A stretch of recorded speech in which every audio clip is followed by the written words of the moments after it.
What is up, JP? What's going on, brother?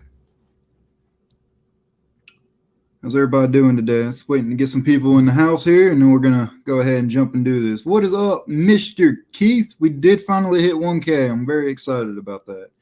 Woke up this morning and seen I got a notification from YouTube Studio saying congrats on 1K. I was like, finally freaking did it. Only big things from here, man. We're only moving up from here. My next goal is I got to get the watch time, and after that, we're going to 10K subscribers is what my next goal is. I got big things planned, but just about time and getting there. Chilling at work. Man, you're always working, man. You got to take some time off. I need some help making some videos. And by making, I don't mean editing. I mean recording. Got 9 people in the house. Ain't nobody up here yet. Thank you, Mr. Carlo.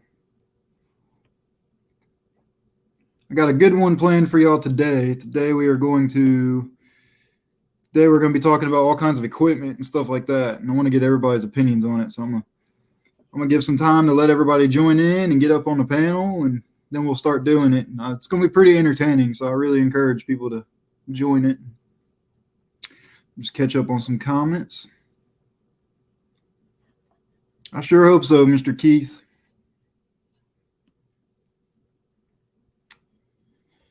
I know Money Making Mike was here. I know Hazardra will be joining later, I believe he said.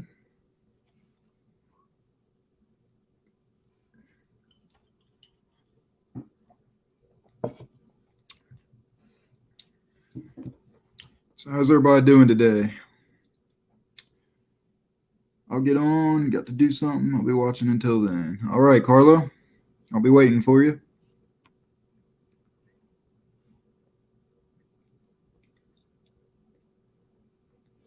Just waiting for a couple of guys to get up on the panel and some more people to come in, and we'll kick this thing started. I got a good one to do.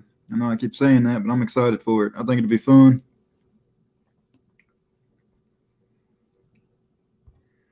Mr. JP, how are you today? I know Part-Time Lawn Care was in here as well earlier.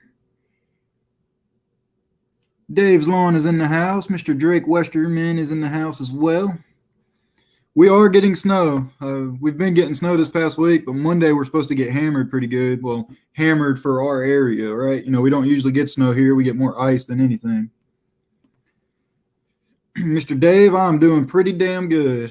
It's been a good day so far. So we're going to get this thing started. I don't know when you guys join, but we're going to get it started as soon as we get some more people in the house and some people jump up on the panel. I know a few people are taking care of some stuff. That is right, sir. We finally hit that 1K this morning. I woke up to the notification, and it was a good feeling. You know, I went to bed last night with 998 subscribers, and I pretty much knew when I woke up I was going to have it. At least I was pretty confident. I got it. I was pretty excited about it. I know it's not really, it doesn't mean that much, right? A lot of people are like, oh, it's just 1K. To me, it's a big thing. I've wanted it for, going on 2 years now. I've wanted it. So next thing, you know, my next goal is we just got to get that watch time to get monetized. And then after that, we're going to hit 10,000 is my goal. I'm shooting big. You know, most people are like, oh, I just want 2K. You know, I want to double it. No, I'm going big. I want my watch time, and then I want 10,000. Once we get going. That sounds good, brother. You're one of the guys I haven't got to talk to yet, kind of sort of in person, so I'm down. I'll put the link up again. Like I said, everybody is welcome to join, to jump up on the panel. You don't have to if you don't want to. I'm all for you guys can just comment your opinions on all the different equipment that we're going to be talking about today. I've got right now, I think, close to 20 different things up at the top of my screen that we're gonna talk about today after more people jump up on the panel. And I think it'll be interesting. Quite a few of them are interesting. A lot of the equipment, some of it just came out. Some of it might be new. Some of it might be coming out. Some of it might have been out for a while. So I think it'll be good to kind of get everybody's different opinions on it. Constantly uploading is the key. That is true. That is true. My buddy Carlo told me to check out your channel. Congrats on 1K. Thank you, Mr. Billy Goat. I appreciate that. Carlo's a pretty good guy. Oh, we got one sapsucker coming up on the panel here. What is up, brother? What's going on? Not much. How are you doing today? All right, I forgot about you going live, and then Damn it, I was man. about to head out and That's fine. I see how it is. That's fine. Mr. I was TJ, about to head what is out and up? do some work TJ, around sorry. I here. always say TJ. What's that, David? I was about to head out and do some work on here, and I checked my subscriptions and seen you live. Damn it. I see how it is. I see how it is. Mr. Money Making Mike, I hope you're coming up here soon. He pressured me again. Mike pressured me to start it early again. TG, thank you very much. I appreciate that, brother. Once again, to all you guys that just joined, we're going to get this thing started here soon. I'm going to wait until more people come up on the panel and we get a few more people in the house, and we're going to get it going. I think it'll be interesting. I know Carlos said he'll jump on in a little bit. He said he's listening, but he had something to do. I'm replying to some comments real quick. Yeah, that's one thing I'm going to ask if whoever comes up on the panel is help me read comments, because I'm going to be kind of multitasking here on my screen. Help me read comments and monitor what people are saying. You know, if I get some spammer in the comments, I need help, getting rid of it, but I'm not too worried on that. We got 14 people in the house, man. What is up, guys? Here's this other sapsucker. There we go. What is up, Money Mike? What's up, guys? How is it going, brother? It's going. Yeah. What's up, Dave? Once again, this guy right down here pressured me. Damn, I can't freaking do this. He pressured me into starting early again. Peer pressure. Yeah. Congrats, bud. Thank you, man. I appreciate it. I appreciate it. Like I said, it might not mean much to a lot of people, but I've wanted it for freaking 2 years now. So. That's a big deal, bro. Don't let no one tell you otherwise. Yeah. I'm pretty stoked about it. Okay. I can't read the chat because I'm doing it on my phone. So if someone says something about me, you got to read it off to me. All right. I'll try my best. I'm going to be multitasking here. It's all good. Dave, what's up, man? I'm going to wait just a few more minutes and we'll get this thing started. What's everybody up to this weekend? I'm home today farting around. Right on. I'm stuck at work. Yeah. At least you're making work about as much as I do, bro. I got to work Monday, too. I'm usually off Mondays, but I work this Monday, which is going to be overtime, so I can't complain, really. That's funny. I got to be in Monday also, and I'm usually off Mondays. I get to utilize my snow shovel Monday. We're actually getting snow out here. I'm not happy. How's a snow shovel? Huh? What's a snow shovel? Yeah. I wish I didn't know. I get to use it its second time of its life since I've had it in the last freaking 4 years. I don't know how long I've had my snowcaster, and I think I've used it more this year than I've ever had since I got it. Yeah. How you like those things, Dave? It works good. I mean, I could clean out, my driveway. What I don't do the whole entire thing, but what I need done, I could do in like 10 minutes. So, and just pushing it, you ain't bent over, doing the whole shoveling motion. So I like it. Thank you, Mark. I appreciate that, Mark's Misfit World. I really appreciate that. What's up, Mark? What's going on? Appreciate you joining the stream. We're getting 8 inches Monday down. I don't remember how much we're supposed to get Monday, but it's more than we normally get. Like, we don't usually get snow out here. We get ice more than anything. And we got 4 days of freezing rain. That's what it's been here this last week. We've been getting freezing rain. Dude, I would take a foot of snow over freezing rain any day. Yeah. I'm the same way. Moved out here. Sorry, go ahead, David. Yeah, the same way. I'd rather it snow than rain at all in the wintertime. At least with snow, you can get out and actually do a little bit of something. When it's raining, it's just wet, cold, and miserable. Keith, we're getting 6 inches out here? I didn't realize that. That's going to freaking suck. Supposedly, yeah. I'm not looking forward to that. I didn't realize we're going to get that much. That's going to be a back-breaking work with my little snow shovel, but it is what it is.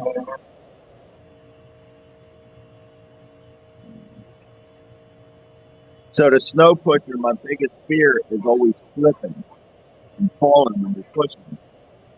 Yeah.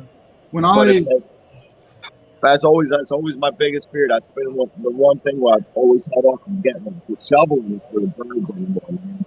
And everyone's just got to push it, and you just pushing it away. But I'm always worried about not being able to get any traction behind it. Yeah. When we first moved out here, I wasn't used to the snow.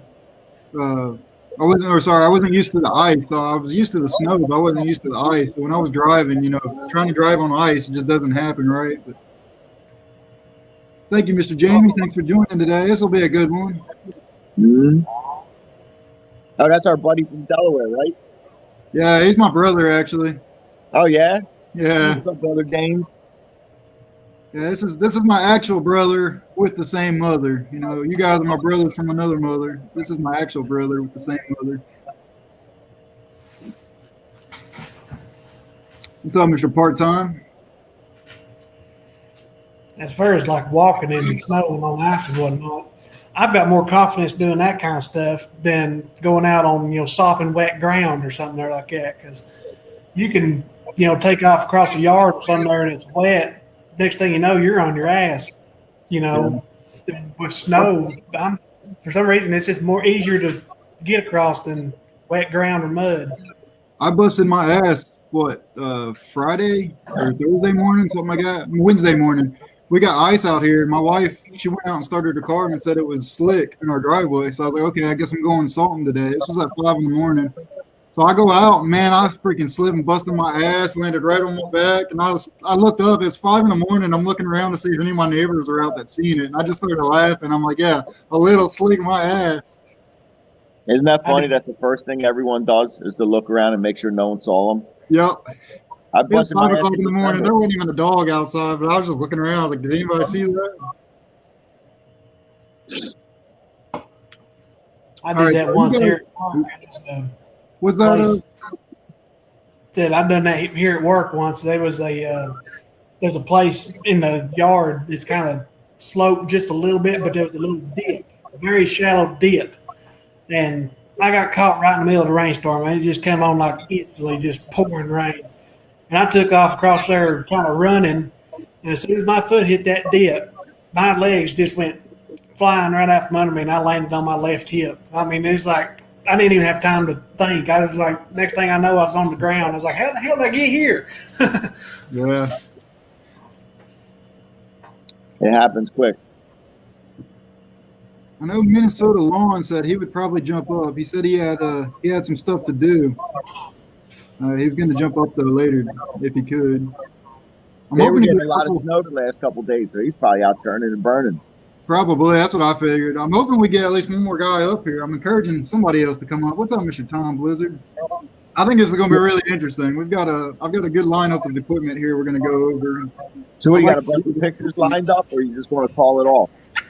I've got links. I'm going to share it. So, we're going to come over here to the side of the, shit, I can't point. We're going to come over here, whatever, however you freaking do it. We're going to come to the side of the screen, and I'm going to put the link up in front of the whole screen. So you might see the equipment. You might see a video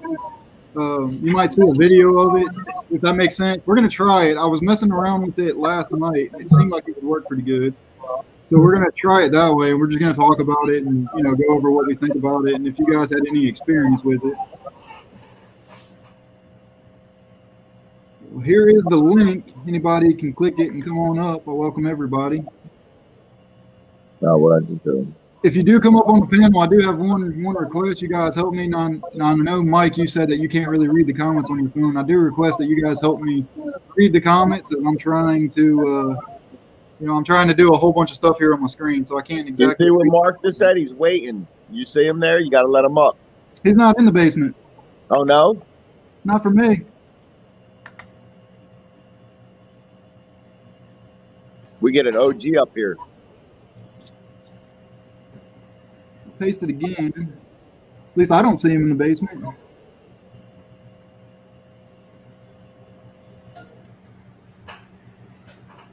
Well, as far as commercial mowers go, everyone knows it's all about dealer support because they all pretty much do the same thing, except Exmark. They do everything better. That's right. They all cut grass, but John Deere is superior. I knew that was coming. I think it's funny. So I think it's funny how one mower cuts like a champ in one guy's area, but then the next guy's area, you take that same mower and it doesn't cut worth a shit. I think it's so funny. And that's what so many of these younger guys get lost in. And listen, I mean, it's great. It's great if you use social media as a motivator. It's great. You know what I'm saying? You watch these guys, and if it drives you to do better for yourself coming up, amen. But if you get fixated on having to have the same type of mower that the guy you're watching and aspires you, and that dealer is like an hour and a half, 2 hours out of the way, and that mower cuts grass like shit in your area, and you're only going after it to get it because your favorite guy is mowing with it, then that's just not a good business decision. Yeah. There we go. I just tried to pull him up. Hang on, Mark. I got you. I see you now, buddy. What's going on, Mr. Mark? Well, not much. I think it might have been a problem. Look at my hair's all messed up again. Mine too, bud. Let me fix it real quick. Dave, fix your hair, bud. It wasn't me, Mark. It was me. I didn't realize. So I'm used to seeing all the people lined up next to each other. So I was looking for you next to where Mike's spot is. I didn't realize I had to scroll to see you. That was Yeah, my fault. that's okay. You know, that it's called a learning experience. The curve is this huge, Yeah. and trying to learn it all is not going to happen. You learn bits and pieces of it if you're like me, because I always got so much going on, like everybody else who had the lawn care industry or is any kind of service industry like this, has got so much going on in every direction. Trying to keep focused on one thing's tough. You know. Yeah. And guys like Especially when David we're doing a running. full-time job and doing a side hustle, that's tough. That's what I did in the beginning. I did that last year in Yeah. the beginning, and I realized I was losing money driving to work. Yeah. It cost me more to drive to my day job than I was making, and I was making Yeah. way more lawn care. And I was like, yeah, something's about to change. Yeah, but that was a security blanket. Yeah. That job is a security blanket, and there comes to a point when you know it's time to quit, Yeah. and that's when you figured it out. So, Knowing we what all I know did. now, I wish I stayed I wish I stayed in my full-time job just a little bit longer, knowing what I know now. But again, I learned the things the hard way. So well, see, I was a full-time job, part-time job, and lawn care. oh So I damn, was- you were really hustling. We worked, Vicky and myself worked 7 days a week roughly for about 15 years to get Wow. where we're at. Wow. Yeah, and we hustled. We hustled hard, but that's what we had to do. Now we have a lifestyle of we could do what we want when we want. We still do it, because I retired from lawn care this year because I had found another side, or not lawn care, but from snow removal, because I found another side hustle that I didn't have to work all them ungodly hours plowing snow. It's great money plowing snow, but it's hard on everything. When you get out of the truck and your body's shaking for about 2 hours because you're so exhausted, it wasn't worth it anymore. Yeah. Anybody that plows for any time, like 17, 18 hours, you know what I'm talking about. You're in Mark, that. no one talks about how bad your leg burns. Oh, it hurts. I get out and you can barely fire. even freaking walk. Yeah. And I've been behind that truck twice in the last 8 years. But there were times where you get out and your right leg is almost numb. And it feels like someone literally gave you 20 Charlie horses in your thigh.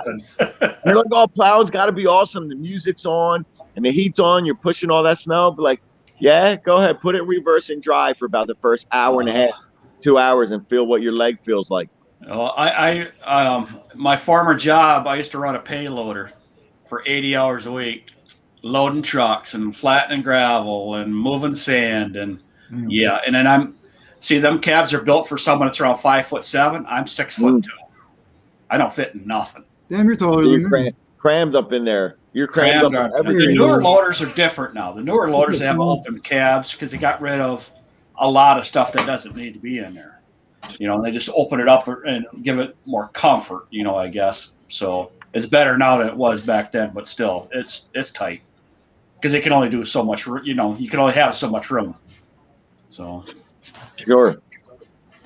But yeah, that 1,000 subscribers is the first initial big. Oh my God, I finally got here. Yeah. I freaking woke up to the notification. I got it this morning. I was like, thank God, it's going to be a good day today. I'm telling you what, it's your whole outlook of YouTube becomes different when you get that 1,000 subscribers. The first 100 was tough, but the 1,000 is the real tough one. It took me 2 years to get it, and then about 1 year in the lawn care community. Yeah. It took a long time. With the lawn care community, there are so many things that everybody does along with the lawn care that it becomes our community is getting stronger and stronger all the time. Yep. Especially with these lives like this that everybody's doing. I'm loving it. Know each I'm other. loving it. And, yeah. I joined Acme about Mowens. that. Sorry, I keep cutting you off. I joined Acme Mowens live back when I first got started. I guess it was back in like August, and I was nervous as shit, but I really loved doing it. And I was like, hey, this was fun. You know, I got to meet a lot of guys. Oh yeah, it's great. And then of course, Moneymaker Mike down there talked me into going live on here. I'm gonna put that one on you. He talked me into going live my first time. I'm like, man, I love doing this. This is awesome. Yeah, you know, it is a lot of fun because you know, it's one thing chatting, but when you're talking face to face, you can see the person, you can talk to them. It's more personal that way. I've had so many conversations with guys just in comments, like David. I know he was one. I've had so many comments just throughout the whole month, just talking to people. I'm like, damn, I kind of already know them. I'm like, I kind of want to. That's what's nice. And see, you know, when we finally do meet up with each other, we already know each other, and we already, you know, we're just a handshake away from being best friends. So that's exactly. Amen. Amen to that, for real. Yeah. So a few months ago, you wouldn't see me hardly doing anything like this. I was always real shy and reclusive or whatever, but now like I'm pretty well open. Yeah. Yeah, we got Sean. What's up, Sean? He's muted. Hey, guys.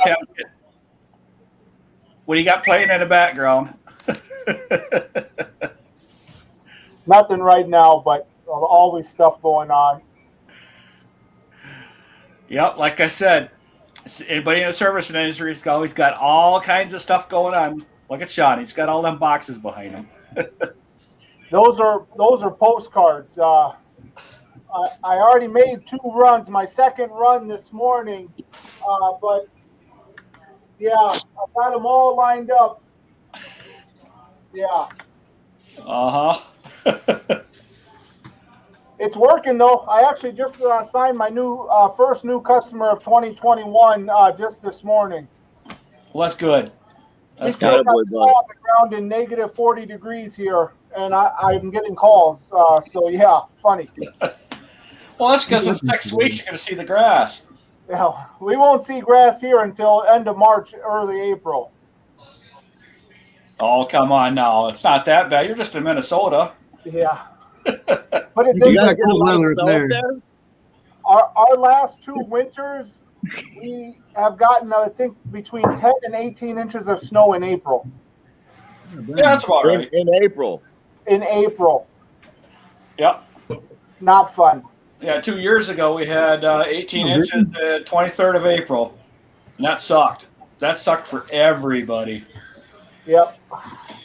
Well, we got about 6 inches of lake effect snow yesterday. We got about another 6 coming at us tonight. So the guys that are out plowing are making some money anyhow, and it's nice fluffy stuff. So it don't take nothing to plow it all out. So kind of glad that they got a little bit of snow to plow. Get some little extra money before spring. We haven't had a snowstorm in probably a week or 2, but we've been stuck in this cold weather that it's really cold. I mean, our high yesterday was -4 without the wind chill. That's the warmest we got was -4. And when you factor in the wind chill, it was at -30. So I shouldn't be complaining about my 12 and 15 degrees? Yeah, when you guys are in regular, normal weather, 12 to 15 is a heat wave here. We're going to have 8 degrees on Tuesday, and they said, oh, my God, it's going to be so nice out. Right. Hey, I got a good one for you. When I used to go snowmobile with my buddies all the time, we would take off in the middle of the UP and Germ Fast, and we strapped our saddlebags on and we'd see our vehicles a week later. We did everything by snowmobile. The one year we took off, when we left, it was 36 degrees below zero. There's 6 of us that were on our sleds, and we were riding around, and we went out to dinner and did all this, whatever we did. And about 10 o'clock at night, we were coming back from a restaurant, stop, take a break, and have a drink. And it says, oh, it's beautiful out here. It just warmed right up. We get back to the motel room. It's 2 degrees below zero, and we're saying it's beautiful. Because we had been riding in 36 degrees below zero all day. Yep. But we were dressed for it, too, so there's a difference. It looks like John is taking over, he said. He's got to play him to take over. I'm trying, man. I'm trying. Hey, 1,000 subs at a time. 1,000 subs at a time. Yeah. Well, yeah. Now the problem you have now is you got sucked into it. Now you ain't quitting. You got too much. Yeah. You too much invested now. Man, I don't plan on it. Like I said, I put too much. Like you just said, it. There's 2 years into getting here. I'm like, I don't plan on stopping. I'll upload forever now. Oh Yeah, let me hop off here for just a little bit. I'll try and be back as soon as I can. Man, Okay, all David. right, fine. We're about to get this going. Okay. I'll be back soon. Comment when you get back, David, and I'll bring you back up. So Sean and Mark, I don't know if you guys knew what I'm going to do here for sure, but what I was going to do is we're going to talk about different equipment, and I'd like to get everybody's opinions on it, and we can kind of argue back and forth.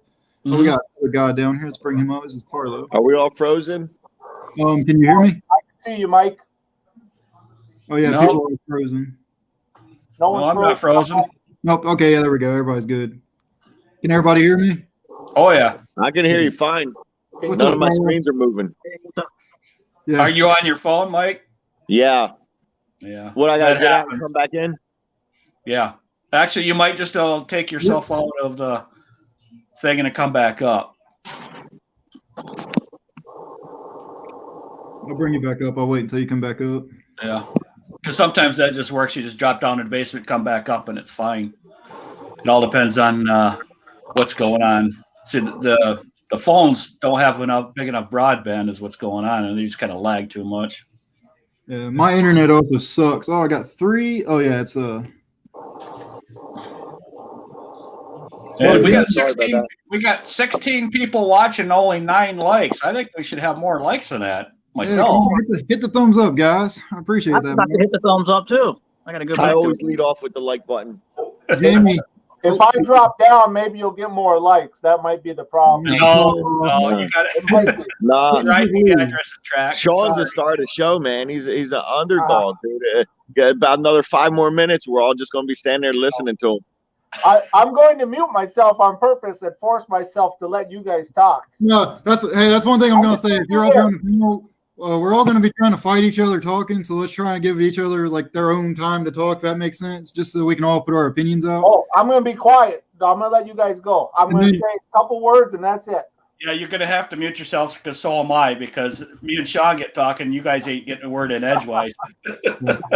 Jamie, to answer, I seen you asked earlier. That's money making Mike G is the 3MG. He's actually from New Jersey, so he's not far from where you are, Jamie. So, anyways, guys, up here on the panel. Okay. Oh, did everybody?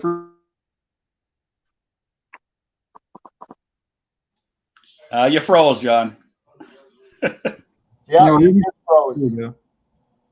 Yeah, Yeah, I'm so good. Everybody's back now. yeah, There he is. we're good. All right. All right, so I'm going to try to do this. I played around with it last night, and it worked fine. Let's try this out. Oh, can you guys see what I'm looking at already? Okay, no. Nothing. Okay, Yep. here we go. Let's try this. Share screen. Let's go over here. You guys are going to have to help me read the comments and so forth as I'm trying to multitask here. All right. where's the- Do you have any moderators in here with you? I see Oh. David was one, and then he just left. Actually, that's a good point. Let me make somebody. All you guys on the panel comment something below. Because I went through a whole bunch of shit here 2 nights ago, and I made people moderators as fast as I could. Yeah, everybody, if you guys could comment something. The I only am way Mark, to do but I it- don't know. I can't watch the comments and talk at the same time on the phone. Oh, I can do it. Okay. Oh, we lost Carlo. I just put up in there so you can grab me there. Because that way you don't have to watch the comments. You could just, if there's a bad one that pops up, we can get it. Yeah, I appreciate that. When will I grow a beard? I grew a beard last year, and Vicky made me shave it off because she hated it because it was picky, she says. So if my Whatever wife the is boss- happy without a Whatever beard, the boss man says. if she was happy with me having a beard, I'd have a beard. If she's happy without a beard, I'm without a beard. So You making Mike? You wouldn't cut grass in Delaware, would you? What happened? You wouldn't cut grass in Delaware, would you? I mean, if I lived in Delaware, I'd cut grass in Delaware. You wouldn't go to Delaware right now if somebody wanted to hire you? I mean, I'd have to charge them like $200 for the grass cut for my drive Oh, he's down, got- cutting He's my got the drive big back. bucks. This guy right here has got the big bucks. He'll pay you that. That's the guy with the Ferraris, isn't it? The guy right below you or right next to you? Yeah, that's the guy with the Ferraris, isn't it? Yeah. No, they're not mine. Oh, okay. All right, so we're gonna try this again. Let me share the screen. So I have quite a few moderators here in here, so you guys can gauge the comments, and when you see the spammers, go ahead and kick them. All right, I so can't see them on my Lay the phone. smack down. let's try this. What do you Sean, guys see you're on right the now? computer, right? I'm on. Yeah, it's like a Chrome. I'm on a computer. There we go. Can you guys see that? Oh, Yeah. Yep. oh yeah, Yeah. All right. So the first one is the Skag 30-inch walk behind. What do you guys think of that? don't know. It looks like they copied the Exmark. Yeah. Almost and identical. also- what's that? Almost identical to the Toro and the Exmark. Yeah, yeah, almost identical. Yeah, it is. The commercial. I'll tell you one thing that they done better, and I can tell right off the back. You see how the deck is offset? Yes. That's a big key. That's the problem with the Exmart and the Toro, the design. Yep. The deck is side to side. And if you notice that most of your two decks are always on a catty corner, Yep. that's for airflow distribution to release the air from the first side, from the far side. Yeah, And 'cause that's that'll why- get you right up against the fence there. Yeah, I mean it's not as nice, but bet that's got better airflow. Yeah, I bet it does too. It almost looks a lot like they designed it after the deck on like the Freedom Z and stuff like that. Because them Freedom Zs do a pretty good job of blowing dispersing clippings. Yeah.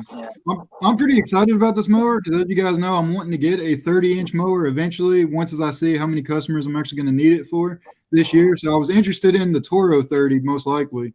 But I think I'm going to wait until the season goes on, which I'm kind of excited if this mower comes out and it seems to be well priced for, against the Toro and the Exmark and whatever. What's the price tag on that? Exactly. That's what I want to know. If it's more than what the Exmark and Toro, I'm just going to stick to what I know. But if it's competitive and it offers the right amount of stuff, I don't know. It might be on my list of things to possibly buy this year. I got to believe it's Skag. It's going to be around 2,500 to 3,500. That's what I said. And then in the 3,500, so here's the next. Let me show you guys the next mower for the 3,500 mark. I can just go get this next one right here. Let me pull this up for 35. Oh shit! I didn't mean to hit that button. We don't want to see your personal stuff. Yeah, I don't want to see you guys my naughty time up here. My naughty time weeks. All right, so I can't speak. For 3,500, I'm in this ballpark. Wait until it loads up. I don't know if you guys can see it yet. Yeah, I can see that. Okay. Yeah, so for 3,500, I can get this right here. Yeah, that is an awesome mower. And A Yeah, buddy of mine that's got the that. Ferris, right? Yeah. 3,500 for a push Yeah. mower. Yeah. See, and you're looking at 3,500. That's a nice mower for 3,500. Well, right here it says starting at 3,000, but my dealer said 3,500. Yeah, well, I believe did- one of the that's- upcharges is instead of the solid front wheels with that one, you can get the casters, which will Yes. almost make it like a pivotal zero turn. And the one feature I know that has above all the other ones is it's one lever adjusts all Yep, four I can wheels. pull that up right there. that's Yep. good. So Yeah, the it'll caster lift it. wheels always. It'll lift it and it'll adjust the deck height with a lever compared to the other ones. I don't know if they're on pins or the washer system or whatever. But I like that big of a mower. I definitely want the caster wheels just because it would be Mhm. easier to turn when you get to the end, especially when you're up against that damn tight fence in the corner. Because You can lock the wheels too. So, And you can also lock the swivels too. They have a pin where you can lock it, so you Oh, can use really? them. Oh, So if it's you're doing the a slope. best of both worlds, yeah. so if Yeah, you're my doing a buddy- slope, that's great. Yeah, a buddy of mine, Billy, he's on here on the comments. Billy Goat, he's got one of those, and it's actually hydro. It's a hydro gear too, which is different, which makes it you can go forward and backwards with ease. Just like you just push your thumb on it, and it goes backwards, forwards, back, real easy. That is an awesome mower. That's something I want to get. It's kind of up there in my to spend this year, but I'm eventually going to get it. Yeah, that's a nice looking mower. I really want it, but right now I just can't justify paying that price for basically a glorified push mower yet, right now. But eventually, more than likely. Well, there's always that 1 yard that's got that walk gate that's about half an acre. Mm-hmm. But I've also learned to say that big word that everybody has problems with. It's called no. Yeah. Oh yeah, yeah. That's the hard one. See, my problem is the 85-year-old ladies. How do you say no to an 85-year-old lady? That's my soft spot. Yeah, the price has to be right. I like it when you finally say, okay, I'll go ahead and do it. And you think, all right. Then you get back there, and you go, oh my god! And the yard's all jacked up, whatnot. It's like a freaking monster truck racetrack back there. Dog shit toys, big potholes. Yeah. And then boom, you hit the freaking sewer outlet, and you're like, fuck, there goes my mower. Yeah. I think we all had them yards starting off. Yep. You pick up anything you can at the beginning. Yeah, because you're starving. You need money coming in. Mm-hmm. Right. I got one that I'm debating on, and this guy's in a wheelchair. And I meet him over at McDonald's all the time because he's like my McDonald's buddy. I don't know. We always like, hey, got here first, right? And I went to go look at his yard, and I was like, oh no, it was just like that, shit everywhere. Yeah. And so he's got somebody else doing it right now, but I'm glad. Raining already. Yeah, we have a kind of a, I don't know how, we do, in our area, we do clumps of families. We'll do the whole family, the sisters, brothers, and the cousins. We'll end up with all of them. Well, right now, we've got, I don't know how many of this family, but they have a sister that they want us to take care, or she wants us to take care of her yard. But her yard's just all freaking jacked up. It's just bad. It's a tiny yard. It's just a tiny yard, but it's just jacked right up. And it's like, do you take it and just make it look good through the summer, or do you walk away from it and possibly offend everybody else? Yeah, that's a tough call.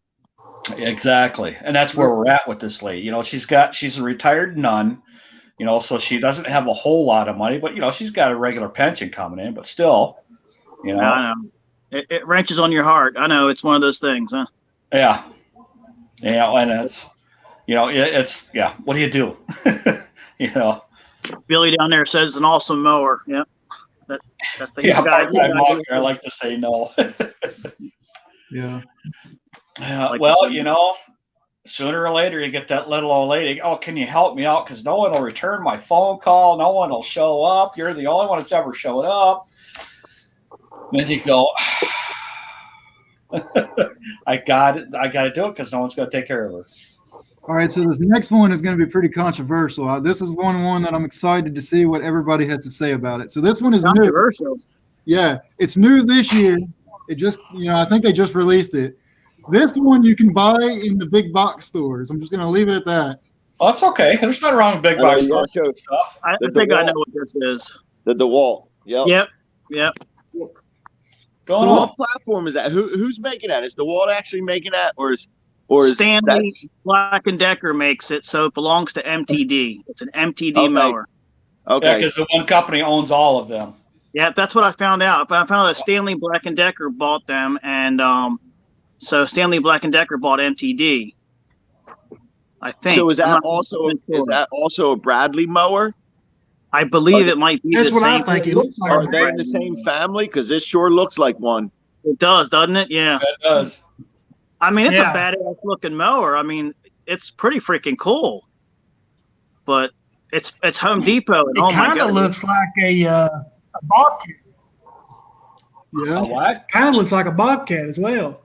I could see that too. I just don't know about this price. I mean, that price for that, I don't know. The only good thing I'm going to tell you about that is if this is the key, if they start having them in the store, and then they clearance them out, and somebody there don't know what they're doing, you might get a good deal. Mhm. Well, go back up to the specs though. What's the All specs showing you? At 10 grand, that's more than other machines in that same Yeah, well, cost. Like yeah, I can 'cause, buy a grandstand for 7,500, 8 grand all day long. Why would I buy a DeWalt for 10? yeah, see, Exactly. that's the Then you same have a deal price. for it, yeah. That's the same price as the bad boy. Because it's Same yellow and thing. black. It's pretty. Yellow and black. I don't know. I don't care about color as long as the functionality is Well, what see, I do. But the biggest problem I'd have with that is it's Home Depot, and all their warranty stuff gets shipped out. How long is it going to be gone Mhm. when you need? Because you know how lawn care stuff is. Lawn doesn't wait for your machine to you be need it done repaired. right. Mhm. 2 months. Look at 2 months. 2 months return time. Yeah, see, that's it only has a 2-year is that what it says? limit coverage. 2 year. Well, yeah, but you know how good them warranties are. They ain't for shit on any of them. Yeah, it only has a 5-gallon gas tank as well. So you're filling up at noon. Basically, A 5-gallon on that 54-inch. Yeah, Yeah. you're filling up at it's a noon. 26 You need 2 horsepower. tanks on that thing. Yeah, You're you're filling up gonna at noon. yeah. Man, you're in some I think tall, they thick, outpriced wet grass themselves. here in the springtime in Jersey with a 54-inch deck spinning 3 blades with 5 gallons. You You're mowed done about it. 3 lawns. Done at noon. You need to strap All that another crab 5 grass gallon in the springtime, 5-gallon and tank to your back. Yeah, you got to have at least 7 gallons to make it through half the day in the spring because you're working everything in the spring. this is going to be one of those used mowers that people are going to buy. They're going to end up on Yes. Craigslist eventually. Yeah, It's you know gonna be what? that- You're right. Mhm. It's You're going to be right. that $5,000, $2,000 mower that's like, damn, I got a hell of a deal on this thing. I can just see it. Yeah. Now that it's worth it to buy that thing after somebody already paid the Sure, the you drive put, a lot 7, charge. you put a 7 or 9 gallon Yeah. tank on it, and Yeah. you're good to go. Stock some parts yourself, because like I said, what are you going to do? Drive it up to Home Depot and leave it at the tool section for service? You're not Hey, going to Mike. see it till the end of the season. Mike, I you're got already talking like a true lawn care person. What am I going to modify on it to make it work for me?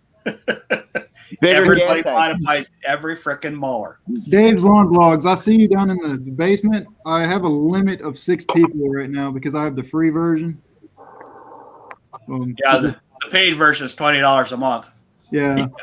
I'm not Johnny, paying for it. I'll pop off for a minute so you can let some different people up, and that way I can keep chatting, Are you sure? especially if it's someone you haven't had up before. I'm going to pop down, guys, but I'll still stay in. Okay, well, I appreciate it, Mike. See you. All right, we might get all jumbled up when I bring him up. We might. Well, that's okay. freeze No up. big deal. Hey John, one of the things that you missed on the Ferris that walk behind. Mhm. My buddy Bill was talking about how the bagger system that you buy for it actually Hey, what's going on? the back one. But do you know that you can add a side discharge bag to it? I did not know that. Yes. Yeah, Handy guy's got it for his.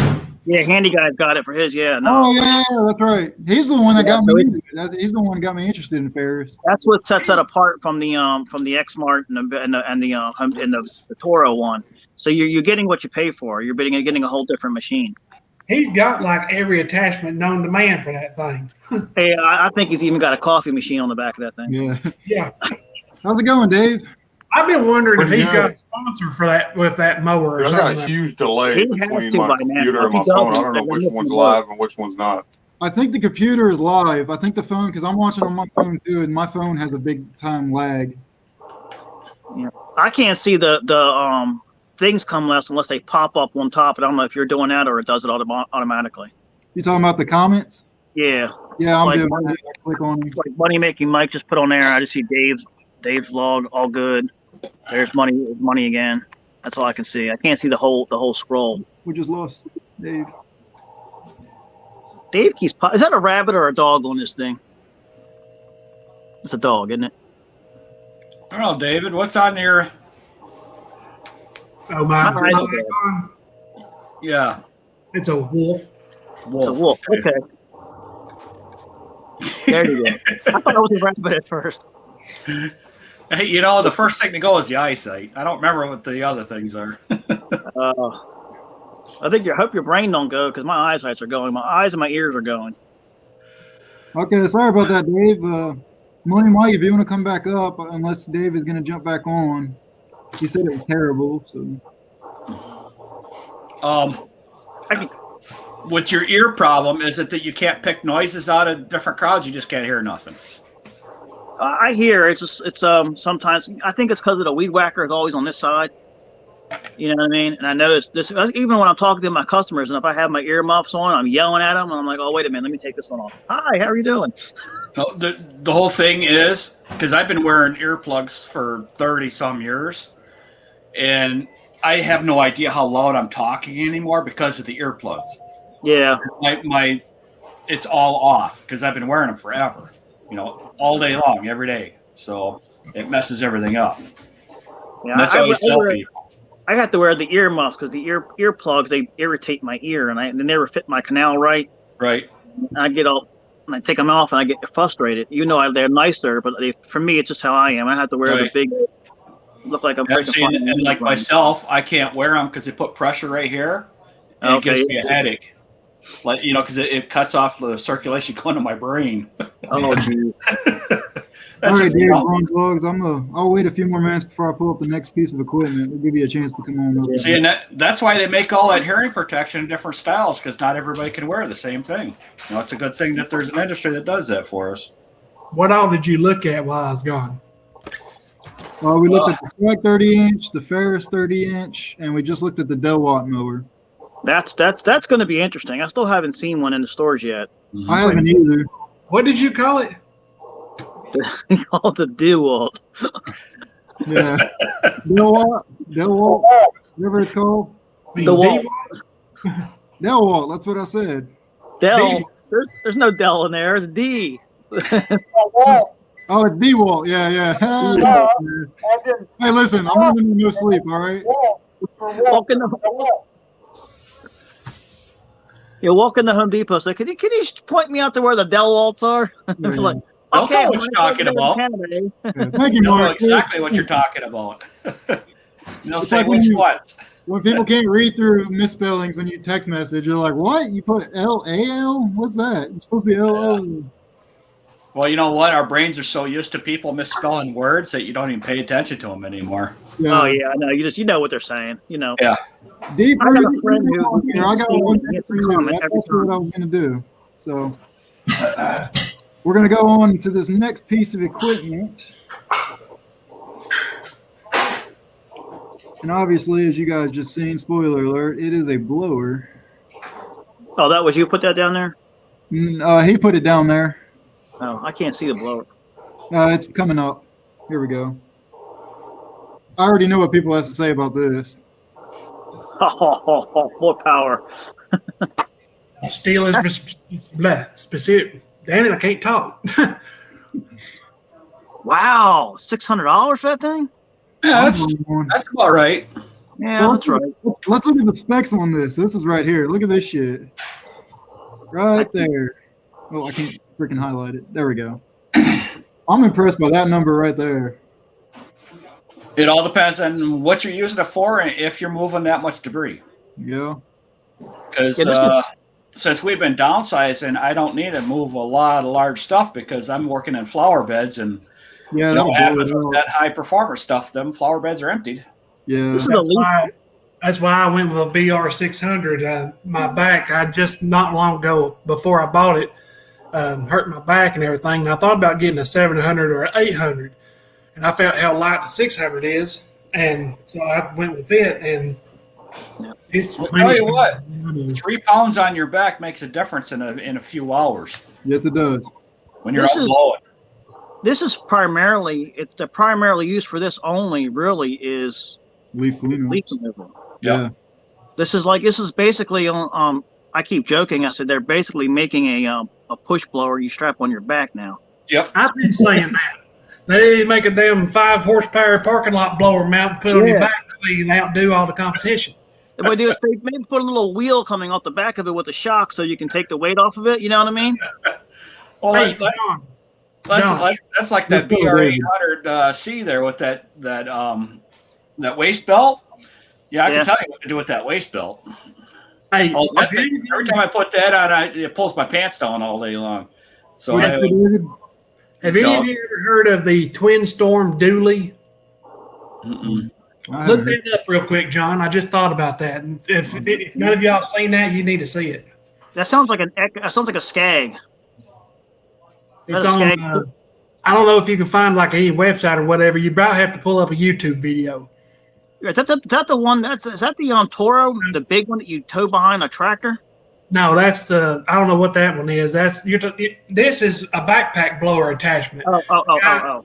A guy made a fan with the backpack, and it's got, you can put different motors on it, like an Echo motor or just whatever, and it converts your single tube backpack blower into a twin tube backpack blower.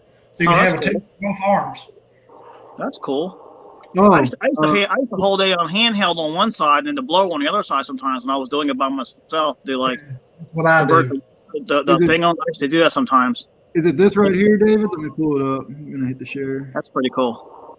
Screen share. I reckon it never didn't make it into production or whatever, but I think, especially nowadays with as powerful as blowers are getting, that would be Holy shit!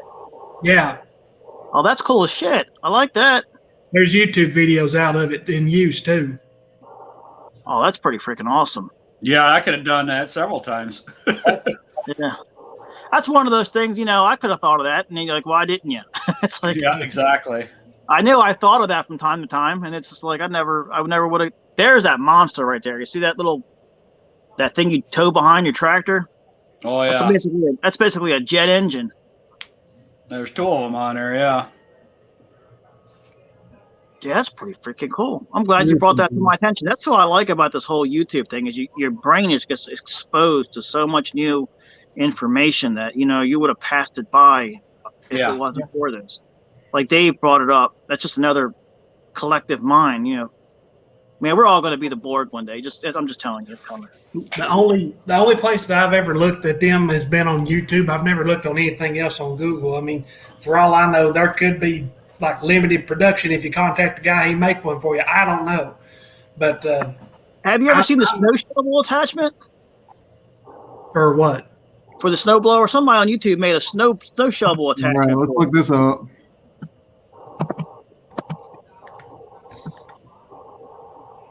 See, that's why I like going on all those different live streams because everybody does something different. Yep. I'm sorry if I keep putting my mug in there and I can't see shit. My wife yells at me all the time for that. It's about time they had you down there for like 10 minutes. Sorry, brother. I'm kidding. Somebody wants to come on, let me know. I can pop off. I can do something. I knew you'd apologize. I'm kidding, man. I know it's a lot to take on at the beginning. Oh, okay, I see it, Carlo. All right, hold on. Let me pull you guys up.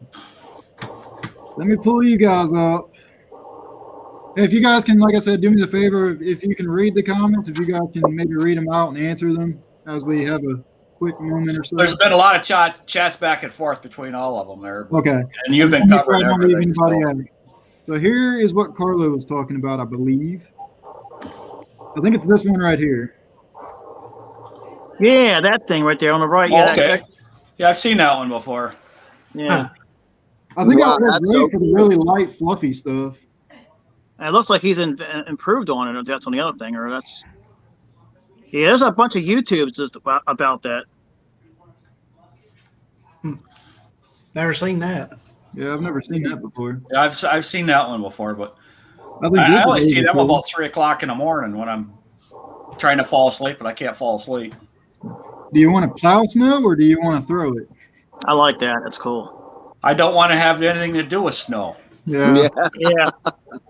None of the above. I We thought got about ice here right now. It's our truck right now is covered in ice. I got ice like hanging off my fenders. Looks like a cave. Mm. We got freezing rain going on right now. My sister-in-law was leaving, and she let the dog out for a second ago, and it's already started freezing rain. Yeah, that's what we got here. I was going to go to the post office, and I said, screw it. I'll go another time. All right, so this next one, Sean from Minnesota Lawn. I know you run a similar mower, and this is one I want to talk to you about because I'm kind of interested in it. I don't know anything about it, and I would like to know more about it. So let me click on it here. Those are Walker. cool. Yeah. All right, it's pulled up. Okay. I've never seen one out on the field running. I've always seen, I got the brochures and everything, and I like the wide footpath on it. But what's his name? Minnesota Law. You use them, right? So, John, you'd have to ask yourself: are you doing flat yards or sloped yards? Slightly sloped. So these mowers are different than any other mower because normally any mower you have, let's say if you're in the backyard and you are coming back up to do the front yard or do the side yards, right? Mhm. You're going to go up the hill. That's you go around the foundation of a house, you come back up the other side. You can't climb hills with these mowers. You can only back up hills unless you have the all-terrain tires. I've owned half a dozen of them, anywhere between 36-inch cut decks to 52-inch cut decks. The one I have left right now has the all-terrain tires, and it will climb any hill like a normal mower. But without them, with the tires it's showing on here now, you wouldn't be able to climb your standard hill, not even a very slopey hill, just your standard hill, because all the weight is in the back. So you have to back up most hills. Now, I've never not been able to back up a hill. I've put these on the steepest hill ever, and it's backed right up it to the point where your hopper is hitting you in the back as you're backing up. It's just a very different machine. Everyone has their own opinions. Honestly, I can only say what it does with Kentucky bluegrass, so I don't know the other types of grass, how it cuts. It does cut Kentucky bluegrass nice, but I think Exmark and Toro cuts just as nice as this does for Kentucky bluegrass. Right. The reason why I was interested in it is because I really like the idea of how versatile it is. Like you can, I don't know if there's a model where you can change the deck out and put a bigger deck on it. Yeah, so every single one, you could buy a 36-inch deck up to a 74-inch deck. So that's what I like about it, because I'm always doing either large properties or my average properties. And I also liked I could do the leaf collection, and I also liked that they had like the dethatcher that you could put on the front of it and run and collect it all in one swoop. And I really like I have the dethatcher that clips on the front. Like I said, I've had a ton of them. They're okay. I just prefer other mowers over them. I actually only used mine for, I think, 7 days this year in the springtime. Other than that, a $10,000 machine sat in the garage and didn't move. So to me, I don't like them personally that much. We have one left, which I will be selling this spring because I just didn't use it enough. And, I can use that money to get another Toro grandstand or something. Okay. But and then you could also watch Randy from Countryside Vlogs. He's got a pile of videos on him. As you can tell, videos to everybody. He's phasing them out too. Yep. They're just not as versatile as a stand-up machine. Honestly, if somebody is looking to get one machine, I would push 9 out of 10 times to get some kind of stander, whether it's Toro, Exmark, Ferris, Skag, Gravely, any of those, ones. They're all very similar. It's just a matter of dealer support. That's all it is. Okay. I mean, I've tried every single mower, and they all cut the same. It's just a matter of how do you like the controls and your dealer support. All right. Since we're talking about front mount mowers, I'm going to pull up one that I haven't heard anybody talk bad about, and it looks like a beast, but I also haven't heard anybody say anything good about. So let's pull this one up. Oh, yeah, them are nice. Them are nice mowers. I know they're expensive. What is that, a Grasshopper? What is that? Grasshopper does a nice job. They are a nice mower, yeah, but they are so. You can tell they're a tank. I've never used a Grasshopper or a Dixie Chopper. Never seen one in person. Whatever. They may be the best mowers on the market for all I know. But my problem with them is that they're the ugliest mowers on the market. I think They are that. I think they're Why aren't they green? I mean, a Grasshopper should be green, right? Yeah. I mean, They've always been that color. Always. I mean, the Grasshopper looks a lot better than the Dixie Chopper. The Dixie Chopper, they're built like a tank, and I don't mean that in as toughness wise, which they probably are. They're big and boxy, and I just don't like the way they look. I tell you what, them things do a lot of work in a real quick, short time. They are fast on the spins. Yeah, they've always been advertised as the fastest mower on the market or something there, ain't they? The which one? The Dixie Chopper. Yes, it is, and that one's right close to it. Yeah, these things are more for like groundskeepers type stuff. Yes, they are. They're big like open properties. You can get under bushes great with them with this big front end long out, but to transport that on your trailer, I mean, man, you're putting a lot of weight. That big ass back end that follows with you. I know you can lift the front deck up and everything, but it's just too big. I almost bought from somebody, and that was my downfall. Was all that it's so long. See, I have a buddy that they were doing big areas, and they had 72-inch mowers. Yeah, and they would have two of them on a trailer. They had a car hauler trailer that they hauled them on. Oh yeah, you need a big dual axle, 20 that's foot what they had. trailer. Yeah, that's it's for some people. It's not for everybody. Yeah. Well, they were cutting acres per day. One account they would spend 2 days mowing, just one account. You need a diesel. If you're cutting a lot of acres, you need diesel. And that's what they had. They had the diesel ones, the 3-cylinder diesel grasshoppers. Pulled and all that stuff like that because that heat destroys that engine. You need to. Yep. That's a lot of people don't realize. They'll go out there and they'll take out a regular mower and think they can handle fields all day long. I turned down big acres because I realized I was running my engine nonstop straight for 2 hours. And I said, "Holy crap, this is just not good." Yeah, we used to on Thursdays we used to cut 14 acres of grass between all the yards. And it was, at the end of the day, you're beat because you're just pounding yourself out there. And I walked off with them. We have the Kubota 72-inch diesels, and nobody much likes them mainly because of the way the blades are set up. They got them cupped washers that acts as like a lock washer to keep the blades in place. Once them washers wear out, the blades just free spin. But they're great on fuel economy and everything, but nobody liked them, and everybody would jump on the Snapper Pro and other mowers like that. They're gas powered. They jump on them and run them all day long nonstop. We mowed. I don't work there no more. Like 100 acres a week. Wow. Mm-hmm. So since we're talking about front mount mowers, I got another one here. I didn't save the link right, so I'm not sure. I'm hoping I'm pulling up the right one, but this one is local made to me, actually. I was planning on doing a tour of their factory before the pandemic hit. Now I think it's only Vulture. Oh, Vulture. What the hell is that? What's the word I'm looking for? Shit. Now I already lost what I was trying to say. Virtual. There we go. I can't pronounce it right. Okay. In-track. It's a Swisher. Oh, Swisher. Oh, Swisher, yeah. Isn't that an MTD mower? I don't know about that. They were. I see them all the time on like Home Depot and all those other when you could order stuff, and they're like DR chippers. I've never seen anybody have one. They do look badass though.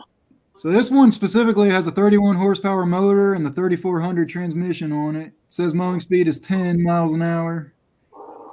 I know it looks like a pretty beast of a mower. There's the price. But for the price, I feel like you're not getting enough to. I mean, for that price, what's all it got? Well, you're looking at specifically the one with the brush deck, ain't you? This one. Yeah, this one is the rough cut. You are correct. Yeah, those are I call them ranch machines. Yeah. Those are great for the homestead and the ranch. No sound. Hey, Drake, you said hustlers don't cut good up north. Whereabouts up north are you? And what kind of grass do you have? Because that depends on a lot of your area on what mower does what.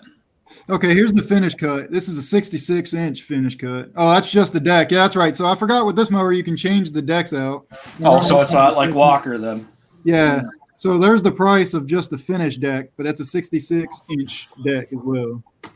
Wow. So that's for cutting your big-ass fields and farm pastures and stuff like that. Yeah. That's what that's geared toward. That's geared towards the guy with the deep pockets on the ranch who's got lots of money and it's a badass machine, you know what I mean? And yeah, there's and the biggest thing, we have 2 Skags and a Gravely. and we no longer have a Skag dealership. They went out of business last year because of COVID crap. You know how that is. But in our area, for what we do, Vicky, her favorite mower is the Skag, which I love the Skag in the small yards. The bigger open yards, I want the Gravely because it goes faster, cuts faster when I'm traveling back across that yard. Yeah. So, because they both cut about the same. I actually run Gravely blades on them, both them mowers for a while, the Gullwing blades, just because of certain times of the year when that heavy dew hits, and I just need to get something to disperse it because I'm trying to get it out of the deck as fast as possible. What's up, Bowman? So that's what I do on that one. We got room for 2 more people. I think Dave dropped out unless he's coming back. Throwing that out there before we go on to the next piece of equipment. Hey, Bowman's Homestead. I still like that name. It fits you. Yeah. It fits them. It fits. He's got them rabbits. That's the guy with the rabbits, isn't it? Yeah, Hey, can you Can guys you hear hear me? me? He's got 6 the rabbits. Yeah, I can hear you, Dave. All right, there we go, man. There we Jeez, go. it only took me about 30 minutes. Yeah. Well, it's okay. You know, it's we said that at the beginning. It's a learning curve. The learning curve is this big. Well, I went from my desktop to my phone. Now I'm on my wife's laptop. So You know, laptops work really good when you're in a pinch. I got room for one more person up here on the panel. This next one's going to be a really good one. I can promise y'all. This next one, nobody knows anything about. Well, I guarantee you, Don't say only one that. person, if anything, one person knows something about this next one. I could be wrong though. What's up, Bowman? Hey, I just how you doing? stopped in to say hi. I gotta go cut some wood. You making another short video? I doubt it. It's too cold. It's like 7 degrees or something right now. I just Set want a to go get camera it out there done. and just do your work, and then edit it. No sound. Just set a He's camera saying- someplace and just leave it go. He's saying, Mark, you ain't gonna be out there long enough to get much work in. Well, all he needs is a 2-minute video. He'll be out there for 2 minutes. Bowman, you better get it ready before the snow hits us Monday. It's a simple, easy video of you just stacking wood. Someone's going to watch it. It gives you watch time. You'd be surprised what people will watch. Yeah, I just wanted to make that one yesterday. Just a quick, Yeah, I but don't it was want a to be good out video. there very long. Even But it was a good video. Bundled up. It's too cold. Yeah, I'll say I it gotta again. But it was a drag good it video. See, I gotta that's drag it up to the house and cut it up. but see, most attention. If you will look at your analytics, attention span's about 4 minutes on my videos. I'm not sure how anybody else's videos are, but Mine's not. I get too many guys that want to just comment nice vid to self promote and then they click off. So I only get Yeah, like same. barely a minute. right, and so that's what you're going to have until you get about 3,000 to 4,000 subscribers, and then that'll slowly go away. Yeah. Well, But just always watch your analytics. I do. I watch it like a hawk, and I kind of have an idea on who's doing it. Yeah. One video is okay. I know some of my videos aren't going to be good. Some of them are going to be boring. I totally Right. understand. I get it. But when We'll it's see. every one of my videos, it's like, okay, you're going to start getting blocked on my channel because it's starting Yeah, to. we'll see. Because I'm always watching my analytics and my views and how long they're watching. Because I've been changing the channel around because I can only do so much for so long, and I'm just trying to find where the best viewing time is and the best scenery, I guess. So, but seriously, Bowman, Yeah. Hey guys, the little videos. I'll That be video listening. I became gotta go get perfect something done. because it was personal. And it was you were doing something. You took a whole big tree down. He disappeared. You probably try to, if he's on his phone, he's probably on his phone. And if you're on your phone, you try to. Yeah, and you fat finger a button. I Yeah, think he was trying to say he was going to go or something. Yeah, I think he was trying to. yeah. All right.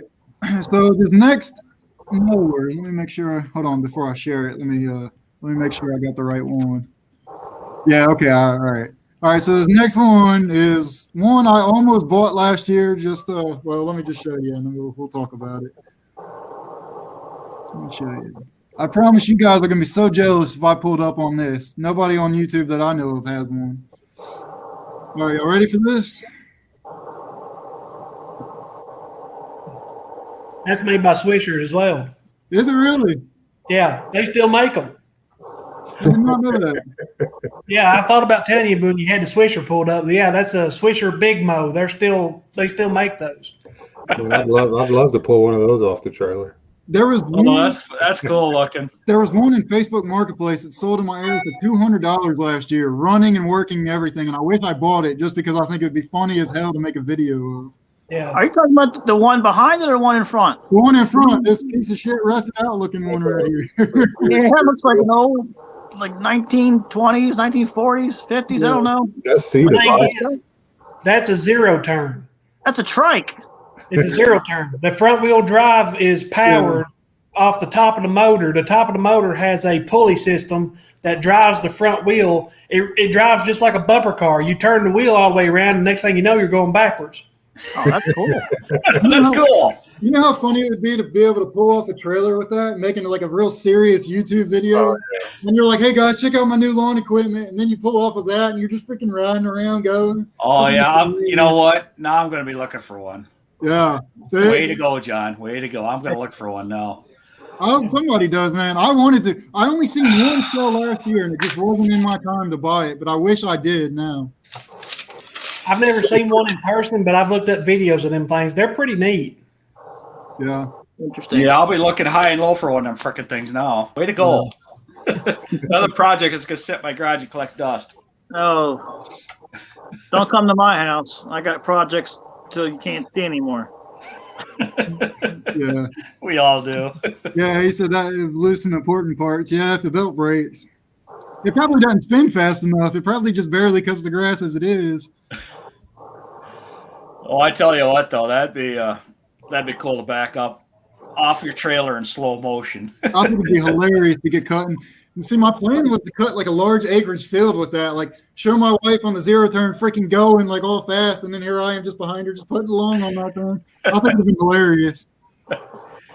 Hey there, Let's Mow. I gotta believe you're gonna get more than a hot crotch. I gotta believe you're gonna have burnt calves and everything else. That'd be good if Carlo had more of them snappers.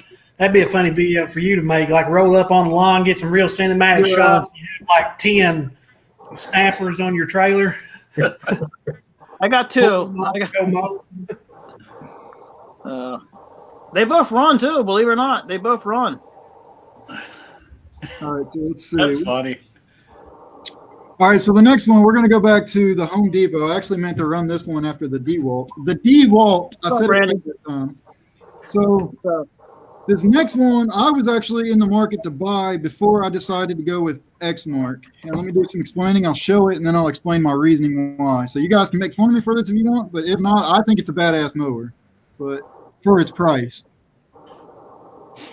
Hey, Randy, why don't you come up on the panel?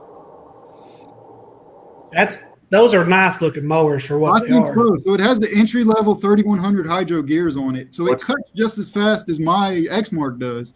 It's a very tough looking mower, and it's $49.99 at Lowe's. That is a Graverly. Yeah, exactly. They own Graverly. Yeah, they own Graverly. I thought it was the other way around, and the guy It might told be me the other way around. Either way, Actually, Aaron's owns Gravely. Yeah, Averly. Yeah, I thought Graverly owned Aaron's, but no, Aaron's owns Graverly. Aaron owns Gravely, yeah. For its price, I think it's a pretty tough mower. And if it wasn't for the dipshit Lowe's salesman, I would have bought that one. But I had the same. He goes, oh, I don't know. I'll have to Google it. I'm like, I don't want you to fucking Google it. I already Googled everything about it. I wanted to know information about it. So I'm done. No, don't want to know MSRP. You want to know store price. Exactly.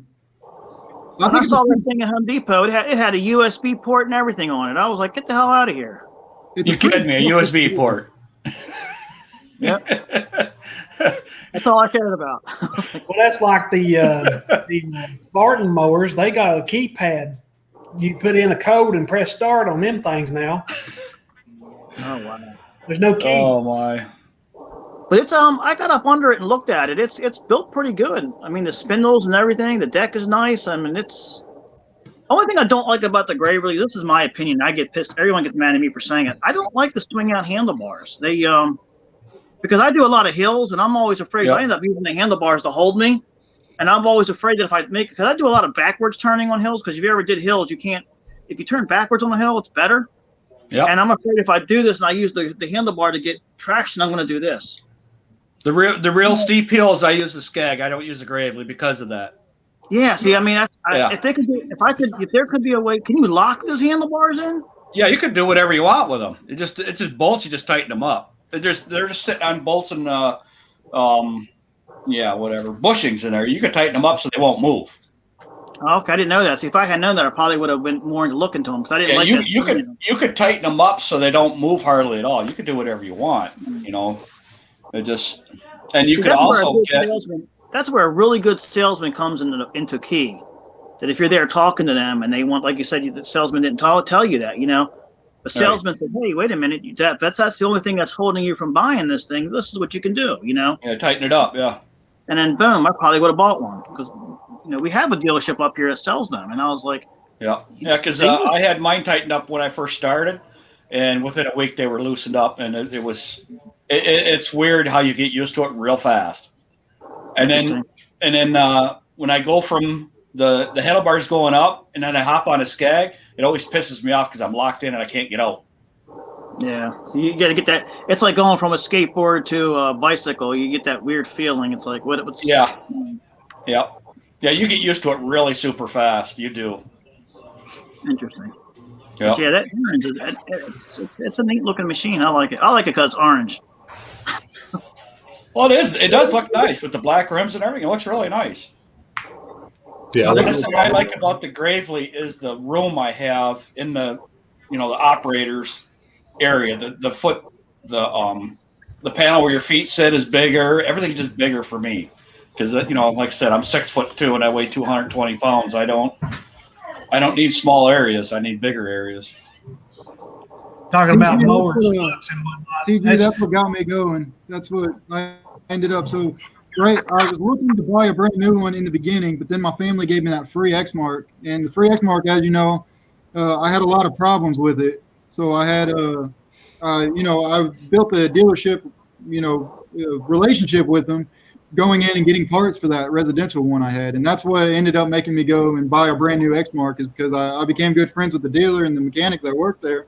I was like, hey, you guys have helped me out find parts and stuff, and gave me a pretty good deal on it. I was like, you guys are going to get my business. So then that's why I ended up buying the Exmark. So I think I made out better in the long run, but if you got that relationship going, that's gold. I did the same thing. I had a relationship going with the mechanic at this place, right, and everything. But the owner was a total dick. I was like, okay, well, goodbye. Yeah, see, our Gravely dealership, you walk into the dealership there and you ask a question, and the owner's, well, she's an owner too, but the wife knows more about parts and what works and what doesn't than the owner does. It's because she was the parts manager for so long. She knows everything about them. Yeah. So.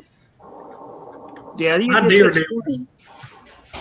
dealer's good, but they're like 40 minutes away. So if I need parts or anything, I order everything off of Amazon. But the only problem I've had with deer is they want to approve me for financing, which is a little bit ridiculous at this point. But that's why I went the route that I went to get the zero turn I got. Right. Well, there's a lot of that because they pulled the reins back on what they were doing for financing for people because of what's going on in the world. Because people are going to run out of money here real fast. They're not paying attention. yeah. you almost got to go to a bank and froze get your up. refinancing or You something. guys hear me? yeah, I can hear you. You froze up though. You hear me now? You're moving You again. did. There we go. All right, I'm going to show you guys the next one. So this one was actually requested, and it was funny because I was planning on showing this one next. So this one, it's a newer one. It just came out, I believe, this year, and I'm pretty interested in it long term, maybe. We'll see. Oh, where's it? There it is. This is kind of cool, man. I'm excited. Yeah, I think it's turned out pretty fun. I don't know when Is you that guys the can see it because there's a lag in my broadcast on my phone, so I never know when it's actually pulled up. Well, Is the that the white Bobcat. Bobcat or the green Bobcat? This is the actual Bobcat now that it's bought out and is actually Bobcat, not Right. the green one. Chance Daily Hustle's got them. Yeah, I freaking love them. So I like the fact. So my thing is with this one, I think it's this exact model. So not only does it have a freaking 15-gallon tank, but I believe this is the one that transports, not mows, but transports at like 20 miles an hour. Which I Wow. like that That's from insane. the aspect of you have route density, right? So you have 10, 15 houses all in one neighborhood. You just put your weed eater and leaf blower on this, man, and ride around the freaking neighborhood. Does that have the Yep. Parker transmissions on it? I don't know about that. Usually the Parker. I think it was. It's got the ZT 6000. If that means Oh, anything. wow! Holy crap! Yeah, I never even heard that before. 6,000s. Wow. it's a freaking badass mower. Well, you got to Obviously, think about it. You know, the Bobcat. It's like Caterpillar buying out Toro or something. You know what I mean? Yeah, that's what you Bobcat. got going. Yeah. So Bobcat bought into it. They figured they must have got pissed off hearing their name all over the place and said, "Hey, we're going to buy them out." I don't know, but I did see that the back gate comes off of the engine area. You can swing it out. Yeah, Oh, yeah, just like really? the Bobcat tractors. That's nice because that way it gives you room, kinds of room to work in. Yeah. That's See my that biggest. gate? Yeah, because see, that's my biggest complaint about Skag is that back cover there. It's always in the way of doing anything, especially changing the freaking deck belt. Yeah, I think it also has a built-in hitch mount in the back too, as well. I'm not sure if I think I've seen it on YouTube. They're constantly posting it out there about that machine. I That thing agree. comes with the ZT 6000 pumps, and it starts at only 10 grand. Wow, that's it. I'll have to be looking at them then if I ever upgrade from what I've They got. weren't bad. Yeah, I already canceled out of it. I already went back and showed the price, but I think that price was 10,000. I think that's what I paid for my X Mark. So Yeah, I mean, it's in that I don't pocket. even get to see any of those in my area, really. Yeah, see, that's my problem is I don't have a dealer close enough to me yet. I don't even know where my closest dealer is to try one out. I don't ever. Yeah, I don't know. Copper Creek, I think Copper Creek Cuts. He's got a stand on. Yeah, he's been Bobcat ever since before they got bought out. He's been Bobcat all the way. Yeah, I think he was like one of the first ones to roll out one of those white machines. Yeah. I keep getting things on YouTube on my Facebook post for the green machine, the green not the green machine, the green Bobcat, because they're still the same thing. They're still the same.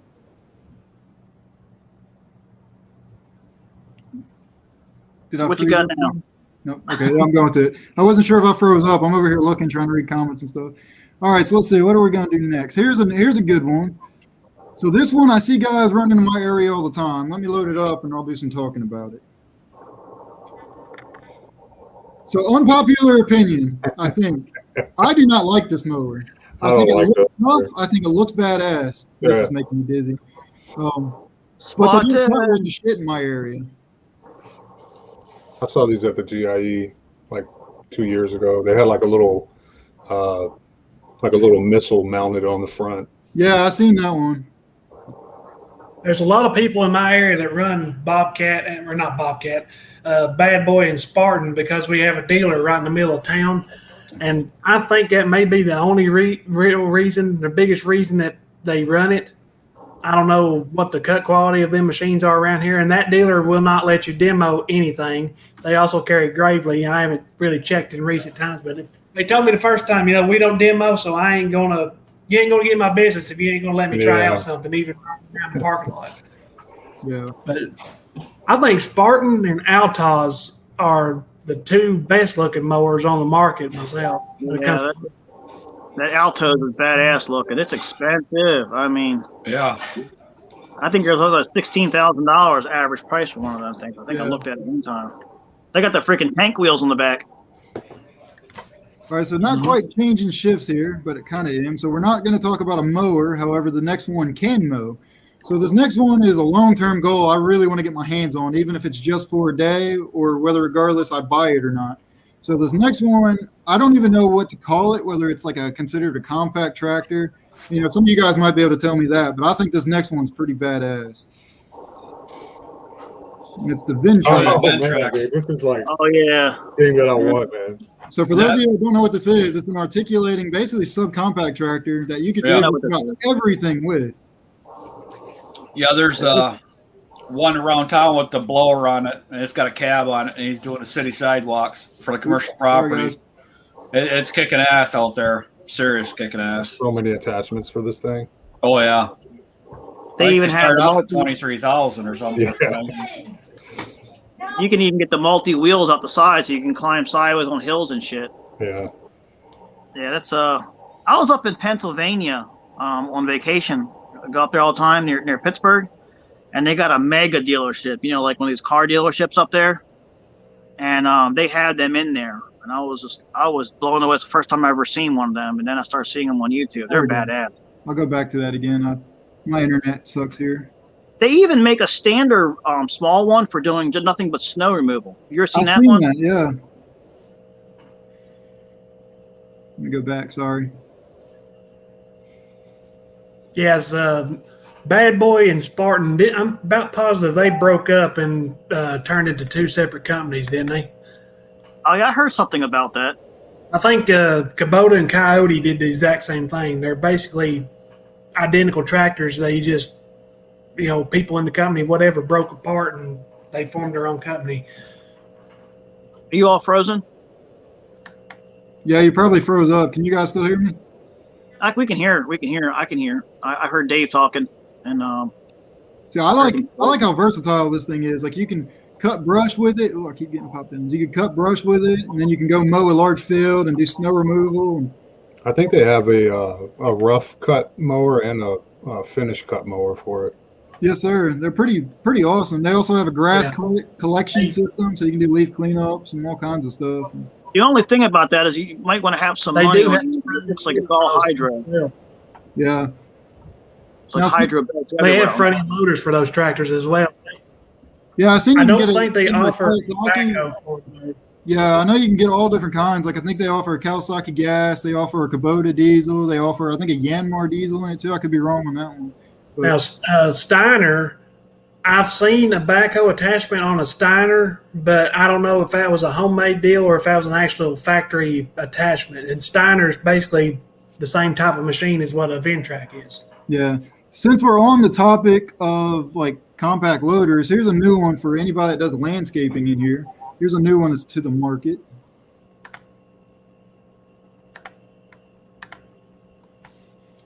I don't know if you guys can see that yet. Yeah, or that's not. that's actually been around a while. The Bobcat mini loader. Is it?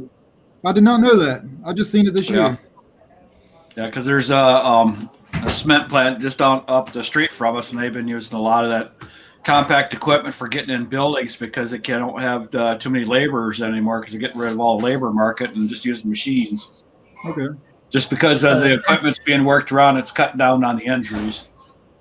Yeah, Scott with SC Lawns, he really likes those compact loaders like that. I don't telling think you he what. has one. He wants one. Them compact machines, them are nice. They're built specifically for certain jobs. Yeah. And they work really well, especially in tight quarters and when you're working around buildings and stuff. They work real nice. I've heard these are good to get on regular lawns because they don't tear up the yard as much as, like, say, a mini skid steer does. It all depends on your area too and how much water or moisture content. Like in our area, it don't take nothing. You go, there's yards that we mow, we can only go across it once because we'll never make it back across twice. So I probably won't be as bad this year because the lake level's down. But I put some videos out last year of me going through the yard and it's wet. There's about 3 inches of water in it because that's the lake level. Is where that was at. So it probably tracks a lot. All right, so let's go to the next one. Now, I know somebody was requesting this one. Dang, John, you got a big list. I do. I had 20 of them earlier, and I'm willing to take on more if people have more recommendations. To throw I had a in. list too. I had a list of two, and you already showed them. So. Oh, right on. Oh, that is not what that's quite jumboed up. Right. Yeah, this one's the right. This one's the big right. How do you guys feel about that oil guard? The one that goes, 100 or 1,000 hours or 500 hours, whatever it was. before. 500 hours, I think. It's the same one they have on the Ferris. Yeah. How do you guys feel about that? I don't know. I've never Now had it, so. the oil guard, that is on the actual Vanguard engines, isn't it? It's not on their commercial turf engines, or is it? It is on the actual Vanguards. I don't know. Let me see if I can find that over here. I don't know really other specs. I don't really know much about it. The way I understand it, the commercial turf engines from Briggs is basically just their residential V-twin just made just a slightly better. It's like in between the residential grade and the Vanguard, which the Vanguard is made in like what, Japan or something there anyway. So it's a good motor. But if that, I haven't really looked in depth into it. If that oil guard is not offered on the Vanguard, I wouldn't get it because I just hate Briggs and Stratton other than their Vanguards. If they only offer that on the commercial turf engine, ain't no way in hell I'd buy it. That's just me. It definitely looks like a pretty beast of a motor. I think Mitchell's Lawn Care just got one, didn't he? He got the sit down 72 with the 40 horsepower. A lot of your bigger companies like the Gravely has got an external oil cooler, which is helping a lot because you have a lot more oil circulating and it's keeping it cooler and cleaner better. So you have that part, and I think they all need to have it because them engines go through a hell of a heat range all the time because you figure they're out there cutting 1 yard for an hour and then it's on the back of the trailer for 15, 20 minutes cooling down, going down the road. So you got extremes one or the other. So that's why coolers. I think the Wright makes all of the Deere stand-on mowers. They make the Deere stand-on mowers, you said? I didn't know that. Yeah, I'm about positive all of the standards that Deere has are made by Wright. We might freeze up. Oh, I didn't mean to click that. We might freeze up again. Damn, you guys can get a good look at me now. We might freeze up again here. I'm bringing Carlo back up. I got to get a friend. Oh, Bowman's back. Let's throw him up here. Might freeze up. Maybe not. Hey, John. Yes, sir, Mark. On your last post there, click on the 3 little dots and pin comment. It'll put it at the top. You don't have to put it back up again. I don't have that option. I only get put user and timeout or block user, unless maybe I can do it on the phone. Go to YouTube browser. Block yourself on the stream. You got to do it on the YouTube browser, not the StreamYard browser. What are you doing, Gavin? All right, stand by. I might have. Let's see. You guys might lose me because my internet sucks, but I'm gonna try it. Have you already froze out, Gavin? Nope. She took the What the hell are you doing? she took the truck to the store, so I can't pull nothing. Maybe she'll stay at the store till it's dark. Yeah, good luck with that. Yeah. Well, Oh, you froze up. Technology is wonderful when it works. Yeah, my internet sucks here, so it's probably called by me. Are you on your phone too, John? No, I'm on my Chromebook. What? But you can't do it. Get on your phone. I mean, I'm on my phone too, next to me, but it's like I'm just reading comments on my phone mainly. Well, click on it on the phone. Click on the comment where you There put you the go. screen. I couldn't do it. I got it on my Chromebook. I got it pulled up. Oh. There you go, John. It's already in it. Hi. What's up? Hi. Get out of here. We're going to be on TV. He was after a Let great me read some commentary real quick, and then I'll jump back. We'll pull up the next one. All right, so Jamie asked a good question here. He says, what is the point of standing mower versus sit down? My personal preference is how much you're going to be getting on and off the mower. I could be wrong on this because I don't have experience with a stand-on mower. You guys can correct me. But if you're doing like a real trashy yard, I prefer to do a stand-on because you got to get off. But that's not the only reason why I'd pick a stand-on. But I think a stand-on is good for your regular yards as opposed to a sit-down. But if you're doing large properties, I'd say the sit-down. But I could be wrong. If you're running through a bunch of properties that are small properties, like 15, 20 properties in a day, the stand-on is going to save you steps, big-time steps. A lot of people say that the standards are a lot easier on your back. And I'm hoping, especially if I get in this other town that's nowhere far away from me, they have a Wright dealer down there. And I was down there looking at a Skag. I wish I had actually tried the Wright, but if I end up down there again, I'm going to make a point to stop and try out the Skag or the Wright. Actually, drive one around and check it out because I'm with my herniated disc and whatnot. I don't know how well this season's going to go for me with sit down. I don't know about the stand-on thing with your back. I mean, because I know with the walk behind with the wheel thing, my back hurts. I was a little scared about the standard with my back because I got bad discs. I ended up getting a suspension seat for my zero turn. Yeah. How tall are you, Carlo? 5'7". I was about to say you might be hunched over just a little bit. The standards, from what I could tell, they're made pretty well with the controls up pretty high. And you're kind of leaning into it anyway, so it's not like you're having a hunch to reach the controls. Yeah, but if you got back problems, standard's not the way to go. You can be. Really? I have because of my height, I have an extra lumbar vertebrae. I have 6 instead of 5, and the disc between the 5th and the 6th is smaller than it should be. So I can't stand up straight, and so that's where I have a problem. My back just hurts all the time. I know What on my about real also properties, I have going the under 5 bushes and suspension seat things on like my that with the standard? Under a tree, how do you duck under? Because the zero turn, I could just like kind of, Yep. you know what I mean? Except for that one that you're looking down right ahead, and the branch catches you right here. Our Before freaking you internet the back sucks. of it. Get your I headphones ripped gotta off. get rid of my damn ROPS bars because what happens is the ROPS bars end up getting a bush or something and grabbing the side of it. And when it lets go of it, oh my God, either beat you in the back of the head or right in the face. Right here. Took the top of my ear off with an oak branch last year. Because my bag or the handle of my bag or grabbed the oak branch that was hanging down and swung it around and swapped me right in the head with it. Things are horrible. I'll actually go through and I'll actually trim customers' bushes just for free because they don't want to pay to have it done. So I'm like, damn, I can't get hit by this bush anymore. So I'll go there and probably chop the shit out of it. Yep. Yeah, I do that as well. Trees, especially the low-hanging branches. I cannot stand low-hanging branches. I tell you what works good is a machete, a cheap machete from like Harbor Freight or something. And it believe it or not, I was surprised you could actually chop a tree down with a machete. Oh yeah, you can. You give it a good whack and done. There goes the branch completely off without having to go there and snip. Right. You know what I mean?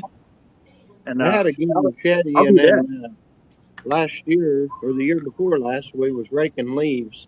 Well, evidently it got raked up into the leaf pile, and it burnt.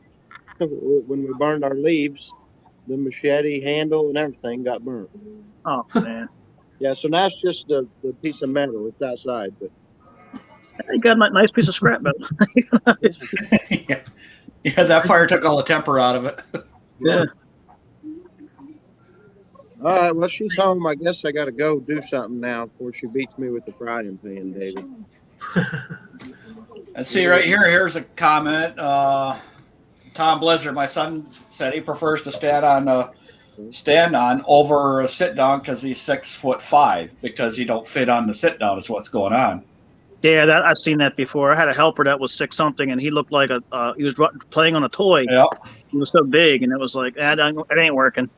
Yeah. Ian Robbins said you can use your blower a lot easier on a standard than what you can sit down. And that's very Oh, true. definitely. Yeah, definitely. There's pros and cons to everything. I think a lot of people who are getting started are kind of wanting to know what's that 1, 2, 3 punch to not waste my money. You know what I mean? I think your standard probably is going to benefit more people than a zero turn. It will, I think, too. Is there a Probably certain where the size you question guys really have a comes preference on? But it's like everything else. So it's whatever works for you. Whatever works for you, yeah. I like could have- zero turn. I'm comfortable. It's like I know it like the back of my hand. That's like I become one with the machine. I know it. You know. Yeah, it's Vicky. She's got one speed with the zero turn. It's right up against the stops all the time. So that's the only problem I have with her. She's mowing as fast as she can go. That skag's just right to the stops. You gotta learn. You gotta learn to play. You gotta learn to use the speed on it. There's She's actually hurrying up, get out. She wants to get out. Time to go to the next one. I tried training the guy one time on a zero turn. You guys might lose me, and I'm sorry. My internet sucks here. I tried training the guy one time on a zero turn. I put him on one of them 72-inch Kubotas, and I had it just at it idle, and I told him, how to drive it, how to use the sticks and everything. Well, the first thing he did was just push the sticks all the way forward and then make his turns, how he could. And he got nervous and whatever. He forgot what he was doing, and he ended up running into a stack of boxes and couldn't remember to go to neutral to make it stop. So he ended up pressing on the park brake so hard that it stalled the motor out. Well, at least he got her shut down. Yeah. I mean, I just turned him loose in a big old warehouse, and I'm thinking, I mean, what other way to learn than to just jump on one and go? And I never would have figured something like that would happen, but he ended up learning. He'd done a lot of mowing ever since then, though. I know I learned one thing with helpers. If you ever happen to notice that they are just a little bit not on that day, don't have them on at their turn. Mm-hmm. They'll tear your deck up, hit stuff. I've had one guy, and I was looking at him, and he was like, I thought something was off, like maybe he was drugged up or drunk or something, and I had to pull him off, and he was like, "What are you talking about?" And I said, "Man, you're not using this machine. Get off." I was like, because I could just see him tearing my deck up. That is a nice machine right there. My helper's a little quirky about like that. He can help when he's mowing with me. He definitely helps, but he just don't know how to mow. Like he don't know how to stripe, and he wants to cut off. Somebody with a lawn tractor or something there, they'll cut a yard up into sections. Do a section here, section here, section here. Well, he'll take a big section that I would normally mow all at once, and he'll cut it up into like 4 or 5 small sections. I had that same damn thing with a helper. Man, he was good at cutting, but it's like I swear he was trying to take more time to cut, so he didn't have to do anything else. I don't think that was what he was doing. I think that's just his way or something there. I don't know. But I turned him loose one time on my big John Deere, my 54-inch tractor, and it was in the garage, and the gate of the trailer was very close to the garage. And he was watching the garage because he's never been on a mower that big. And he was watching it, and he was like a foot away from it, and he was watching it like a hawk. He run the other side of my deck up on the trailer and lifted it up off the ground like 6 inches. I about thought he was going to get the mower stuck. But it didn't damage anything, so that's the important part. They got a closer picture of that deck, John? Yes, sir. Is that the 4000 series? This is the 4000 series. I believe this is the new one they just released this year.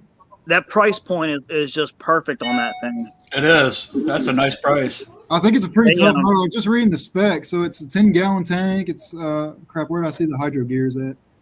It's got the ZT 4400. Okay.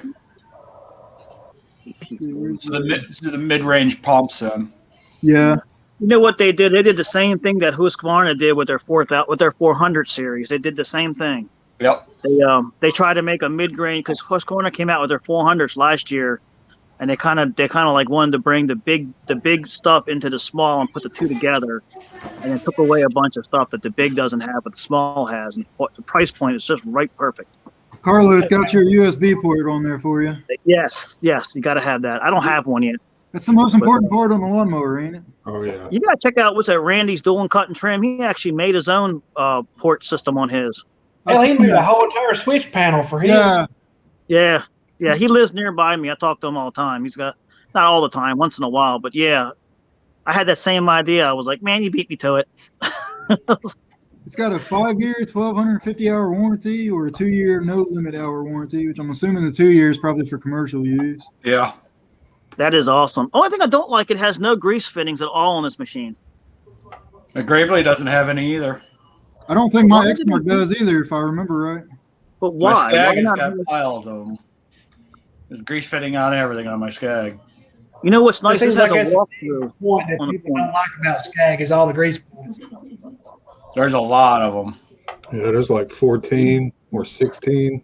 Yeah, Is something this like that. is this the Titan or the It looks like the Titan. Because they make one that the only comes. That's the Titan. That's with the ROPS bar. It only comes in a 60-inch, and then the one right below that one comes in different sizes. It's a nice looking mower. Carlo, Yeah. you was talking about how different mowers are making like a prosumer grade type. Yeah, that's what that zero is. turn and whatnot. John Deere's doing the same thing now. Their Z500 series, they've got the ROPS bar and everything on them, but they're kind of like a prosumer grade. It's like between the I think the 300 series and the 900 series. Yeah, we call them high-end homeowner mowers around here. Yeah. But they say They work. what I've learned is, I think I made a mistake when I went full on commercial on my machine, was that there's an untold truth about the prosumer mower, is that the big heavy commercials, the problem is they get so heavy. Yep. And now when you bring them on a smaller yard, it's like, yeah, I got this nice machine like I have now and everything, but it's like, now excuse my language, this thing is so freaking heavy that it disadvantages me sometimes because I can't even bring it on some of the smaller yards. That's the problem I have with mine. You know, mine's a 60-inch mower, and that's my main mower I run. You know, I did a lot of commercial properties last year, like the apartment complex and stuff, where I benefited from a 60-inch. But putting that on your regular average yard, 60-inch, in my opinion, is too freaking big. You know, I'm not being productive with the 60-inch as I'm, only using half of the deck in certain points. Mm-hmm. It all depends on what your clientele is, and you got to really look into that. And you can waste money sometimes because you'll get too much and then not enough. Like you said, what you're doing with the machine, are you using it enough? So I end up finding myself where that's why I went and just bought that 32-inch walk behind, because I got to get back into getting some of these. I'm putting ruts in some of these yards, and I'm like, because of the weight. Yeah, it's too heavy, and I'm like, So yeah, it is that balance right there. Our very first zero turn that we ever bought was a Skag Freedom Z, and that's a nice little mower, 48-inch cut. The seat sits 6 inches lower than a commercial seat a seat on a commercial mower, so you get under every single branch. That's what I loved about my time cutter. I mean, might want to talk bad about that machine, but man, that little 42-inch machine, I could get in under. Yeah, and I was like this, going under stuff and getting up in things, and that's why a lot of people like them out front mowers, because they can come right up and get under the trees and I wish I'm glad they're getting into pro. What do you call it? I can't pronounce it. Is it prosumer? Is that what you said? Prosumer. Prosumer. I'm glad they're doing that, because I mean, I wish they had that stuff when I started 10 years ago. I would have jumped all over them. You know what I mean? Now that I'm invested into the commercial shit, it's like not shit. I mean, just at the expense of it, it's like you don't want to step backwards. But then I'm seriously looking at that 4000 series. I'm seriously thinking. Well, that's a pretty nice mower. That's what. But before I bought the Grave, I looked at the Bad Boy, because my buddy's got a dealership when it's 40 minutes away from myself. So not 40 minutes, but half hour anyhow. That's just a little farther than I want to travel. But their mowers, if it's a 52-inch deck, every 52-inch deck on their line takes the same belt of all the mowers, all the lines. They all take the same parts. Huh. Think about that. So if it doesn't matter what brand or what model it is, if it's a 60-inch deck, all the 60-inch parts fit every single mower. What brand is that? Bad Boy. Bad Boy. That's interesting. See, I like that. See, that's coming smart. from the manufacturer standpoint. That is a really ingenious idea. Yeah, I like that. See, I think that's part of what Exmark did that I don't like is they're only part specific for each mower, and then they jack the price because it's the only place you can get that part. Toro and Exmark. That's my biggest gripe. I love the machines. I love them, but my biggest complaint is what you pay for them and what they do to you when you go to buy the parts. Yeah. I mean, you really nothing. You can't do anything about it because you have to get their part if you don't want to waste time trying to find the other brand version of it.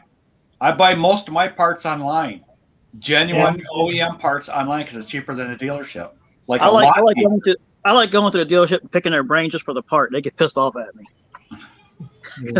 I'll shoot the shit for a while, get the computer to pull up. I gotta go. Bye. The primer bulb went out rotted off on one of my Echo trimmers, so I went into the Echo dealership. $5 for a primer bulb. I says, well, I gotta have it. I'll just change it in the parking lot. So yeah, at the end of that night, I ordered bags of them, or I ordered a bag of 20 of them. I think the large primer bulb, the small primer bulb, sitting right on the shelf. I'll never have to buy another one. Yeah, you can go on Amazon and eBay and stuff like that. You can once you get that part number, you're gold. That's what you need. Part number. That's what I did. Actually, there's only 2 part, or majority of the machines take 2 primer bulbs. Like mine take a small one and a large one. You know, there's The only also thing- ones that are really long, but that's what I bought. So The only thing, and another thing is, was it Kawasaki? I love their engines, but their stuff's all made in Japan. Well, they Yeah. make it here too, United States. But a lot of their parts that you can't, that are like they're not available. They have to come from California, which they're coming from Japan. From Japan, they go to California, and from California, they distribute it out. You know, and so that's the only thing I can with their parts. Sometimes you can't get them; you have to go to a dealership to get them. Sean, I put the name how it's listed there in Etsy for you. All right, so Hey, this next one I'm going to show you guys. Hear me out on this. This next one I think is pretty interesting, and I'm interested in it eventually. They got a little bit of kinks they need to work out. So this next one is targeted at a resident. I would think it's your residential mower. But hear me out. I think in the future, if they were to make a more commercial grade version of this next mower, I think it would be really good. So let me go ahead and show you guys. I think this one's going to be another one of those controversial ones where you guys are all going to probably make fun of me for it. Does it start with an E? It does. It does. With a G? I know. Yeah, I know what you're And It talking about. does. It Is there an O does. on the end? Yep, that It is. is. That Okay, is I don't know. So hear me out. For their price point, I believe they priced it at $49.99 again, starting out for this. For their That's not price point, if you go against all the other electric mowers, they're like $15,000, $20,000 and up from there. This one here, you can actually run those Ego batteries. It runs 6 batteries. Yep. Now, on here, it'll even show you that it says you can cut up to 2 acres before on one charge with those batteries. Okay, Yep. now hear me out. This is the part where I'm saying, if you can cut up to 2 acres, let's just say each one of your yards is a 1/4 acre or smaller. How many of those yards, you're going to go about half day running that, and then you change out Yeah. the batteries with another 6, and you're good to go again. Yep. How much are the batteries? I don't remember. I looked it up on eBay. You have to look them up. I don't remember how much they are. They're not expensive compared to what most electric batteries are. I mean, they're. I think it uses the 60-volt batteries, doesn't it? Yeah, I have their blower and their hedge trimmer. All right, be careful. I think for like a homeowner, this is awesome because then you have all the batteries right there that are interchangeable. Yep. I agree. I What's think his name? What's it, Stanley Dirt Monkey? He did a whole thing he on did. this. Yeah, he put this thing through the test. Even though it's a Yeah. stamped deck, I'm still a fan of this. Like, say you have like your regular, like, say you have a perfectly lush yard and you know that there's no rocks sticking up or nothing that's going to damage the deck. I say run this, man, for the price. And I don't know. The only problem with that one is the But I size. just feel with the way things are going gas wise, I think electric is going to be the future. I don't Oh, want to yeah. and sound like a Well, nut. electric. I think electric people will really be the need to pay future. attention to what's going on. I think electric is coming. And I Yeah. really appreciate Ego for going this and doing it at this price point because it's going to really make all the other guys that are selling their pieces of shit electric mowers for 20 grand be like, oh, wait, they're selling a better product for less. Maybe we have to do something different. Now, I could be wrong. It might not be a better product, but I'm just kind of venting here just a little bit. No, they're the forefront right now. Eco, they're the ones that took the initiative early. They were like, you Yeah. know what, we're just gonna go with it and roll with it. And we know eventually it's going to take steam. And I think they're putting their ear out there and they're listening to the feedback. Yep. And they're actually they're paying attention. I mean, it's still a toy for us landscapers, Right. but like you said, for the homeowner, I mean, this is like one of those things where it's like, you bought the low end Toro, but you're still going to use it commercial. Mhm. This is kind of that same niche. I mean, this is identical to a Time Master that they put out, 5 or 6 years ago. You know what I mean? Can you guys Well, see I- it right now? No, you guys I could see this being used in a high-end neighborhood where everybody's green conscious. I could see this being used. Yep. Yeah. And Well, there's if you're paying a premium, or if because when you go to this electric, the price is now going up Mhm. for your I never lawn. thought cuts. about that. Yeah, you need to do that. Yeah. And you're going to buy extra batteries for that. You're going to have enough batteries to run that thing all day long if you're Yep. doing commercial work. You know you are. So here I'm gonna stop showing this and I'm gonna share the next link that I'm at. I'm on there's one of these Ego batteries. It's a 56 volt, 10 hour amp, however you say it, lithium ion. It's $500 for one, and that's on Ace Hardware. You can find them other. What? But you figure if it takes 6 of them, you do the price there. What is that? What, $500? $3,000. $3,000 for a whole nother set, to where you have 2 sets of these, right? And then I don't know, Oh, you're talking $6 grand or what, $7 grand now for this. So one? So it doesn't come with batteries. You got to buy batteries I sold think it comes separately. with batteries. I think it comes with one set. Oh, once. Wow. Yeah. See, that's what I was getting at. How much are the batteries? Because this is where the electric is still not. It's not Because there yet. Yeah, Yeah, the technology's not there yet. I agree. Gravely makes one. Gravely makes a commercial electric machine. Buy yourself a diesel zero turn and get the peanut oil conversion kit. There Yeah, you go. yeah. Use motor oil and convert it. Yeah. This is going to be, like you said, it's controversial, but I think this is going to be one of those mowers that's going to be on everybody's mind. It's coming around. So there's the other thing I didn't point out with electric mowers is you don't have a belt powering the deck. The motor is literally right there, and it just runs off the power. So you don't have to worry about replacing belts. You have less downtime with this, so you have less belts to worry about. You don't have to change the oil. Literally, the only thing you have to do is charge it or put fresh batteries in it. I guarantee there's not one grease fitting at all on there. Yeah, the only probably maintenance you're not. going to have is sharpening the blades. That's it. It's targeted for residential people, so I guarantee you're right on that. There's probably very little maintenance at all. If I'm not mistaken, on the left side there's a port there for you to plug it in like a Tesla car. There is charger. I think it's right. I don't know if you guys can Right by the it seat. Yeah, Above the tire, in front of the Oh, tire, there? I by thought the it was seat. there. Right, stop. What's that? There's nope, to the right. Oh yeah, That right there there. it is. Yeah, you're right. Yep.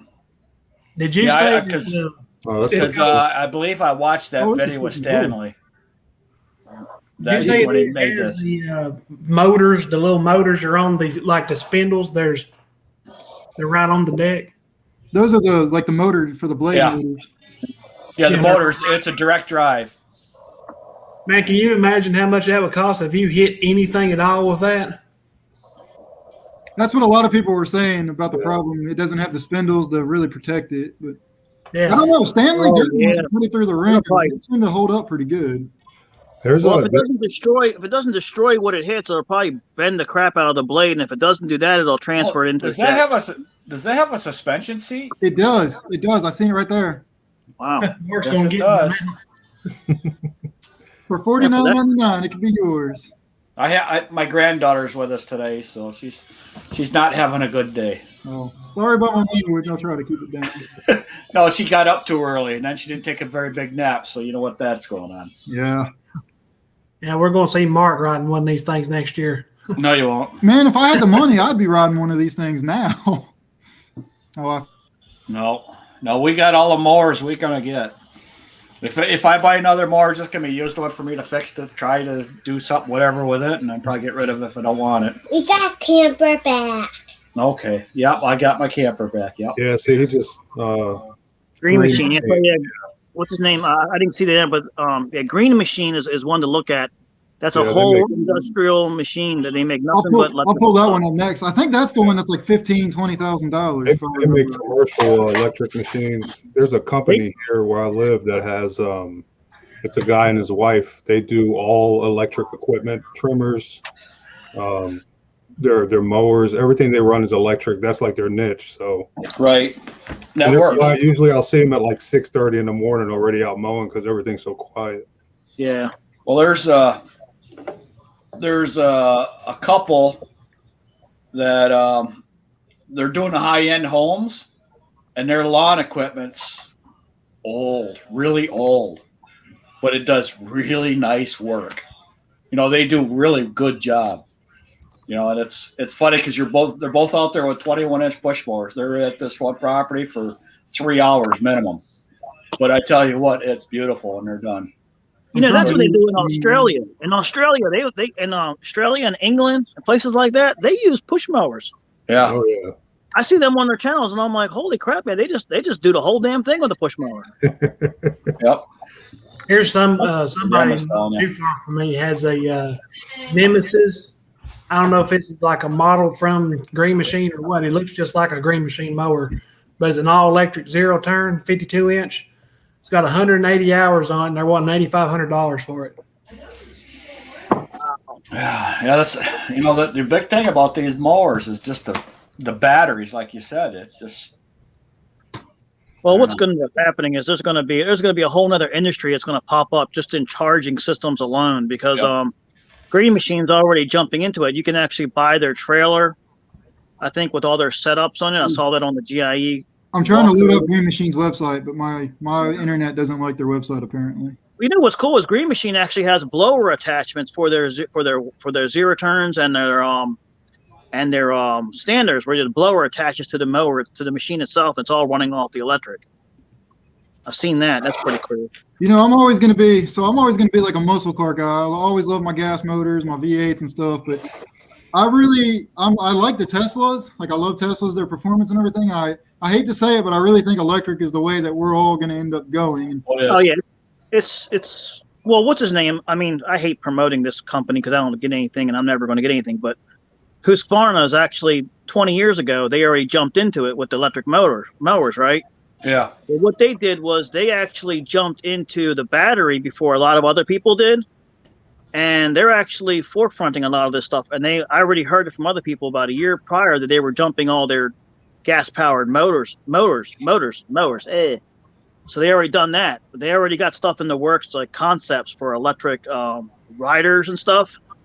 And they got some pretty cool concepts out there for the future. I have to pull it up and show it to you one time. It's looks like something Tron would make. You know what I mean? Yeah. I still think we're 3 to 5 years out from actual very, very good, very reliable type stuff like that, though. Yeah. I think the industry's got a while to go before we're really going to start seeing this, but I think it's coming. I'm just waiting for a big company to buy out Green Machine. That's what needs to happen. Once a big company buys them out, it's going to explode. So Green Machine is saying that this mower right here is equivalent to a 37 horsepower diesel mower. Yeah, this thing is, I really like this. This thing's a freaking tank. Yeah, what is the weight on that? I'm trying to find the specs. My website, like I said, my internet does not like their website apparently, so I'm trying to find the specs. No, it's because there's a lot of stuff going on there. Yeah. A lot of stuff. Well, so I don't know if you've ever ridden in a Tesla, but they're crazy fast. Yeah, the power is crazy. It's like a giant remote control car. Oh my goodness! You could set it up where you don't even touch the brakes. If you let up off the throttle, which is just a switch, it'll apply the brakes. It comes with the wheels. It's an electric motor, basically. An electric motor only runs when the power's in. Yep. As soon as you let go of the power on electric, the magnets will hold the motor shut. Yep. That's basically what's happening. So it almost stops itself. Yeah. So that's what. They also, because my dentist has got one, so he was telling me all about the car because it's pretty neat. Because I had to know, because it's cool looking. He got the sporty one, the higher end one there, but what he said was cheaper than his pickup. And he says it's got 4 motors on it, 2 in front, 2 in back. Each turning a wheel. You let up on it, and it starts applying the brakes and regenerates the battery. It's charging the battery as soon as you let up off the throttle because the brakes are applying and creating energy. That's crazy. Does he have the truck or the car? The car, but it's cheaper than his pickup that he just had. Wow. Yeah. You're going to see it. Everybody's coming out with electric soon because Ford, GM, Chrysler, they're all getting into it now, and it's. That's what I said. With the way the economy's going, and regardless, I'm not trying to talk politics, but regardless of what your view is on politics, with the way the economy is going, I think electric is definitely going to be coming into our. It's the battery technology. The battery technology is the one that's falling behind, because the motor technology is all there. It's just the battery. There is a battery. I remember watching it on a science thing. It's made from just nothing but salt. I think Panasonic or Sony, they're actually, I can't remember seeing it, but this is the battery of the future. It's endless. It's or was it MIT? One of these companies, I can't remember what it was. They were talking about it. It's the battery of the future. It's basically just salt water. And that's what's going to come out next. When that comes out and they progress that one, kiss all the lithium goodbye. Right. Endless supply of water batteries that are going to be out there. Yeah, but look how long the lithium battery's been on the market, and there's not been an improvement on it, really. That's what I'm saying. There's another technology that's available that they're working on it right now. And I've been, you don't know, like the science stuff on YouTube, and you'll see some of that stuff that the people are talking about. I can't remember the exact skits on it, but the schematics on it, but it was pretty freaking awesome. Since we're talking about electric stuff anyways, check this out. What are you guys' thoughts on this? Now, I've actually had the opportunity to try this out. Let me pull it up. and I'm not the biggest fan of it. I think it's a badass system, but compared to a gas, I'm still sold on the gas trimmers for me. I got a buddy that's got the hedge trimmer, the stick hedge trimmer there, and that's all he uses anymore for his hedge trimmer is that one. That's what I've seen. People that switch over to the electric don't go back to the gas. I've noticed that. Yeah. Johnny, Milwaukee's got a hell of a jump on everybody right now with the equipment they've got with the M18 line and the M12 line. That M12 line is what I love, that M12 line, because everything's small, compact, but the batteries last so freaking long. It's unbelievable. Yeah, that's the key. Is they got to have that battery lasting long. And I may be looking at getting the handheld hedge trimmer from them if I have enough need for it this year. I even thought about just testing it out with the Ryobi stuff because I got so many batteries, Ryobi batteries, to see what happens. I feel like that might be a waste. Ryobi's come a long ways from when they started too. So. Oh yeah, I know. That's one of the things I got into. I've noticed that because I've come from doing home improvements my whole life, and I've had all the best brands, DeWalt, the Milwaukees, the Makitas, and I remember Ryobi was laughed at. You know what I mean? And, I had the blue ones for junk, but when they went over to that green stuff, I tried one out somebody had, and I was like, give me that back again. And I was using it, and I said, there ain't no difference between this and my DeWalt. I said, and if anything, I like yours better. So I have a Ryobi 4-inch angle grinder that I've had for 10 years, and it's still going strong, and I beat the hell out of that thing. Yeah, and I was surprised. I mean, I really was. I've always overlooked Ryobi. I thought it was the low end crap, like it was a Fisher Price decided to make tools. And it used to be, but they've improved. It's like every other company. They're in business long enough, and the technology catches up with them, and they just keep improving. Well, they had to realize they were they're selling them in Home Depot. They got the market niche. Everybody's in there. And then they make Ridgit. So, and then Home Depot actually owns, I think, if not mistaken, they own Ryobi. So it's they might as well just jump on it and just say, hey, we're selling. We have it's like Amazon. They have the marketplace to sell it. You know what I mean? Yep. So I guess they got into it and said, hey, we're going to just go out there and we're going to make it exclusive to our store and we're going to sell it. And that's what I think. I don't know. I mean, I'm not a. Well, Deep Roots is saying he uses a Ryobi hedge trimmer and it's pretty good.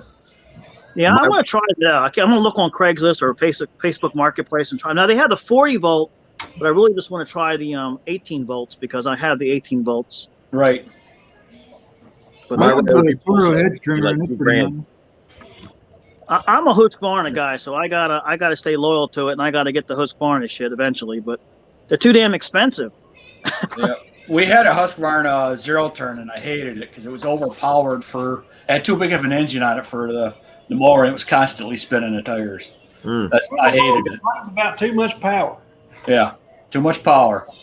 Well, about too much power. I mean, the machine has more horsepower than a commercial mower at that size, and the big pumps, so it's constantly spinning because it's got so much power at the tires. Was that the MZ? Yeah, it was the MZ. Yep.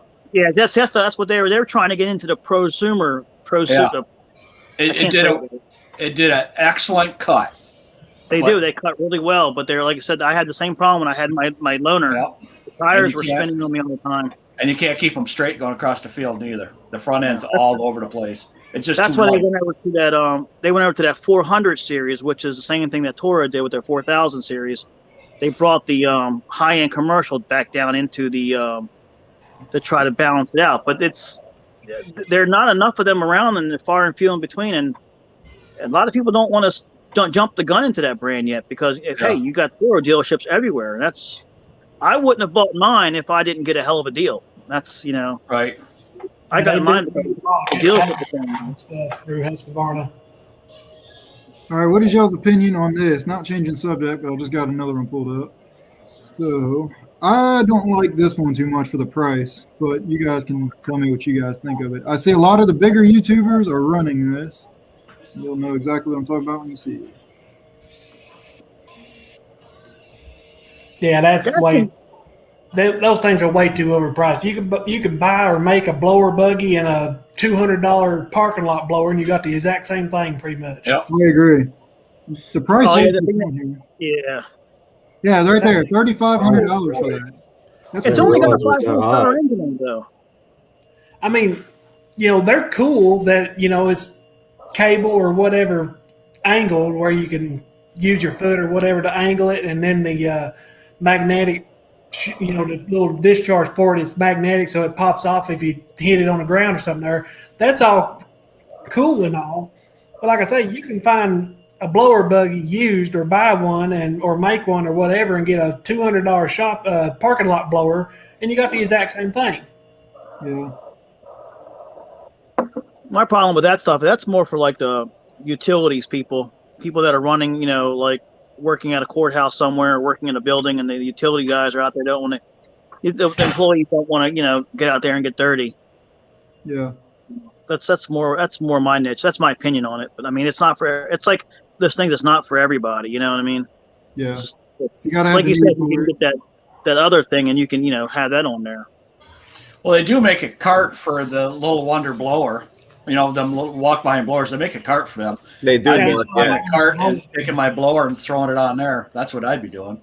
Yeah. Or making my own cart. Yeah, that's what the blower buggy is. It's for the parking lot blowers to mount to a zero turn. Yeah. I got to find these pictures where I actually I used to have a front mount plow on my truck, one of those home plows. So I put the front mount basket, the basket you put on the back of your truck for carrying stuff. Little, Yeah. cargo. So I mounted on the front of my truck. I was at my storage unit and I was bored one day. And so I mounted a parking lot blower on that, and I'm going around the storage unit cleaning the parking lot out with my truck. Hey, People you know are what? like, It what the hell are saves you you a whole bunch doing? of steps. It saves you They're a like, bunch of work. Yeah, people are like, "What the hell are you doing?" I'm like, "I was just bored, and I just decided to clean your parking lot for you. You're welcome." Oh, that's funny. Shows ingenuity for real. Yeah, I used to do all kinds of weird shit like that at the storage unit because I had my sitting by myself messing around, and I would play around with things. And I actually mounted a salt spreader to the front of my truck one time because I was busy. I was bored. I had nothing to do, so I mounted the salt spreader on the front. I went around the whole entire parking lot, salt spreading their place for them. Like yeah, a push that one, works. like a walk one, or like the battery one on the hitch. No, the one like the Scott's Like one a you push put. one. Oh, that's funny. Yeah, I mounted to the Yeah, front of yeah, my yeah. truck with the hitch and everything, and I was going around the parking lot cleaning it for it. And I lived in a freaking storage unit because that's where my business was. I had rented out like 3 of them, and I had 2 parking spaces. It was like that was my place back there. I basically lived there, Right. and that's where I ran my business. Because I did home improvements and handyman too before I got into lawn care. So I did 2 together, and that was my company was handyman lawn care with my company. Then Mhm. I just stopped doing all the handyman because I couldn't get into no one's houses anymore. I had no time for it. Right. I was cutting so many yards and everything. And I said, you know what? I'm tired of doing the handyman stuff. Everybody nickels and dimes you for the price and this and that, and Yep. so the only people who are making money is like the Mr. Handyman, the franchises, and they're the ones that are making the money. Yeah. Sure. You go there and you want to do something, and it's like $150, and they like freaking have a heart attack. And like, okay, they want to pay like $25 for things, like the crackhead with a screwdriver. I'm like, come on, Right. no. And I had to Johnny, get out stuff that you think is overpriced, you need to pull up the Mulch Mate. Mulch Oh, I Mate, seen that's that a good one. I forgot about that one. Yeah. Me, I mean, I've had a number of people argue with me trying to justify the price of that thing. And I'm sure if you're doing, a couple thousand yards of mulch a year or something there, you might could justify it, but there ain't no way in hell. You gotta have the need for it. Yes. Yeah, you do. You gotta 100% have the need for that. That's like a lot of those kind of tools are like that. You have to have the business for it. If you have the Yep. business for it, then yeah, it's worth it. It's worth it to you. Yep. But that's actually a whole system you can buy. You can buy the whole trailer or the whole truck with the system. Yeah. It's not just the attachment. You got to buy the whole. Now they have a truck attachment for that also as well. Yep. It's right here. For me, the truck attachment's more worth it to me. So Yeah, for me, for the little cart here, I feel like you can easily build that if you really want to for cheaper. Just buy one of those freaking lawn carts, figure out how to install it on the front of your mower, and put caster wheels on it. They have them. They have them attachments for that. I've got a frame from a residential, very, very low end zero turn at the house. I'm thinking about making a cart made out of it. I thought about doing it, but I don't have the need or use for it. You know, it'd be a waste of my time and resources building one because I've actually the only reason I would build one is if I get some mulch jobs or something there, which I've never done mulch before. I've never done bush trimming or nothing. I've just been pretty much strictly mowing because that's all my customers have ever needed. You got to sell it, Dave. You got to sell it, bud. There ain't nothing like that around here. I mean, there's people with bushes and there's people with mulch and whatnot, but I mean, just the customers I've got or gotten, they don't have that stuff. You know what's nice about that thing? It also actually transforms into a wheelbarrow. Yeah, the new ones do. Mm-hmm. Yeah, that's a good feature. At least if it could do that way you can always take it off and still use it. Oh man, Tony's in here. That's $2,000. No way. Yeah, I know. That's the It's an problem. interesting product. Oh, I like boy. it. You've got to do a lot of mulch jobs to make that worth it. Yeah, I'll You do it do. old school, man. I mean, There's if I had mulch jobs, even if I didn't have a whole lot of them or whatever, I would consider one of those things simply because of my back injury. Yeah. Yeah, But I would probably just pay my helper to wheel the wheelbarrow first. yeah. There's Now, money you in know what mulch. works really good is them two-wheeled wheelbarrows. I use that all the time for hauling bags of mulch around in the backyard all the time. Those things And I are bought that fantastic, one Mark. cheap. And it's You know what I've actually done is I've actually taken the little recycle can things, the small ones like Rubbermaid containers, and and I've actually put 2 of them on top of the wheelbarrow. So I'm actually taking 2 wheelbarrows out. right. When I would hustle, I would do that. If I was in a hurry, I would actually take the wheelbarrow out and then put 2 of them on top of the wheelbarrow, and I'm actually hustling 2 wheelbarrows almost at one time. Right. And then you take them off and you can dump them into the bushes, and you dump the whole wheelbarrow and boom, go back. And yeah, if you spend a day out with me, you'll see. I can't have helpers because I work circles around them. All right, so something new about me. I'm going to change pace here a little bit. Something new about me is I'm into cars, I'm into motorcycles, anything with a motor, right? Well, here's a little spoiler. One thing I'm planning on doing this year, if I can, if my business allows it, is I'm planning on spoiling myself a little bit. I want to have more fun and enjoy life this year. Last year I worked 7 days a week, sun up to sundown. Yep. I didn't get to do anything. So this year coming up, I'm planning on, spoiler, I'm hoping I can do it, but I'm planning on buying a motorcycle this year and get into riding again. I used to race motocross when I was a kid and all kinds of stuff. I've always wanted a dirt bike. Well, just a few months ago, actually, I was going to buy a motorcycle last August, but my wife ended up getting sick. She didn't have this, whatever's going around, but because of that, she works in a hospital. They would not allow her to go back to work. So she was out of work for a month. And despite what you think, she did not get paid for that month because she did not actually test positive for it. So we got kind of screwed on that. So my business had to fit the bill there. So anyways, I didn't get to do it last year. So this year, my plan is I'm wanting to buy a motorcycle this year and get to have some fun. Well, this right here, I think would be perfect for me because it would also allow me to do my business job. What do you guys think? Oh, I saw that one. Yeah, buddy. Have you seen the one with the dirt bike? It's got the push mower engine for the front wheel. Yeah, I seen that one too. Oh, wait, It's a- I've seen that on Instagram. That's that guy. He's funny. The guy with the motorcycle at the front. Yeah. That's Oh, the grass really? glide. That's the grass glide right there. Grass glide. Yeah. That is funny. Yeah. The red and black one, John, for the X mark. Oh, there you go. Yeah, Not and that I ugly put green and badges yellow and one. stickers on it to make it say X mark. Hey, now. I was going to say, Dave, I was waiting for Dave. Dave. I was waiting for Dave. I was like, here we go. It's all about dealer support, except X mark is the best. Yeah. I'll tell you what, if Xmark was closer dealership than 2.5 hours away, we'd be running Xmark because I do like Xmark better. Yeah, I like how it cuts. It does do a nice cut in my area, a super nice cut. I don't know what they were thinking when they stopped making Advantage. It just It was a blows good deck. my mind. It was a good deck, very good deck. Just blows my mind. Now I hear that Staris mows very, very nice, but the guys just are not fans of them. I've seen maybe 2 of them around here, and this season will be the 3rd year they're making it.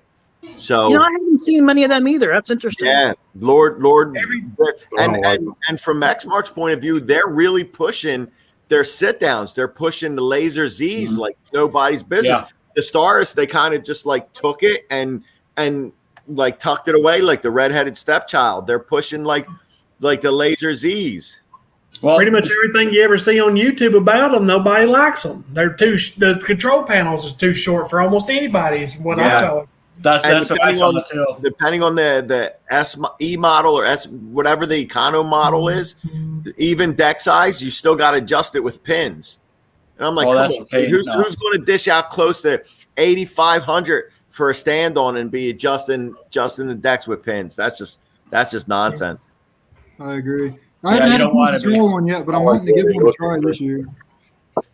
If I ever got one, I think I'd probably venture into the multi-force just because I'm like two birds with one stone type person. Yeah. But those big things. Global that does our warehouse over at the job, that's all they run is multi-forces. They got tons of them out there. And sure enough, when it snowed, they had the brush attachment on the one, the little plow attachment. And all season they're out there mowing. They got the 60-some inch decks on them. And you're right, man. I'm telling you, it's really, if you would look at it, the only downside is if it takes a dump, you've lost your push plow and your mower. But that's the only thing about live life with what ifs. You wouldn't even leave your house. The thing about those multi-forces is they're quite expensive as well, which I mean, that I can certainly see the worth in them, but damn, they're expensive. I feel like I think that the Stander is probably the ultimate snow machine, if anything, because of the way it's compact. Yeah. And if you ever done snow plowing with a truck, you know what I'm talking about. There's areas where it's like, what am I doing? You know, it's taking me more time to back drag and turn around and spin and trying to find a place to put it. And then if you know it's snowing and you're trying to watch your mirrors, make sure you're not breaking anything. But if you could just drop down one of them zero turns with a plow on it. I mean, I've seen these guys in like commercial aspects in like shopping centers just whizzing around the sidewalk, just taking them out like nothing. Sure. Oh yeah. And you could turn around and spin. So I thought about just getting a blade from my zero turn, but the zero turn really does not like slippery weather areas. It's just the way it's designed. It's also probably because you don't move your weight over top the back tires on a stand-on. Yeah, that's it right there. And then by the time you put a plow on a zero turn, you're adding about another 3 feet, and the zero turns are already 7 or so feet long. Yeah. That's why the compact version of it. But now they do make machines that do nothing but that, like the I think I can't remember. A couple companies make them. Skag, I think, makes one, but I know Ventrek makes one. Toro, I think, makes one too. It's just a compact machine. That's all it does is snow plowing, and you can turn. It's got 4 wheels on it. He's got 4 wheels, but you know what I mean. It's like real small and like. I'll pull it up. He's got a YouTube channel, but he's a lot on Instagram. I'm kind of partial to him because one, he's a Greek guy, but this guy Chris from Lehigh Valley in PA, Snow Boss. He's on Instagram. He's got one of those sidewalk machines. And I don't want to say the wrong company, but it's got the plow on the front. It's hydro I got it steer. right here. I'm pulling it up. It's got the plow on the front, and he's got the attachment for the liquid melter too, and it has a wand. So you're plowing and you I come think up, it's a Ventrek. you're reaching over, you're spraying it with the wand, you're putting the wand back on, and then you're running. It's not even there. It is the stand on one. Yep. Is that the Ventrek? Yeah. Yeah, it's Ventrek. Yeah. His might be a Ventrac.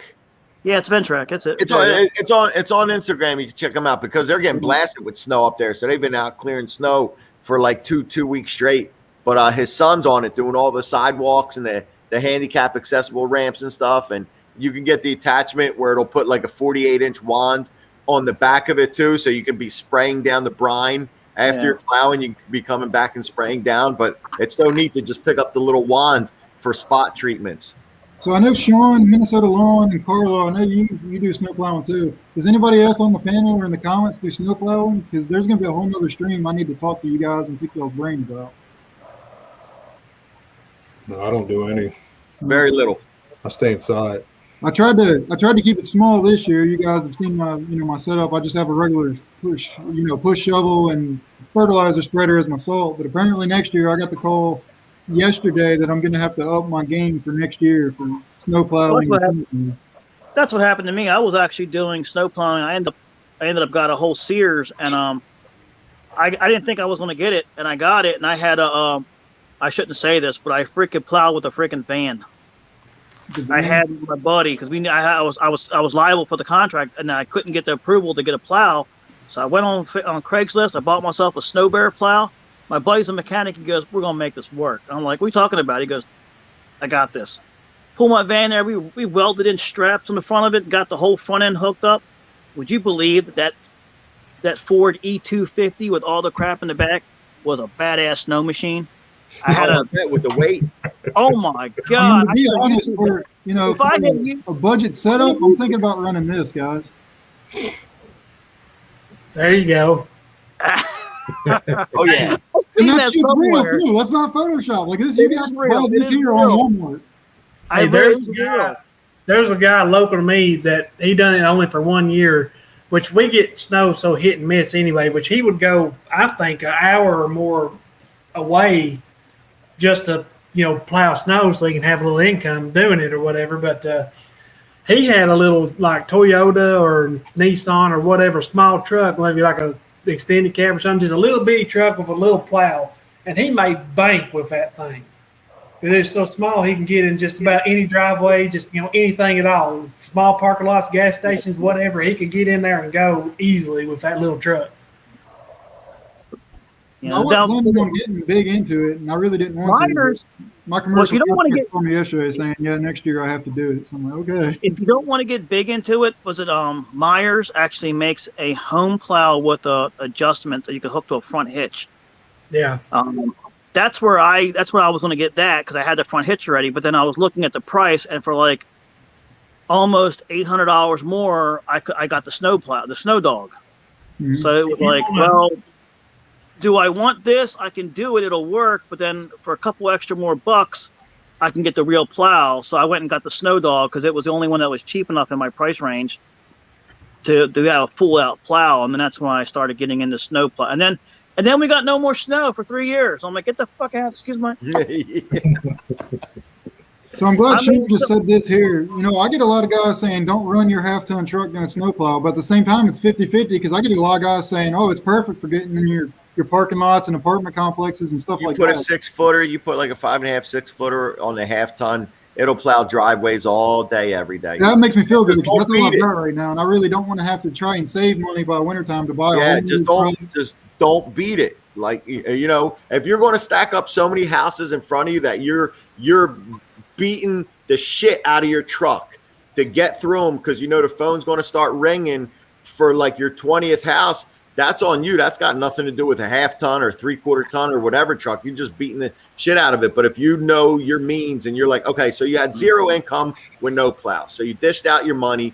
And I mean, who doesn't want to make money? This is coming from a Greek guy, but like you got to line up to go, all right, well, this is going to be my truck that's going to tow my trailer in the springtime and drive me around everywhere. So do I want to line up 35, 40, 50 houses because I want to bring that money in and potentially bust up the front end and just be like pushing that truck to the max and the trans and the transcooler? Or do you kind of want to look at it and say, all right, so in year one with taking on 20 houses, I'm not killing the truck. I'm backtracking driveways and clearing out aprons. You might pick up like a small Dunkin' Donuts or something, or Tim Hortons, wherever, small stuff. And you gauge it. So you're just not killing the truck, but a half-ton will plow snow all day, every day. In the 80s, we were using International Scouts. You know how small them are. Yeah. We used them all the time. Everybody was grabbing them because they were so small. Such a small wheelbase, you could spin around and everything. Easy.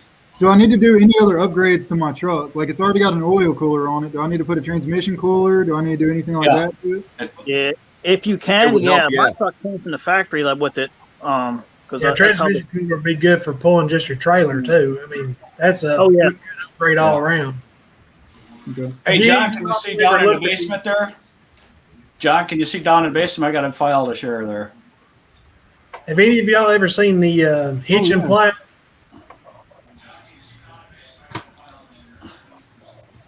You're talking about plowing snow with this zero turn. Yep. Oh, That's yeah. me. Check that out. That's me. Is that you, Mark? That's You? awesome. That's me. See the winch on there? The So winch yeah, picks I the was just plow about up. to say it's all cable driven, huh? Yeah. And the Yeah. lights. And lights. Yeah, every one of my motors has got lights on them. Can that work pretty good, Mark? Except for there's no weight on the back end, but it's not bad. So that'd probably be good for doing like sidewalks and stuff. Would you? Well, it'd be recommend? great. It's great for doing sidewalks. Perfect, because Put there's some wheel 3 weights apartment on it, you know? complexes that I'm gonna have to pick up for next year. So that's I built a rack. See right there, I was having problems spinning it because the weight is all off the back of the, and it's icy. so I've got a hitch on the Yeah. back of my mower. Could I build if I built like some kind of weight device to hold weights on it? Would that help? Do you think? I put weights on the back of it now, which helps out a lot. Because actually, I built that originally to push leaves up, to push piles of leaves up, and because I got several dump areas where I keep dumping all the time, and I just have to move the piles of leaves. So that's why I built that, and then it went from that, and then it snowed, and then Vicky says, "Well, why don't you plow with that?" I said, "Okay." So that's what I did. Yeah. Have any of y'all ever seen the hitch and plow? Hitch and plow. What's that one? It's Yeah, you put it in the back. Yeah.